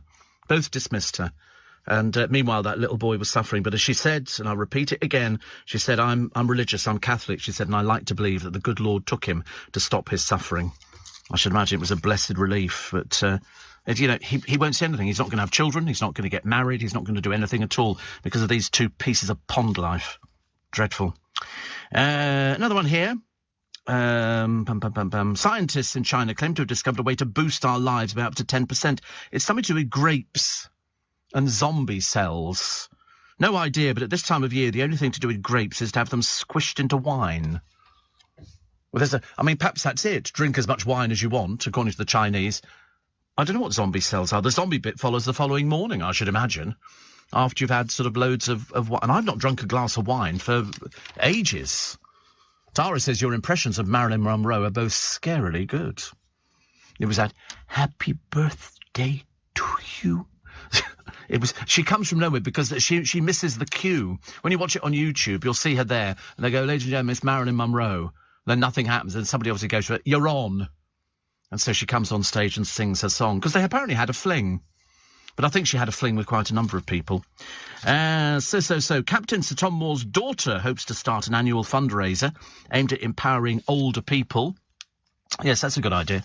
But the story of the disabled man who's become the first person in the UK to be prosecuted appears in a lot of the papers today. He blocked a speed camera. Jack Curtin, 63, repeatedly pulled up behind the unit housed in a police van on his mobility scooter before standing in front of the lens. He then put up an umbrella to... Obviously not the real thing, is he, really? Are you all right? What's the matter with you? He then put up an umbrella to block the camera. He said he decided to take action because the van was illegally obstructing the pavement. He said, I can't get round it safely on my mobility scooter. The van is always parked illegally blocking the pavement, but he was found guilty. He was given a 12-month conditional discharge and told to pay 400 quid in fines and costs. That'll teach you, pal. Won't do that again, will you? They're stopping people speeding, presumably in a village. He also shouted obscenities at a police support officer. That's probably the thing that sort of convicted him. What else have we got in the paper today? A lovely picture of a shark. I'm scared of sharks. I'm very scared of sharks. That's why you're never going to catch me going swimming in the sea off Australia. Not with the amount of, shark attacks that they have and stuff like that. Definitely not. Linda LaPlante says ITV bosses initially hated her Prime Suspect script because they found DCI Jane Tennyson unemotional. I used to love Prime Suspect. That was really, really good. And they're still showing them. Although a friend of mine, Joe, he's got addicted to Heartbeat at the moment. He loves Heartbeat because it used to be with Nick Berry and now it's with other people. It's such a good programme. It's a great theme tune. Heartbeat, why do they see me? And it's beautifully shot, beautifully set. The stories are great. I love every bit of it. Very nice indeed. There's a girl bullied at primary school. As a 4-year-old, is now one of the youngest Taekwondo black belts. Shauna Ball started the martial art as a child to give herself the confidence to stand up for herself. Now she's 17 and she's earned her 3rd-degree black belt. I'm led to believe that's very, very good, but I don't know enough about it. And football dominates Google's most popular searches this year. Can't imagine why. I've never Googled anything to do with football, mainly because I don't understand it. I don't understand what the appeal is. I really have no idea. I can't get it. It's not great. Not great. Cucumber's great. Football's not great. It's just boring. It's just overpaid people with flashy cars and stuff like that. John said, did you know when Marilyn sang to the president, they did a running joke of announcing her during the show, and then she didn't appear because of her reputation for not being on time. At the end of the show, they announced her as the late Marilyn Monroe. It was ironic and such a shame, says John. Yeah, when we did the tour in Hollywood of all the different houses, we went past Marilyn Monroe's because they sell the maps on all the street corners of, this is where the stars lived. Unfortunately, most of it's out of date. Colin says, Steve, 16 bathrooms. I bet the water pressure's awful. Can you imagine if all 16 bathrooms get used at the same time? I mean, that would be a little bit bad, wouldn't it? But I also thought about the water pressure. Even having 5 bathrooms would be quite something to cope with. But if you've got a house, you normally have a plant room. The Weakest Link looks a lot more fun now Anne Robinson has gone. It's with Ramesh Ranganathan, and they've got their Christmas version coming up. Who's going to be in it? I shall tell you in a moment. And Leona Lewis admits she was useless on I Can See Your Voice. She said, I thought the strategy would be to see what techniques the singers were using, the real singers, the good singers, because you have to type in bad singing auditions. And it's oh, look, Ruth's advertising the thing to do with your feet as well.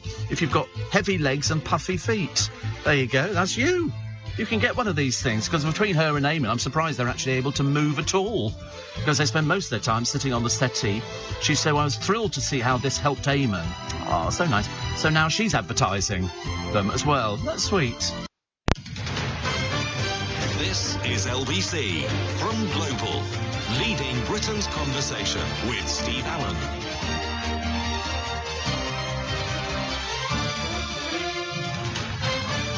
Morning, nice to be company. It's Wednesday, the 8th of December. It's another cold day. In fact, it's just going to be cold this month. Why? Because it's winter.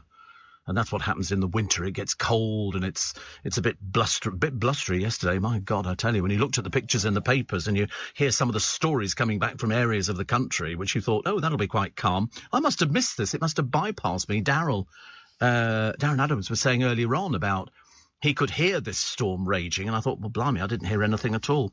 But the Weakest Link with Romesh Rangan Nathan is going to be back, and they've got celebrity contestants because this is the Christmas special. And so far, they've got Christopher Biggins, Kim Marsh and Bonnie Langford. Chris has been doing pantomime for goodness knows how many years, and Bonnie as well. I mean, it doesn't seem to age at all, Bonnie Langford. She really doesn't.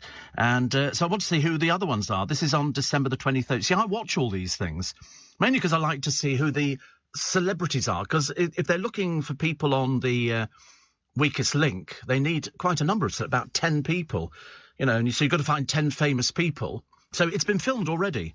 That's what I said about all these Christmas shows before. They filmed them way back, probably November. And so they've got them all done up. But Biggins, I think, he's got different costumes, and he's an extremely popular panto dame. Very popular panto dame. People like Biggins a lot.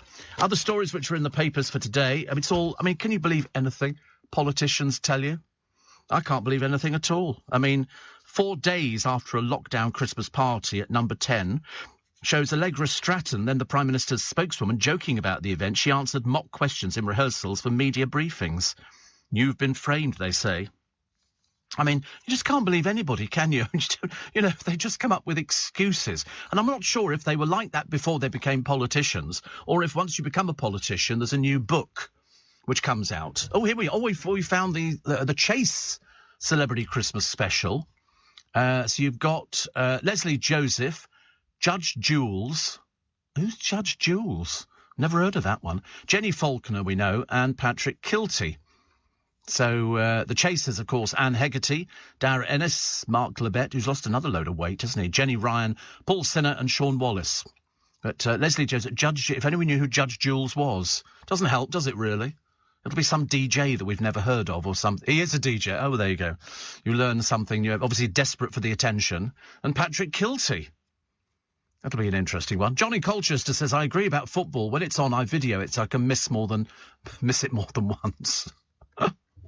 I love the idea of actually people. I remember somebody saying to me once, you go into pubs round our way, and of course, because we've got football on the screen, it's quite a big thing to have in pubs, isn't it? You've got the screens up there and people shouting, yeah. You think, haven't you got a television at home?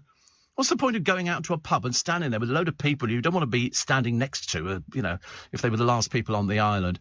And it costs a lot for the pubs to do it. Does it really? But why don't people just stay at home and watch it on their own televisions? Social life, honestly. These people, honestly, they're peculiar. They all want to hang around. Yeah, whoa. You're one of them. You stand there in a pub, do you? And watch. Oh, God, honestly. You see, if only you'd eaten cucumber, life would be so much easier. You managed to get through. 2021 is beginning to look a lot like last Christmas, says the Eye. And Trevor Nelson says, my puppy deserves to be called Satan. Oh, don't think we can call any dog Satan, thank you very much indeed. And Stonehenge revealed biggest ever exhibit at British Museum. I love the British Museum. It's my favourite, one of my favourite museums. My favourite would be Museum of London, V&A, the Imperial War Museum. That's the Museum of London. There's some really good museums. In fact, we're actually well serviced for museums in London. Here we go. Boris Johnson refusing to rule out asking people in England to work from home as Nicola Sturgeon changes office working guidance in Scotland until mid-January.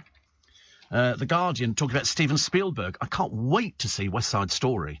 I really can't. They had the premiere, I think they were doing it the other day or something like that. And the odd people, they obviously sort of have a list of sort of Z-list celebrities that they want to send out to go and watch these things. Because I shouldn't imagine some of the people that I was looking at had got the faintest idea what West Side Story is. Knew nothing about it at all. Can cats teach us to be happier? Well, I do know that people who've got cats appear to be more adjusted. I'm not saying that people with dogs aren't adjusted, but cats, because cats don't do anything. They just come and lie down on you and they sleep. So ours used to be able to pick up while it was asleep, move it to the settee, put it down, and it would still be fast asleep. Fast asleep. Prime Minister accused of lying after Number 10 team filmed joking about the party. As I say, you just don't know what to believe, do you? What to believe at all. A government health watchdog is considering legal action against a private health company whose laboratory gave at least 43,000 people potentially false negative COVID test results. Goodness. And the NHS are to recruit 52,000 vaccinators and volunteers to ramp up the booster drive, which is good. Because you've just got to have it. I just don't understand why anybody would not want it.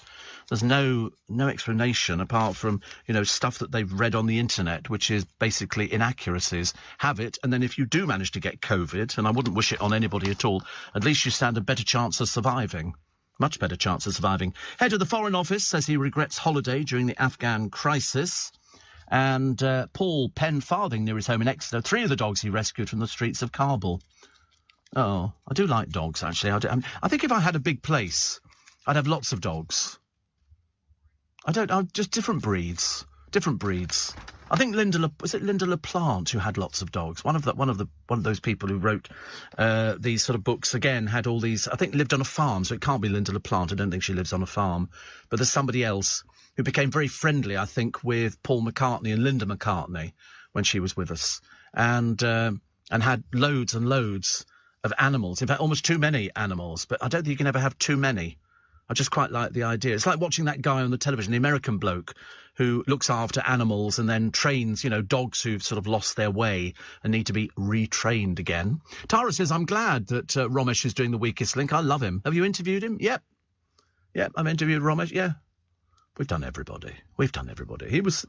Yeah, he's very nice. Very nice. He's going to be doing it, so I can't wait to see the Christmas one. Football, Steve, says Richard in Knightsbridge, is more boring than watching paint dry. See, I agree. More people go to the theatre than watch football. What does that tell you?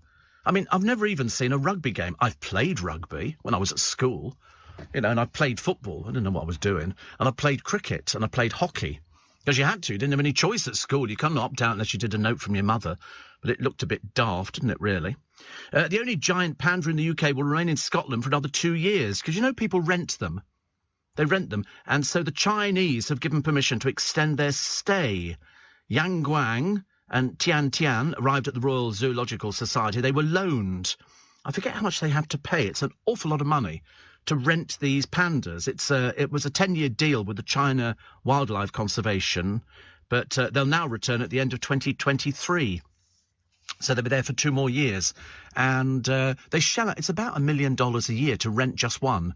Most people sign a 10-year panda diplomacy contract. So if any cubs are born, they pay an additional one-time £400,000 baby tax. And the reason they have them is so that it encourages people to go to zoos. That's what it is. They encourage you to go there so you can go and see them. I mean, I always remember the ones that we had at London Zoo. I can't remember what their names were now. It'll come to me in a moment. It was one of those sort of things. It was sort of all these Chinese names. But they have the same. As opposed to just calling it Tian, it's Tian Tian. And so they've all got these different names. But I've never seen them, but I did have the one on YouTube where the baby sneezes and the mother falls over. Have you seen that one? That's hilarious. That is so funny. What are the name of these pandas? Somebody will tell me. Somebody knows what the name of the pandas were that we used to have. What else we got? Book of Dust. This is at the Bridge Theatre in London. It must be quite a big thing, actually. But Nicholas Heitner has got a slick production here, which has done very well with 4 stars. I don't even know where the Bridge Theatre is. But it looks like they're on a boat being pushed through a bit like Phantom of the Opera, where they go down deep into the Paris Opera House, and they sort of paddle. The boat used to have all sorts of troubles in Phantom of the Opera because it was remote controlled. Somebody would stand there and it would go through. Sometimes the boat never moved at all. Michael Crawford will always tell you stories that they'd have to get out of the boat and sort of walk through water, which was quite a good thing to do, actually. Elton's World Cup outrage. This is Qatar. I think he needs to have a word with David Beckham, because David Beckham has taken money for this thing, and he shouldn't do, especially as he's got Elton John as godfather to, I think, 2 or 3 of his children. But David Beckham obviously doesn't care about the human rights against gay people, so he's prepared to take the money. Here we go, Bridget Jones's knickers. It does actually look like Bridget Jones's knickers. I don't know why. 10,000 people went to watch the bands of yellow and white lights being switched on. Daryl Turner, a councillor in Lyme Regis in Dorset, said, "It stopped me straight away as soon as I looked up. They looked like 3 pairs of gold underpants on a washing line. Even the mayor admitted there had been some misunderstanding." Okay. He says, "We understand this year's display has attracted a curious interpretation. It's not obvious, and it does take a particularly active imagination to see it." No, it doesn't. It doesn't take any imagination at all. He said it wasn't intended, but I guess it brings a bit of light relief. No, it means you've screwed up again. Michael Jeffries said, "It looks lovely, but all I could see is rows of knickers. Well done, Lyme Regis, for gold knickers." And it looks like gold knickers, whichever way you look at them. I think somebody would have realised, wouldn't you? I don't know anybody who makes those lights, but I'm sure they do. Bookings open today for the 40-plus people. The booster not taking off. Charles and Camilla, be like us and get your vaccinations. And, if you get the opportunity, get it done. Get it done. Morris says, "I faint every time a needle gets stuck in my arm." I've never heard of a needle being stuck in somebody's arm. How can it be stuck in your arm? It goes in and they pull it out again. It can't get stuck. It's not physically possible. Oh, there you go. The pandas. Thank you, Caroline. Chi-Chi and Anan. I should have remembered that, but I forgot it. Chi-Chi and Anan. So it just seems to work. As opposed to Chi and Ann, it's Chi-Chi and Anan. Having lots of dogs, says Brett. I once worked at a shelter for stray dogs on a Greek island. We had 30 of them, all pleased to see you. We're trying to feed 30 dogs at 7 a.m. when you're nursing a hangover. Not good. Actually, in Cyprus, Nathan Morley told me years ago, people go over there, have a holiday home, get a dog, come back and abandon it completely. They have to go around and rescue dogs. It's disgraceful. Leading Britain's conversation, LBC, with Steve Allen. Morning, Steve. We were given an Irish setter for a wedding present in 1972, says Susan in Whetstone. His pedigree name was Beelzebub, but we nicknamed him Satan. Walkies were very interesting when he was off the lead. Beelzebub. But I quite like the idea of having lots and lots of dogs. I think it's quite a nice idea. Unfortunately, totally inappropriate at the moment. So here's this lovely story which brings a smile to your face of the well-wishers who decided to rally round and send birthday cards to an autistic boy after his classmates snubbed his party invites. I mean, that's awful, because you know what it's like if you've got godchildren or children of your own. When there's a party at school, somebody in the class will have a birthday party. I mean, parents must dread it because it costs a fortune, because you've got to buy a present. And, of course, everybody knows. So you'll have the popular children in the class, no matter whether you like it or not. There's always that. And they decide who goes to their party, or decide which parties they're not going to go to. And in the case of little Harry Brinkworth, who's 11... he says it's because parents didn't like him, and so he got snubbed by his classmates. They didn't want to go. So his mum appealed on Instagram for strangers to send him cards, and he got 300 birthday cards, bless his heart, which must have been an awful lot. And his mum says that other parents have now told her their kids would like to celebrate Harry's birthday. And she's planning a bowling party. Hannah from Chesterfield, Derbyshire, says Harry told her it was the best birthday I've ever had. She said the amount of people who have kids with autism or ADHD who've said similar things, it shows it's not children who are the issue, it's the grown-ups. It's always the grown-ups. Kids don't know prejudice. They don't understand anything like that at all. They just get on with it. And it'll be the parents.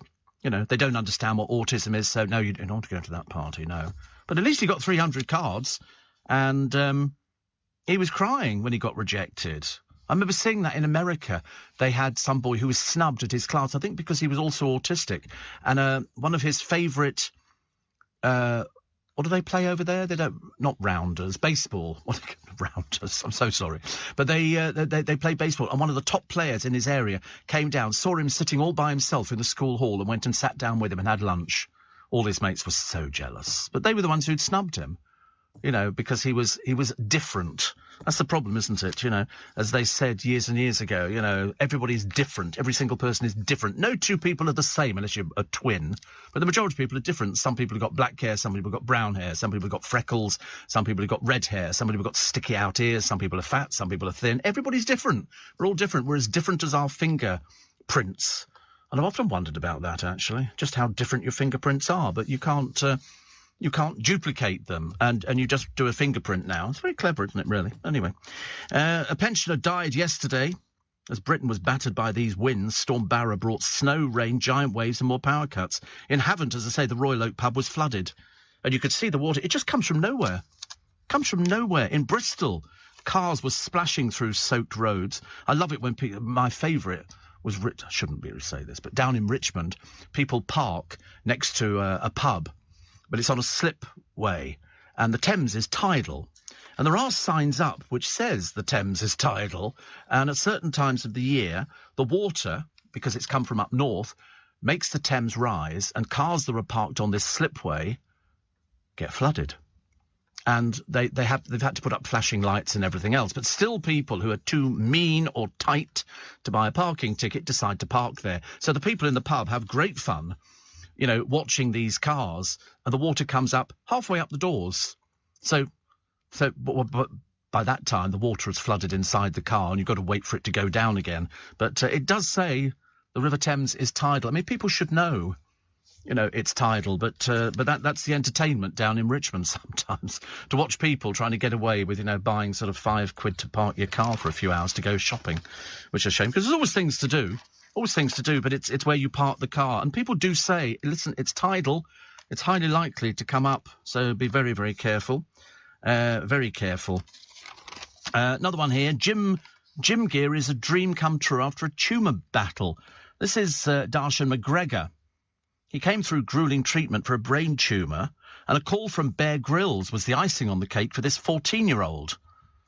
Darshan said he's been through so many life-threatening challenges, so he could relate to me. Bear just said, keep going, keep fighting, never give up. And so he wanted some gym kit. And so he got some gym kit, which is good, which is very, very good. So he will celebrate 5 years cancer-free next year.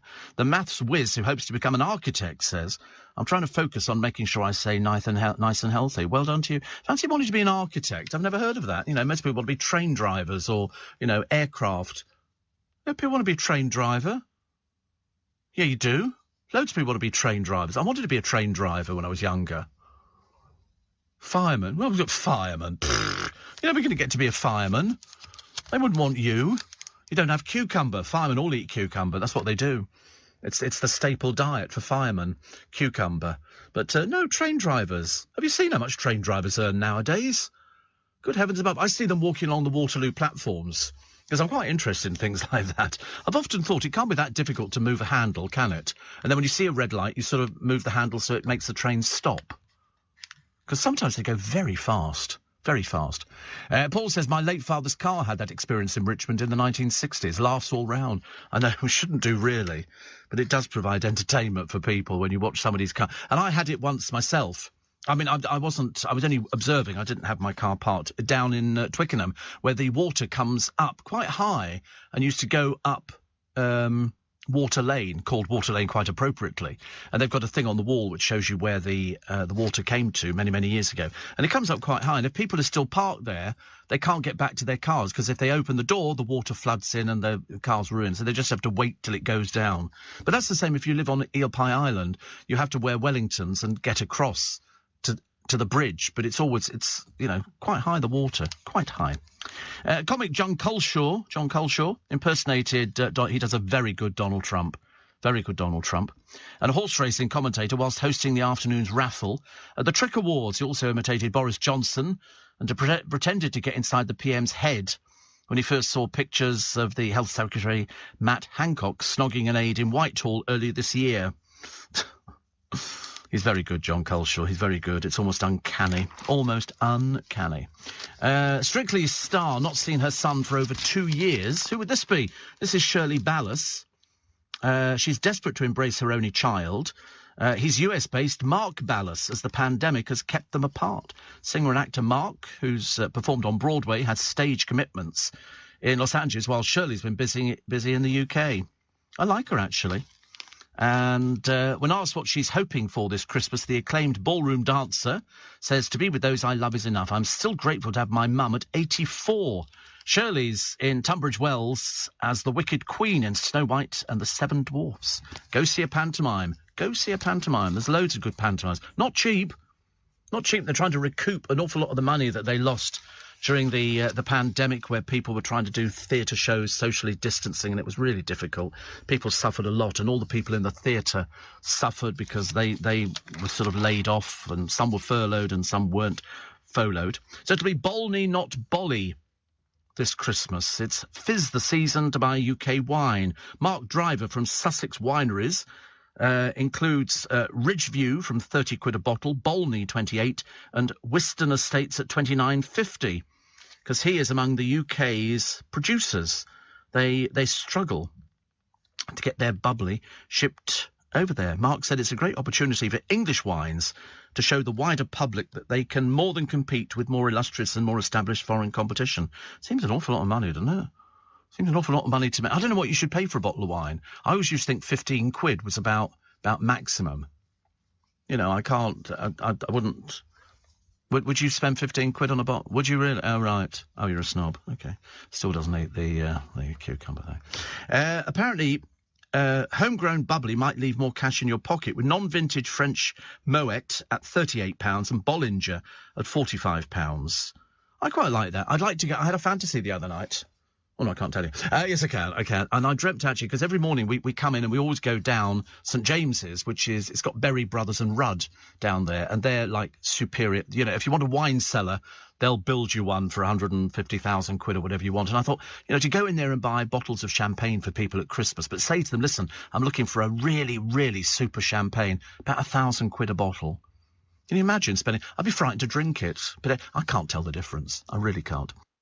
Steve Allen, tweet at LBC. Morning, 25 minutes to 10. You know, I forgot to do the other day, and I can't remember which paper I saw them in, but it was from yesterday. It was the best Christmas cracker jokes. You know, we always get them every year. It's what's coming known as a filler in the business. And, you know, if you work for sort of local radio, people will be going, oh, tell me what your favourite Christmas cracker joke is. My favourite at the moment is the one highlighted by Philip Schofield at the expense of ex-TV colleague Piers Morgan. Referring to Morgan's memorable Good Morning Britain departure, Philip reads out, what's Piers Morgan's favourite Christmas song? What's Piers Morgan's favourite Christmas song? The answer is Walking Off on Air. That's good. We're walking off on air. Very good. I like it. Very good. And Jane Torval and Christopher Dean have filmed a DNA journey special for ITV to see if they have any shared biological heritage. So it'll tie in, I think, with the Dancing on Ice final, which is in March. They were paired together in 1975. Do you know that Jane is 64 and Christopher Dean is 63? I mean, you just don't know where the time goes, do you? Very frightening. Of course, the papers love putting down people's ages. Perhaps we should sort of find out who these reporters are and then put their ages down as well. So every time they sort of headline a column, you can go, Nicola Methvin, 73. You know, something like that. It would be rather interesting. Viewers will find out if, like Ant and Dec, who grew up together in Newcastle, the famous pair have shared DNA or have entirely separate bloodlines. Wow. Ant and Dec's DNA journey, discovering they were distant cousins, is a huge hit for ITV in 2019. I don't even remember that. I do not even remember it. But that would be a good one, wouldn't it? Just to find out people who work together and it's a winning combination. They might share a bit of DNA, which is lovely. Oh, don't flap, by the way. Please don't flap. Rising turkey prices have sent the cost of a traditional Christmas lunch shooting up by 3.4%. Actually, I was going to ask Stuart at Sandy's the other day, because they've got this new light curtain, which is very good. But they've also got all the other things. There's a clown and a polar bear. and then they're not lit up. He's got a clown. I think it's a clown. Is it a clown? I can't remember what it is now. I'm pretty certain it's a clown. I think so. Yes, but it's big. It's big. It looks like 6 or 7 foot tall, but they're not lit up. And he's got polar bears and penguins and everything else. And I wonder whether or not they're not being lit up because his electricity bill must be going through the roof with this light curtain, which is huge, covers the whole top of the shop. And you can program it in to do all sorts of lovely different bits and pieces, which is great. But turkey prices have sent the cost of a traditional Christmas lunch shooting up by 3.4%, which actually, to be honest, who cares? Listen, it's only once a year. Only once a year. A festive roast with all the trimmings for 4 people will cost £27.48 this year, an increase on last year's £26.59. Who cares? You know, if you've gone, it was 27 quid last year and now it's going to be £85, I could understand it. But the price rise was driven by a 7% increase in the cost of a frozen turkey to £12.46. Brussels sprouts have risen 5%. Who cares? 5%. One day a year. These old Scrooges who write this stuff. But there was good news. Sparkling wine stayed roughly the same at £6.47. That's all you need to worry about, isn't it? Although, because I don't drink at Christmas, it makes no difference. And cranberry sauce prices fell by 3%. Carrots dropped by 13%. So that's good news, isn't it? And roast taties, it doesn't really make any difference. But, Christmas puddings rose by 5% to about £2.48. £2.48. Steve, Panto tickets. 2 adults, 2 kids. 7 and a 4-year-old to see Panto Land with Julian Clary. How much? Cheapest tickets. How much cheapest tickets? So 2 adults, 2 kids. Cheapest tickets, £480. And in fact, Debbie says, I couldn't bring myself to buy them. Such a shame. Yeah, it's not cheap. And that's the cheapest seats. I was told that Panto Land is sort of heading up £200 for a Saturday in December, and sitting in the stalls. That's going to cost you a fair bit. I would think £200, something like that. Bradley is a train driver. He says, we do earn a fair bit, can't complain. That's about average of 60k a year, isn't it? Plus the rest of it. That's not bad money, just for sitting there. I mean, I think you could listen to the programme while you were sort of driving the train along. Even I could keep it on the tracks. Did you watch Oxford Street 24/7 on 5 Star last night, fitting the Christmas lights into the episode? Also, the old Underground Mail train. And last week was the refurb and reopening of Little Italy, says John in Birmingham. Well, looky here. Look at that. How cool is that? Actually, I've been on the Underground Mail train many, many years ago. Steve, try Cremant as an alternative to Prosecco. A bit more expensive, but a really nice change, says Jane. Oh, really? Is it good? Good. Paul says, not my turkey, Steve. I bought mine a month and a half ago, and it sits in the freezer waiting for Christmas. Oh, it is dead, isn't it? I would have frozen turkey. But actually, this is the time to go and buy them and then take them out. As long as you take them out 2 days before you need the thing, I would definitely get a frozen turkey. I mean, does it make any difference, fresh or frozen? I'm not sure if it makes a difference. You can taste the difference, can you? I bet you couldn't. I bet you couldn't. I bet you couldn't. If I brought in frozen turkey, which had been cooked, and fresh turkey, you couldn't tell the difference. Yeah, you couldn't. Useless, honestly. We always have... We have sort of fresh, or as fresh as it can be. I mean, I don't know. I think we have had a frozen turkey some years ago, because I seem to remember they used to come with butter, and they used to call it butter-basted turkey. It was very good, and it was very nice, and it made it sound all crackly and wonderful, and the skin was lovely, and we used to want to have the skin and all the rest of it. Camilla, Duchess of Cornwall, and the Archer's actress, June Spencer, who's 102, got to celebrate the show's 70th anniversary. Camilla is a huge fan of the soap, invited the cast and crew to Clarence House to record a special episode. That's what you can do when you're rich. That's what you can do when you're rich. Just go, oh, listen, you're all really my friend. Come over. Go to the house. Didn't ask me. But there's a picture of royal fan Camilla cutting the cake with June, who, if that's 102, she's looking very, very well on it. Very, very well on it. Other stories which are running... Mum's the word for the ladies. What lunch? And they've got Anna Lorraine Kelly. Must be her mother, mustn't it? I would think so. And the good and the great. Alex Jones turned up with a pram. Always works, I suppose. Always works. Mums and daughters stole the spotlight at the Trick Awards. That's the television and radio industry's club fundraiser. Also, this is the story from yesterday, the one that made Susanna Reid cry. Arthur's maternal grandparents were demanding to know why warning signs weren't acted on.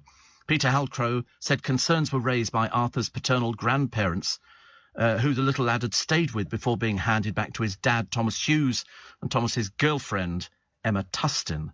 She was jailed last week for a minimum of 29 years after being found guilty of Arthur's murder, whilst Hughes got 21 years for manslaughter. Peter said he can't understand why warnings about the boy's care had not been heeded.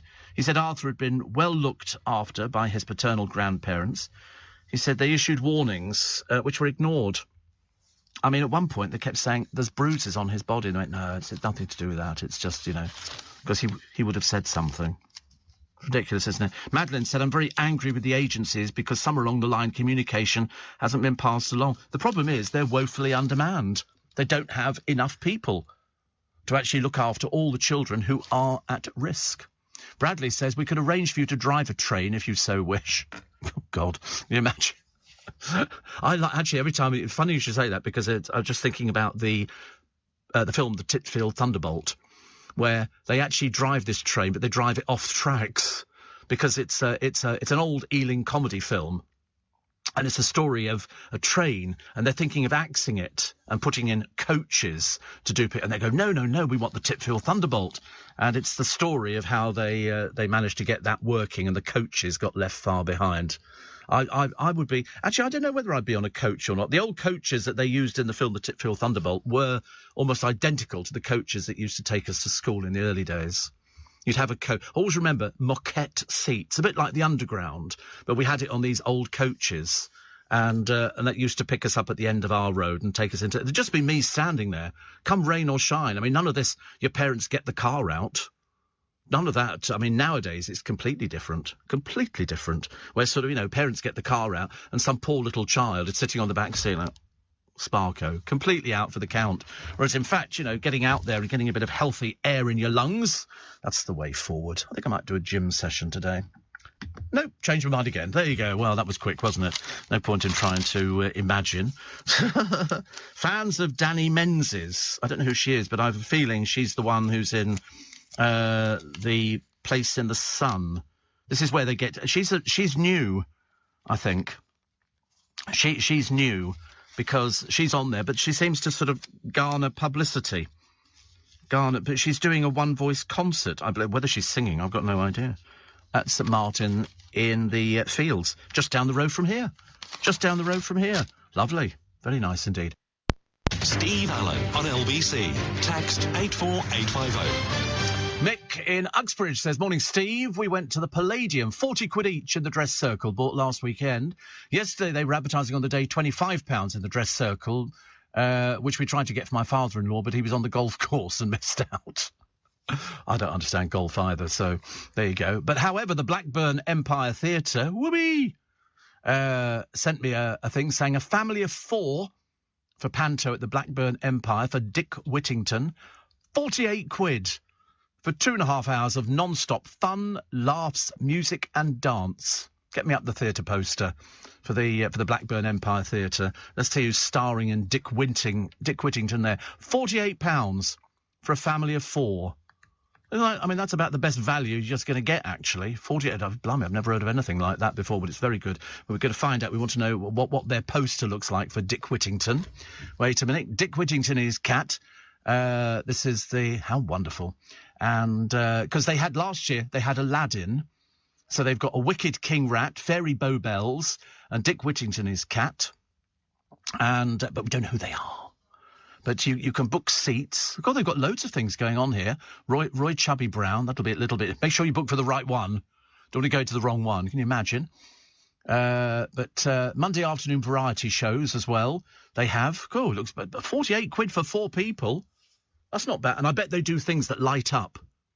This is the Blackburn Empire. It's worth going. You should go. I don't even know what the Blackburn Empire looks like, but I've got a feeling as it's an empire, it's probably an old theatre, which I love. I love old theatres. I've played modern theatres, but I prefer old theatres with a bit of character. Nick Ferrari did the Hackney Empire some years ago, and I went to the Hackney Empire on a few occasions. I remember thinking, God, the people who've played on this stage, oh, wow, look at that, the Blackburn Empire. So they've done it all up. It looks quite nice. Is it modern theatre or is it an old theatre? It's a bit difficult to tell, really. It looks like a train shed, or it was a train shed. It looks like it was a train shed. Yeah, because the seating looks a bit modern. Looks a bit modern, but listen, 48 quid for 4. Book immediately. Oh, but it was a tram shed. It was a tram shed. How interesting. You can support them by pledging 15 quid and you get a limited edition print to say thank you. Well, good for that. I've never been to Blackburn. I felt I should make a special journey now. That sounds quite... I can't, of course, obviously, because I work in London. It's miles away. I was checking, actually, because the boy's going back to Family House today, and apparently they have a trolley service on his train. He's going to Exeter, and they have a trolley service which they wheel up and... How sweet, honestly. I can't imagine. Because I remember the days when you used to have a buffet car, and that was quite nice. And then they had a restaurant car on a lot of these trains, and you could, if you really wanted a nice comfy seat and your cooked breakfast, then you'd sit there and they'd bring you a cooked breakfast. That was lovely. Lovely. So, listen, good luck at getting some good seats, but Blackburn Empire, they're the best value so far. 48 quid for 4 tickets. Steve, I've just seen a photo of the Christmas lights on the Champs-Élysées. I think Oxford Street should be ashamed. Wish we have not seen the lights on the Champs-Élysées. But I should imagine they're probably the same ones that they have every year. Do they light up all the trees and... Oh, wow. Quite nice. Mind you, nothing that we wouldn't have. I think ours are quite nice. I think ours are as good as that, don't you? I think so. Oh, look at this. I'm looking at now the list of all the people working over the festive season. How exciting. Not that that fits into it. He's completely having a breakdown here. God knows. Did you know that your dog knows up to 215 words, including bed, enough, outside? That's a very popular one. Upstairs, bed, stay, cat, walk to the side, as if they're going to understand that one. Treat, I love you, good night, who's that, go get it, bone, stick, squirrel. Now, wait a minute, I'm having... No biting. I think I'm going to understand no biting. And do you know which one I can't find here? Wait a minute, let me just have a quick look. So pretty handsome. Dun dun dun dun dun dun dun dun dun dun dun dun dun dun dun dun. Do you know what one they haven't got here? Paw. Paw. Because sometimes you say because they're sitting down, you go paw, and they'll put their paw out for you. But it's not here. It's got vet, so pretty, handsome, good boy, good girl, no biting, bath. They hate. They don't like baths, actually. But no paw, which is a little bit disappointing, isn't it? Because I quite like things like that. PM in storm over Afghan animals. He denies intervening to get them out. So how does he explain his close aide's letter? The papers have got all sorts of stuff this morning. This is going to run and run, isn't it? Absolutely. The parents' backlash set to put the brakes on the new gender law. Fear families could be prosecuted for discussing own child's sex change. Wow. And also a courageous 25-year-old mentioned in the Daily Mail today, who's delivered the most devastating indictment of our entitled civil service in history. Plus here, Durham University students ramping up their campaign to oust their college head as 7 societies accused him of gross misconduct. Blimey. It all goes on, doesn't it, in the world, honestly. There's also a left-wing student leader behind a campaign to oust Professor Tim Luckhurst, described Jeremy Corbyn as the White King and suggested Tories should be dealt with. People have got quite mean nowadays, haven't they? They really have. Also, Sarah Vine's column today talking about Prince Harry, very pleased with himself for cutting off ties with the Saudi businessman whose association with Prince Charles via his former aide Michael Fawcett has caused a bit of a headache for Clarence House. Shame Harry wasn't quite so on the ball, writes Sarah Vine, when it came to his wife, unwittingly, she says, wearing so-called blood diamonds given to her by the Saudi crown prince, accused of approving the murder of Jamal Khashoggi. But then I should imagine it's a brave man who dares to come between Meghan and her bling. Crikey. It's all going on, isn't it? Twiggy at 72. Looks about 50. Looks absolutely amazing. And she said she had a good head start. She did. I've interviewed Twiggy ages ago. I thought she was lovely. But she said she'd never have Botox but had nothing against a slight facelift. So I'm not sure if there is something like a slight facelift. But I love as well, from beyond the grave, Rain Spencer, this is Diana's stepmother, retains the crown over Mary Archer for the most titles. Princess Diana's stepmother was initially Miss McCorkindale, then Mrs. Gerald Legge, followed by Lady Lewisham, Countess of Dartmouth, the Countess Spencer, the Countess de Schombrun, and finally Rain, Countess Spencer. No mention of her role as a shirt saleswoman for Mohammed Al Fayed during the Harrods sale. Yes, she was known as Acid Rain. Nobody seemed to like her at all. And Channel 4 news anchor Jon Snow admits hanging up his trademark garish ties after 30 years was prompted by his ousting rather than voluntarily, saying that leaving has been worse for his mental health than many of the wars and disasters he's reported since 78. Ephraim Hardcastle says, spare us the egotism, John. I do like his ties. I think his ties are fantastic. Absolutely fantastic. Well, we're going to have to go. I'm looking at a picture in the paper today of Doris Cudlip, who didn't want to be called up but had a wonderful time. She's 101. It marks 80 years since women joined the war.